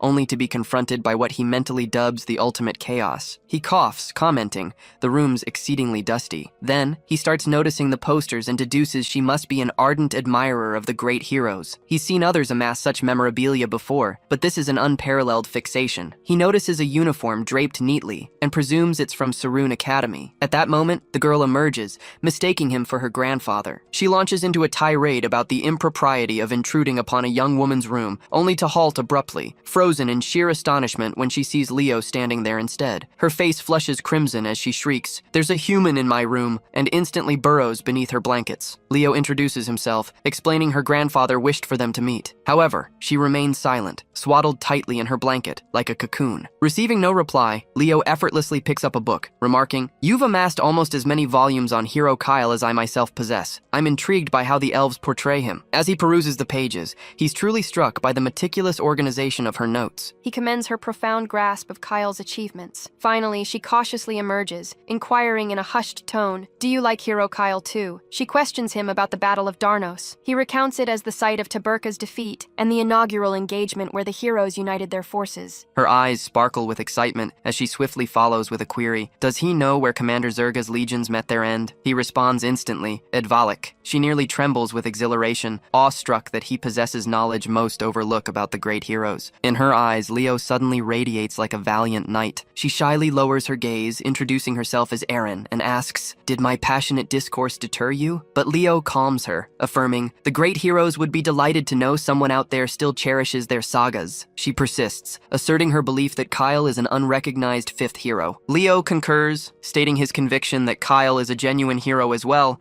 and even plans to join a club that investigates his heritage. That invigorates her, until the reference to school registers and her spirits plummet once more. Leo observes her quiet, withdrawn demeanor, and tenderly inquires why she doesn't wish to return. She confesses she feels out of place at Saroon Academy, as everyone there is aspiring to hero status, and someone with a timid spirit like hers doesn't merit a place among them. Leo observes her uniform, noting its immaculate condition, and deduces that, deep down, she still yearns to attend. He informs her that he's not the sole human present, adding that his classmates would likely be thrilled to meet her and engage with her ideas. Her surprise is evident, but he then mentions the existence of other academies that cultivate heroes from diverse races. With a smile, he tells her, "If you're curious, you should come see for yourself." With that, he bids her farewell. The moment he steps outside, Lune awaits, eyes gleaming with anticipation. His sudden presence startles Leo, but Lune leans in and eagerly whispers, "Were you truly conversing with Aaron this entire time?" He wipes a dramatic tear, overwhelmed that Aaron had managed a full conversation for the first time. Now, he wishes to bestow a magical artifact upon him as a reward. Leo agrees, deeming it impolite to decline a gift. Lune leads him to the treasury, instructing him to select anything he desires. Nothing immediately caught his eye. Then Leo noticed an unusual item. He picked it up. Lune offhandedly remarked it was just a jewel infused with fairy magic, though he considered it more a trinket. Leo calmly stated it was perfect, and that he wanted this one. Lune cheerfully agreed. Yet, Leo soon realized he felt sure the fairy inside wasn't merely carved, but alive. Later, Class 5 gathered in the hall as Professor Herod outlined their new routine. Starting tomorrow, they'd be rising at 6 a.m. for individual drills, followed by mission practice in the afternoon. Eliana attempted to object, highlighting they had trained relentlessly at school, but Herod cut her off. This trip was no holiday. Instead, it was designed to hone their shortcomings. Then he calmly revealed the bombshell. This entire schedule had been planned by their own class representative. Instantly, everyone's gaze snapped to Leo, filled with utter betrayal. But Leo grinned broadly and declared, "This place is ideal for combat drills." Eliana convinced herself he must have honorable motives. Herod concluded the meeting, advising them to savor this final day. It would be their last taste of leisure. Later that night, Leo sat sat in his room, examining the jewel. He concluded it held the Fairy King's magic. This explained why Loon considered it a mere decoration,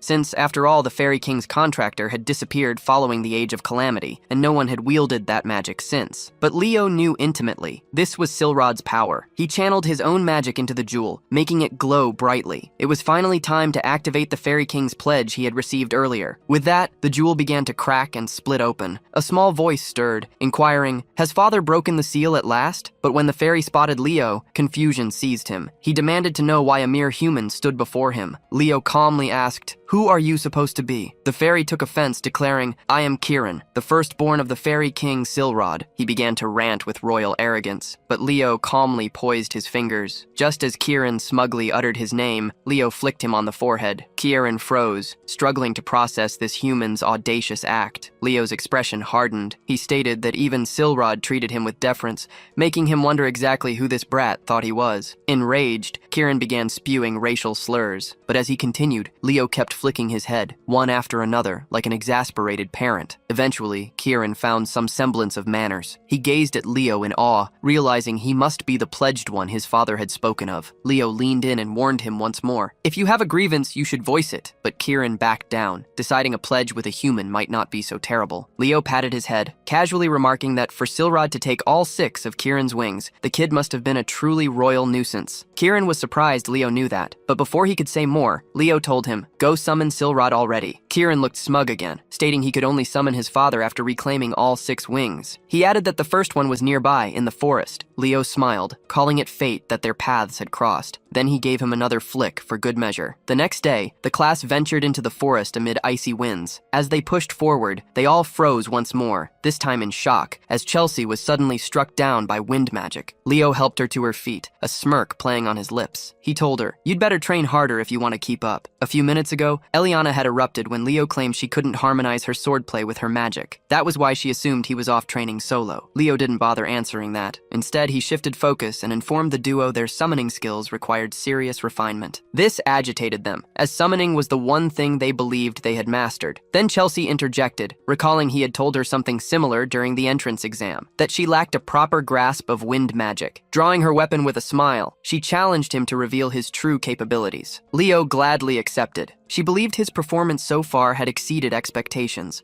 and was curious what else he had concealed. She gave him no chance to prepare. She fired off her windbreaker spell without warning, sending a massive gust roaring toward him. Leo doesn't even flinch. He unleashes his own windbreaker, instantly canceling her spell and leaving her aghast. Eliana is utterly bewildered. High-speed casting was Chelsea's specialty, but Leo had just met her pace precisely. Chelsea persists, unleashing Wind Chain. Leo only sighs, reminding her of his warning from their first encounter, not to employ wind magic that way. Then he launches Wind Bolt, a truly monstrous spell. It tears right through hers and rockets toward her, catching her completely exposed. The impact sends her flying into a tree. As if nature itself were adding insult to injury, a cascade of snow tumbles onto her head immediately after. Leo walks up and points his sword at her, calmly proclaiming his victory. Chelsea still looks dazed, mumbling, "Was that real wind magic?" Carr chimes in that he hadn't expected her to lose. Eliana can't fathom how their class rep gained such strength. Professor Herod offers his insight. While Chelsea isn't weaker in raw power, the true disparity lies in their understanding and control of wind magic. Leo pats the grumpy cat's head as the professor continues explaining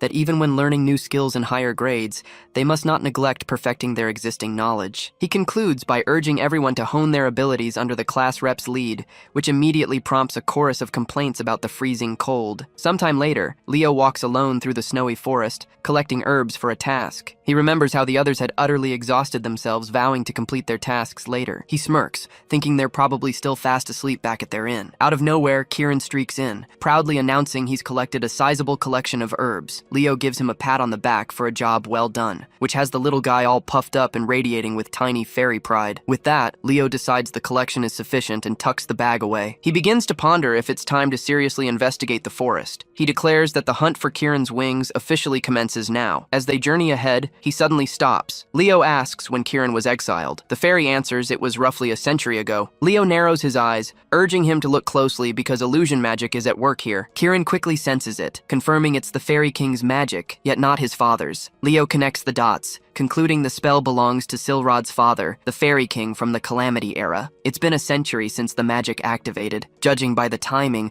the energy fueling the spell must be Kieran's wings, somehow repurposed into an ancient formula. Suddenly, a voice pierces the air. I heard something valuable is hidden nearby. Both of them become instantly wary as a foul aura permeates the area. The stranger steps closer and asks, why are humans wandering around elf territory? But Leo flips the question back, stating it's stranger that the undead are lingering here. The hideous skeleton roars, this land has long been under Tartarus's influence. But Kieran retorts, shouting, this place is a fairy sanctuary. The skeleton laughs and mocks him. How could a weakling like Kieran even call himself a fairy? That stings Kieran. His magic ignites, and he charges the skeleton without a moment's hesitation. The creature barely reacts in time before Kieran blasts a gaping hole through its chest, reducing it to a mere pile of bones. Kieran mutters, it crumbled too easily for something so loud and full of itself. Leo just raises a brow, asking, why is a fairy fighting like a raging barbarian? Kieran stretches and says, it worked out since fairy and undead powers naturally cancel each other out. But then he freezes as the skeleton starts speaking again, admitting, while Kieran may be low level, he's still a fairy. It then begins reforming right in front of them. Kieran pinches his nose at the foul stench and charges in again,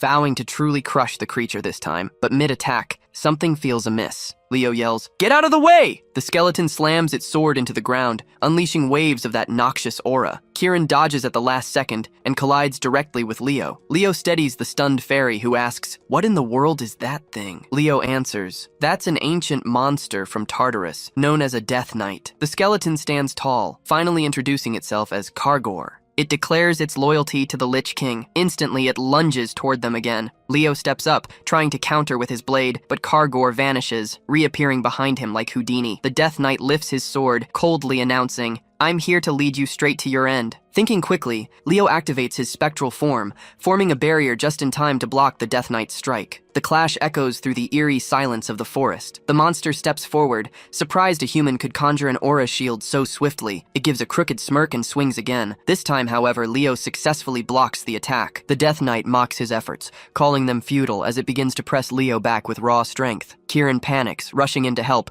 but gets blasted into the ground with ease. Groaning, he rubs his forehead, muttering he's already drained of power, and bitterly wishes he had his wings back. Without wasting another second, Leo begins chanting, soon engulfed in red flames. This catches the Death Knight off guard. Suddenly, Phoenix wings burst from his back, their brilliance lighting up the dark woods. Kieran watches in awe, realizing Leo must also be a contractor. Leo then delivers a swift, precise strike that slices the Death Knight clean in two. The tiny phoenix lands proudly on Leo's shoulder, followed by Kieran, who immediately starts fussing over the fiery fluff ball. Kieran tries to shoo it off. The annoyed bird puffs up, but before the squabble escalates, the Death Knight's voice bellows once again, swearing, none of you will leave this place alive. It drives its sword into the ground, unleashing a curse that opens a dark pit, summoning an army of undead from beneath. One by one, skeletal warriors begin to rise with weapons drawn. Leo realizes it's a curse that endlessly revives the dead. Leo lowers his shield, making Kieran alert, who asks, are you giving up? Leo only smirks his response, striking a confident pose, and says, I finally got a hold of Kyle's mana. Without hesitating, he casts Earth Ripple, sending shockwaves bursting outwards, causing the undead to lose their balance. Leo charges forward, slicing through them with ruthless efficiency using his Vortex Slash, ignoring the Death Knight entirely. The monster roars in frustration, demanding Leo face it properly, but Leo simply calls it out for hiding behind its summoned horde. Using a jump boost, he propels himself high into the air, while the Death Knight screams after him. Eventually, Leo stops running, figuring he's gotten far enough, though he can't shake the feeling that something is off about a Death Knight showing up in a fairy forest. As he tries to make sense of it, a skeleton stumbles out of the trees. He readies his blade, assuming it's a straggler, but before he can act, the creature is shredded into pieces. An elf appears, raising his sword to Leo and demands to know, were you the one who summoned it? Leo calmly explains, I'm just a Lumern student with no involvement. Leo identifies him as a Saren student, recalling Aaron's uniform, but the elf doesn't buy it and lashes out. Leo sidesteps with ease, knocking him down using the base of his sword. A voice interrupts, asking him to stop, as a red-haired elf steps in and apologizes for the other's rudeness. She introduces herself as Runya, assuring Leo, not all Saren students behave like that trash bag. He accepts the apology, asking what brings her here. She replies she's on field training, while Leo explains his classes here on a school trip. He He excuses himself to report the incident to his professor. Runia sees him off, though he pauses for a moment, trying to remember why her name sounds familiar. Meanwhile, she's already scolding one of her students for making a blunder. You idiot sandwich. Back at the academy, Loon seems skeptical about the entire Death Knight situation. He mentions that while monsters have indeed emerged, events haven't escalated to such an extreme. Professor Herod supports Leo's account, insisting he wouldn't lie about something of this magnitude. Just then, someone calls out to them, declaring that misunderstandings often stem from ignorance. A dark-haired elf emerges, ridiculing the notion that a first-year candidate encountered a Death Knight. He introduces himself as Professor Herdium, and Loon gestures for him to elaborate. Herdium contends that Leo probably confused a Skeleton Knight for a Death Knight. He argues that a true Death Knight would have ended Leo's life immediately. He doubts whether Herod genuinely believes such a story, but Herod asserts that he does,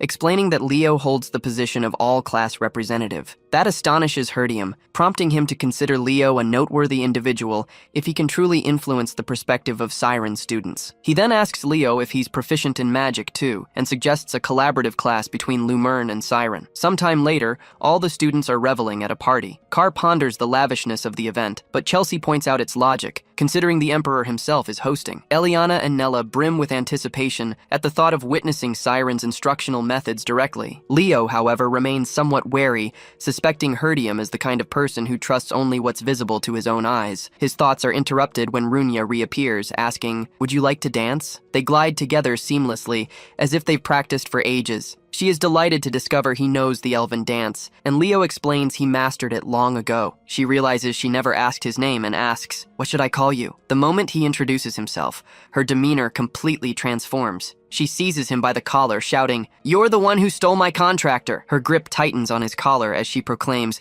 "I'm going to end you right here." Yet, Leo doesn't even flinch. Just then, Leo remembers what the Phoenix Lady said about someone else being chosen as Fiora's pact-bearer before him. He realizes Runia is that very individual. Her body trembles with furious anger as she glares at him, accusing him, "Shameless thief." But Leo only smiles, assuring her, Fiora is doing well. This pushes her further past her limit. She screams, "Die!" She lunges forward without a moment's thought. Sometime later, Runia bows her head and offers a contrite apology for her outburst. Leo doesn't dwell on it, forgiving her instantly before departing with Professor Herod. Meanwhile, Herdium swiftly begins admonishing Runia, cautioning her never to repeat such a careless error, especially given her role as the first-year representative. Runia looks dejected, nodding her understanding, but the professor insists they must now demonstrate Saren's superiority over Lumerne, then begins shaking her vigorously. He vehemently proclaims they must surpass all other hero academies, but then suddenly frets, wondering if he perhaps overstepped. However, Runia begins shouting with renewed fervor that she will utterly demolish that wretched thief for Saren's honor. The next day, the collaborative class finally commences. Professor Herod greets the students from Siren, explaining they will gain direct insight into Lumerne Academy's operations today. This instantly ignites their curiosity. He beckons Carr, Eliana, and Thad to step forward, directing them to guide the lesson, a command that visibly astounds the three. Herod calmly clarifies that they rank among Lumerne's most accomplished students. It is now their moment to showcase their acquired knowledge, a revelation that utterly captivates them. Chelsea swiftly discerns that a student from each department has been chosen to instruct, while Leo simply suspects the professor is once again shirking his duties. The three commence imparting their full knowledge of their respective magical arts. Their enthusiasm effortlessly captivates the focus of the elf students, while Professor Herdium smiles subtly, observing that interaction with other races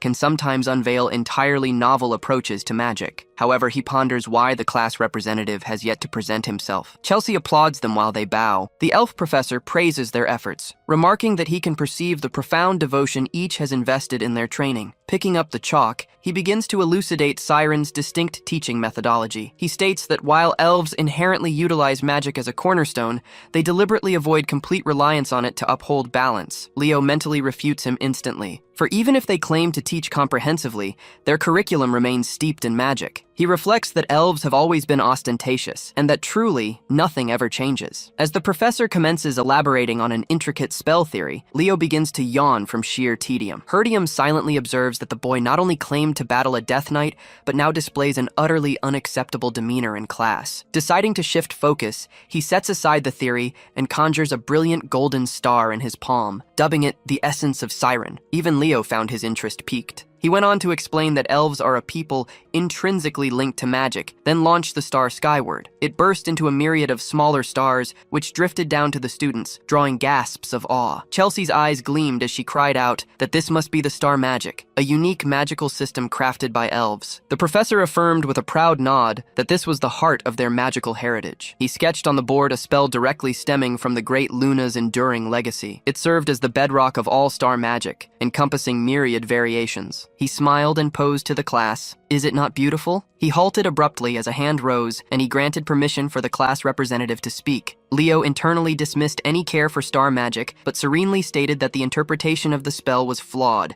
That instantly chilled the room's atmosphere. The professor's face reddened with fury, while Leo clarified that the magic simply cannot ignite. Everyone gaped, as if he had desecrated a hallowed artifact. The professor attempted to regain composure, stating, "It's plainly obvious it won't, since the spell remains incomplete." He elaborated that their forebears had meticulously decoded the founder's ancient texts and gradually pieced together the spell to its present form. Leo swiftly deduced that this was one of Luna's lost spells, realizing most would remain unaware because Luna had devised this magic exclusively for Kyle during her creation of the star magic system. The professor bristled at the insinuation. He issued a direct challenge, demanding Leo reveal precisely where their understanding had erred. Professor Herod attempted to intercede and calm the escalating tension, but halted abruptly as Leo actually stepped forth. Meanwhile, Leo's mind raced, already concluding that the magic elves were now using was just a diluted imitation. He had been gifted the true, complete version directly from Luna, but perished before ever imparting it. His gaze fixed on the board, he pondered if destiny had orchestrated this reunion. Herod broke into a cold sweat, for he understood the profound significance of star magic to the elven people, and meddling with their founder's legacy risked catastrophe. However, Leo moved with resolute purpose, beginning to revise the arcane formula with his own unique magic. Elven students murmured in bewildered confusion. None had ever witnessed such a display. After a few moments, Leo declared it complete, and the newly formed formula ignited with an intense luminescence. The professor gazed at the radiant pattern, eyes misting with emotion. He murmured softly, "What manner of spell is this? Have you wielded it previously?" A sudden flashback enveloped Leo. He stood poised at a cliff's edge, and Luna's voice echoed. She proudly announced, "I have perfected the magic." With a warm smile,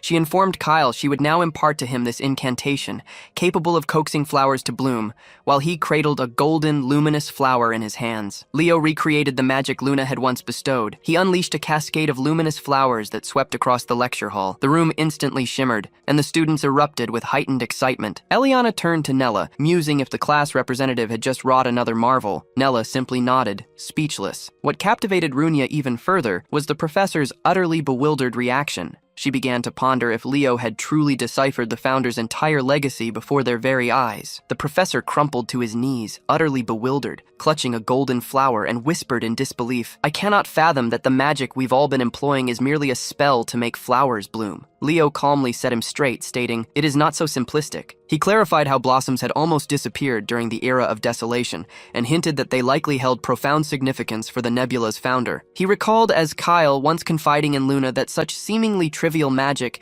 would offer no aid in combat survival, yet she had countered that flowers possessed inherent beauty, and one day she yearned to witness a world fully adorned with their bloom. The professor conceded that the founder must have interwoven a profounder truth within the enchantment. As the ephemeral flowers began to dissipate, the students commenced murmuring, striving to unravel the enigma of this individual. Leo discreetly informed the professor that he had mastered the magic independently through ancient scrolls, and that he was a dual-class innate mage yet possessed no elven lineage. Professor Herod intervened, offering an apology for Leo's conduct and proposed to conclude the joint session for the day. He contended it was premature to assess Leo without an official decree. Before he could elaborate, Professor Herdium abruptly interrupted, seizing his hands unexpectedly. He inquired directly, "Can Leo be transferred to Siran Academy?" This utterly blindsided Herod as the entire class erupted into pandemonium. Later, they returned to their accommodations. Chelsea proudly presented a mysterious soup, which bore a striking resemblance to a one-way passage to the underworld. Meanwhile, Eliana offered a risotto equally perilous. The boys instantly began deliberating which concoction would hasten their demise. However, Eliana didn't hesitate. She swiftly spoon-fed Carr a mouthful. He froze for a fleeting moment before retching it back up without a flicker of doubt.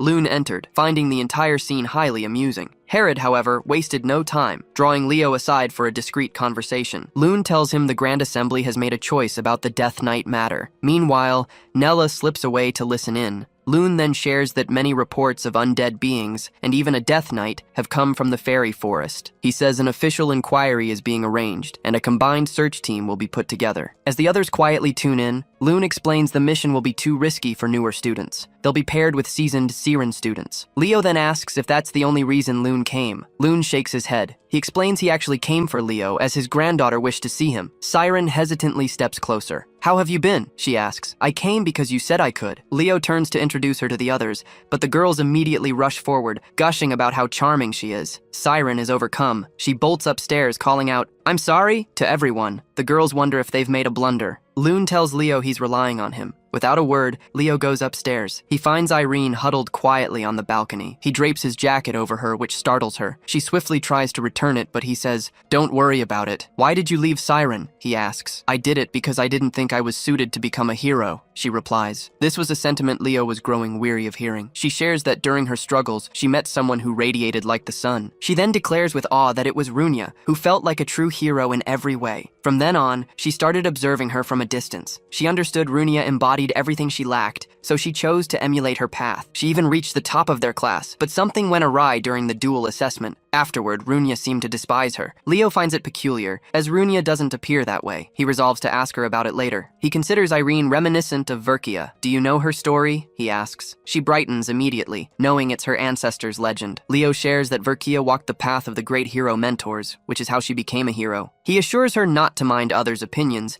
and that she should forge her unique path. This immediately brightens her spirits. With a smile, he gestures for her to come back downstairs. He promises his class is full of kind and joyful people. Sometime later, as everyone gathers for the expedition, Runia rushes up, demanding to know how Leo managed to sway Ariane. "I just told Ariane there was no need to be afraid of you," Leo answers. This plainly catches her off guard. He explains Ariane mentioned Runia had given her a frightening gaze, making her feel despised. "I was just focused," Runia says, "since Ariane is truly gifted." "Look out for the girl," Leo tells her. "She probably needs you." Just then, Professor Herdium hails someone, catching their notice as a group of third-year students draws near. Lauder moves forward to greet him. The professor expresses his admiration for the work Lauder submitted earlier. Leo glances at Runia. "Who is that guy?" he asks. "He's my senior," she replies, "who suddenly shot from obscurity to fame this year." Leo finds this somewhat questionable. Professor Herod then calls everyone together and declares it's time to form teams. Each team will have 3 members, he says. Immediately after, Herdium announces the first team will be Leo, Runia, and Lauder. This feels like anything but a coincidence. Runia begins to grumble the moment they depart. She gripes about the professor's idea to use this as an opportunity to bond. Leo makes a playful remark about the thief comment, which immediately ignites her fury. "I still haven't acknowledged you," she snaps, but he simply ignores her, as if tuning out ambient noise. Instead, she looks around, pondering Lauder's absence, since they're meant to travel in teams. Leo recalls Lauder stating he'd go on his own, presuming he has other plans. Placing his hand on the ground, Leo abruptly senses something amiss. "For all the ground we've covered," Runia comments, "we haven't seen a single undead yet." But Leo is preoccupied with something else. He observes the ground around them appears unchanged and recalls his conversation with Kieran. A deathly curse lies upon this land. Only someone like him, who endured the age of ruin, can truly feel it. The Death King Hellkaiser was Erebus's staunchest devotee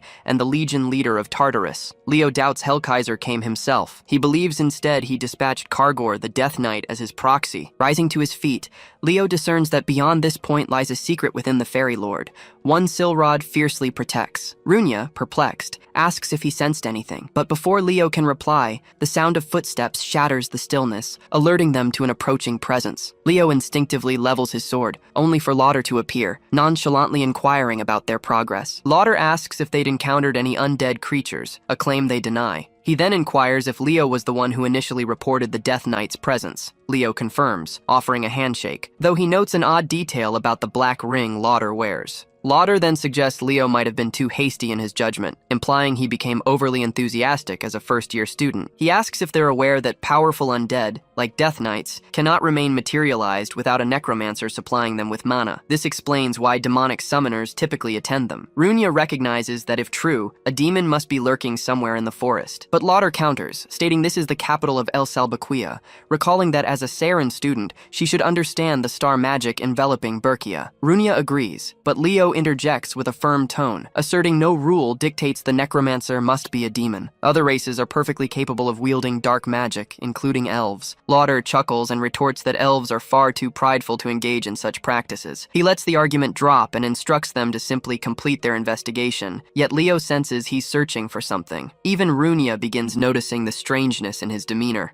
Later that evening, the students gather to share their findings. Everyone agrees they hadn't spotted a single undead creature, much less a death knight. Chelsea immediately suspects how swiftly everything vanished the second they started investigating. Carr attempts to slip away early, feigning tiredness, but Chelsea nonetheless pulls him back. Meanwhile, a particular individual, clearly harboring ill intentions, leaps from his dorm window, landing silently. Leo heads towards the academy dorms and infiltrates Lauder's room with practiced ease. He already suspected Lauder would depart stealthily, but once inside, he discovers an unusual map with the entrance to the fairyland distinctly highlighted. Just then, Runia bursts in, exclaiming at Leo and demanding to know his purpose. Leo immediately silences her until she calms down, explaining his presence mirrors hers, though Lauder is already gone. Before they can continue arguing, voices echo from outside, inquiring about Lauder's sleep. Leo grabs Runia abruptly, leaping directly out the window. Aaron hears a sound and peers out just as Leo holds Runia in his arms. Her face flushes crimson, dropping her book in a panic, as her mind races through every conceivable romantic scenario. Meanwhile, the two vanish into the woods. Leo finally asks how long Runia intends to follow him. Runia demands to know if he still suspects Lauder's involvement, especially as Lauder only arrived that morning, and Leo witnessed the Death Knight days ago. Her thoughts are interrupted when another voice joins theirs, as Aaron appears, having pursued them this entire time. Runia seems on the verge of sputtering, asking how long she'd been trailing them, while Leo casually admits his prior awareness. Her face bright crimson, she suddenly exclaims that dating is strictly prohibited among students, leaving both utterly bewildered. She nervously explains she witnessed their stealthy exit from the dorm, then begins rambling about their beauty and charm, insisting it's still improper. Leo clutches his head, muttering she's completely mistaken, then asks Runia to clarify the misunderstanding. But Runia, equally flushed, barely manages to stammer that it's not what she believes. Just then, Leo freezes, sensing danger. A decaying hand erupts from the earth as, one by one, the undead begin their ascent. Leo doesn't hesitate, drawing his sword instantly, as a chilling voice offers a slow welcome to the fairy forest. As the deceased emerge, Leo brandishes his weapon and warns the others to remain vigilant as they confront high-ranking undead knights. He calls out behind him, checking Runia's readiness, and she slams her hand onto the ground, summoning flames in response. She activates Firestorm and illuminates the entire area, grinning proudly as she asks how she performed, completely unaware that a knight still charges directly toward her. Leo sees it too late to intervene, but Iron leaps forward, intercepting the blow with the might of a true Amazonian warrior. This causes Leo to realize she's wearing animus armor. She moves swiftly, cleaving straight through the skeleton and turning it into another casualty of swift decapitation. Runia applauds the reserved elf, who starts blushing deeply. Leo calmly remarks that she looked just like Berkia, sending Iron into a blissful daze. But then the shy elf shifts her focus, asking why they were out here, completely alone. Runia finally finds her voice, explaining they were slipping into the third-year dorm to investigate a matter. She becomes flustered once more, firmly stating that any romantic entanglement would only hinder her studies. This pronouncement makes Leo raise an eyebrow in disbelief. Iron doesn't let that pass unchallenged, retorting, "Miss Runia will always be the foremost student, destined to become a hero." That strikes Runia deeply, as she realizes Iron had always perceived her in such a light. Her memories drift back to their past duel, where Iron just managed to deflect her attack with a mana shield. A smirk touched Runia's lips as she realized that only Iron possessed the strength to be her true rival, so she decided to unleash her full power, channeling a potent fire spell. However, Runia's furious expression startles Iron, causing her to drop her guard, but it was already too late. The fire spell erupted, engulfing Iron in an explosion. Only then did Runia grasp the meaning of Iron's expression. She heaves a sigh, realizing it was her fault Iron had ceased to appear. She tells Iron, "I want you to come back to school. You are my friend." The shy elf appears hesitant, but Runia hits her with full confidence, saying, "We are absolutely friends. I want you to keep competing against me as my rival." Right after that, Iron suddenly pauses again and asks, "Runia, are you truly certain we aren't a couple?" This causes Leo to stare blankly in disbelief. Runia becomes utterly flustered, quickly dismissing the idea, while Leo simply plays the role of a wise old mentor, calling them kids. Meanwhile, in an unknown place, the Death Knight growls that the mage has reached his limit. Intruders are swarming everywhere, but the cloaked mage retorts, "That's your problem, Knight, not mine." The hood is thrown back, and the figure is revealed to be Lauder himself, whom the skeleton dismisses as a brat. Annoyed, the skeleton steps forward and demands to know why he's being treated like a mere subordinate, despite being a Death Knight sworn to the Great Lich. Lauder doesn't flinch. He merely flashes his ring, taunting, "The Great Lich chose me instead." As he walks away, he casually adds, "Once the summoning circle is complete, there'll be no further need for Tartarus. I'm counting on you, Knight, until then." The skeleton lets out a mocking laugh, agreeing to do exactly as he says, and definitely not planning to betray him. Back with the hero group, Erin states she still can't believe their senior Lauder would ally with demons. Runia echoes her disbelief. But then Erin complains that the air has suddenly grown colder, and even the red-haired elf senses something amiss, while Leo remains silent, perceiving a subtle shift. He conjures several magic circles with a swift, practiced motion, like opening a favored tome, telling them, "We should prepare before venturing any deeper." He summons his two faithful spirit companions, and Runia instantly gasps in awe when she sees the chunky red bird immediately nuzzling close. Erin asks, "Who are they?" Leo introduces them as Fiora and Kieran, impressing Erin even further, but he quickly refocuses, stating, "That's enough. It's time to head into the forest core." They venture into the encroaching darkness as Leo states, "Things are about to get rough." As soon as they enter, the trio immediately starts running, engaging the monsters. Runia finishes off the stragglers with a fireball, but right after that, the charred corpses begin oozing dark energy, and the fallen undead begin to stir once more, causing Runia to realize a necromancer must be close. Leo starts swinging, utterly decimating the skeletons. He answers, there's no summoner nearby at all, but Runia doesn't accept that explanation. He explains that what they're witnessing is a curse of the undead, a revelation that catches them both completely off guard. Runia admits, "I've never heard of anything like that," but then Erin steps in, explaining that it's a curse which constantly manifests undead in a region,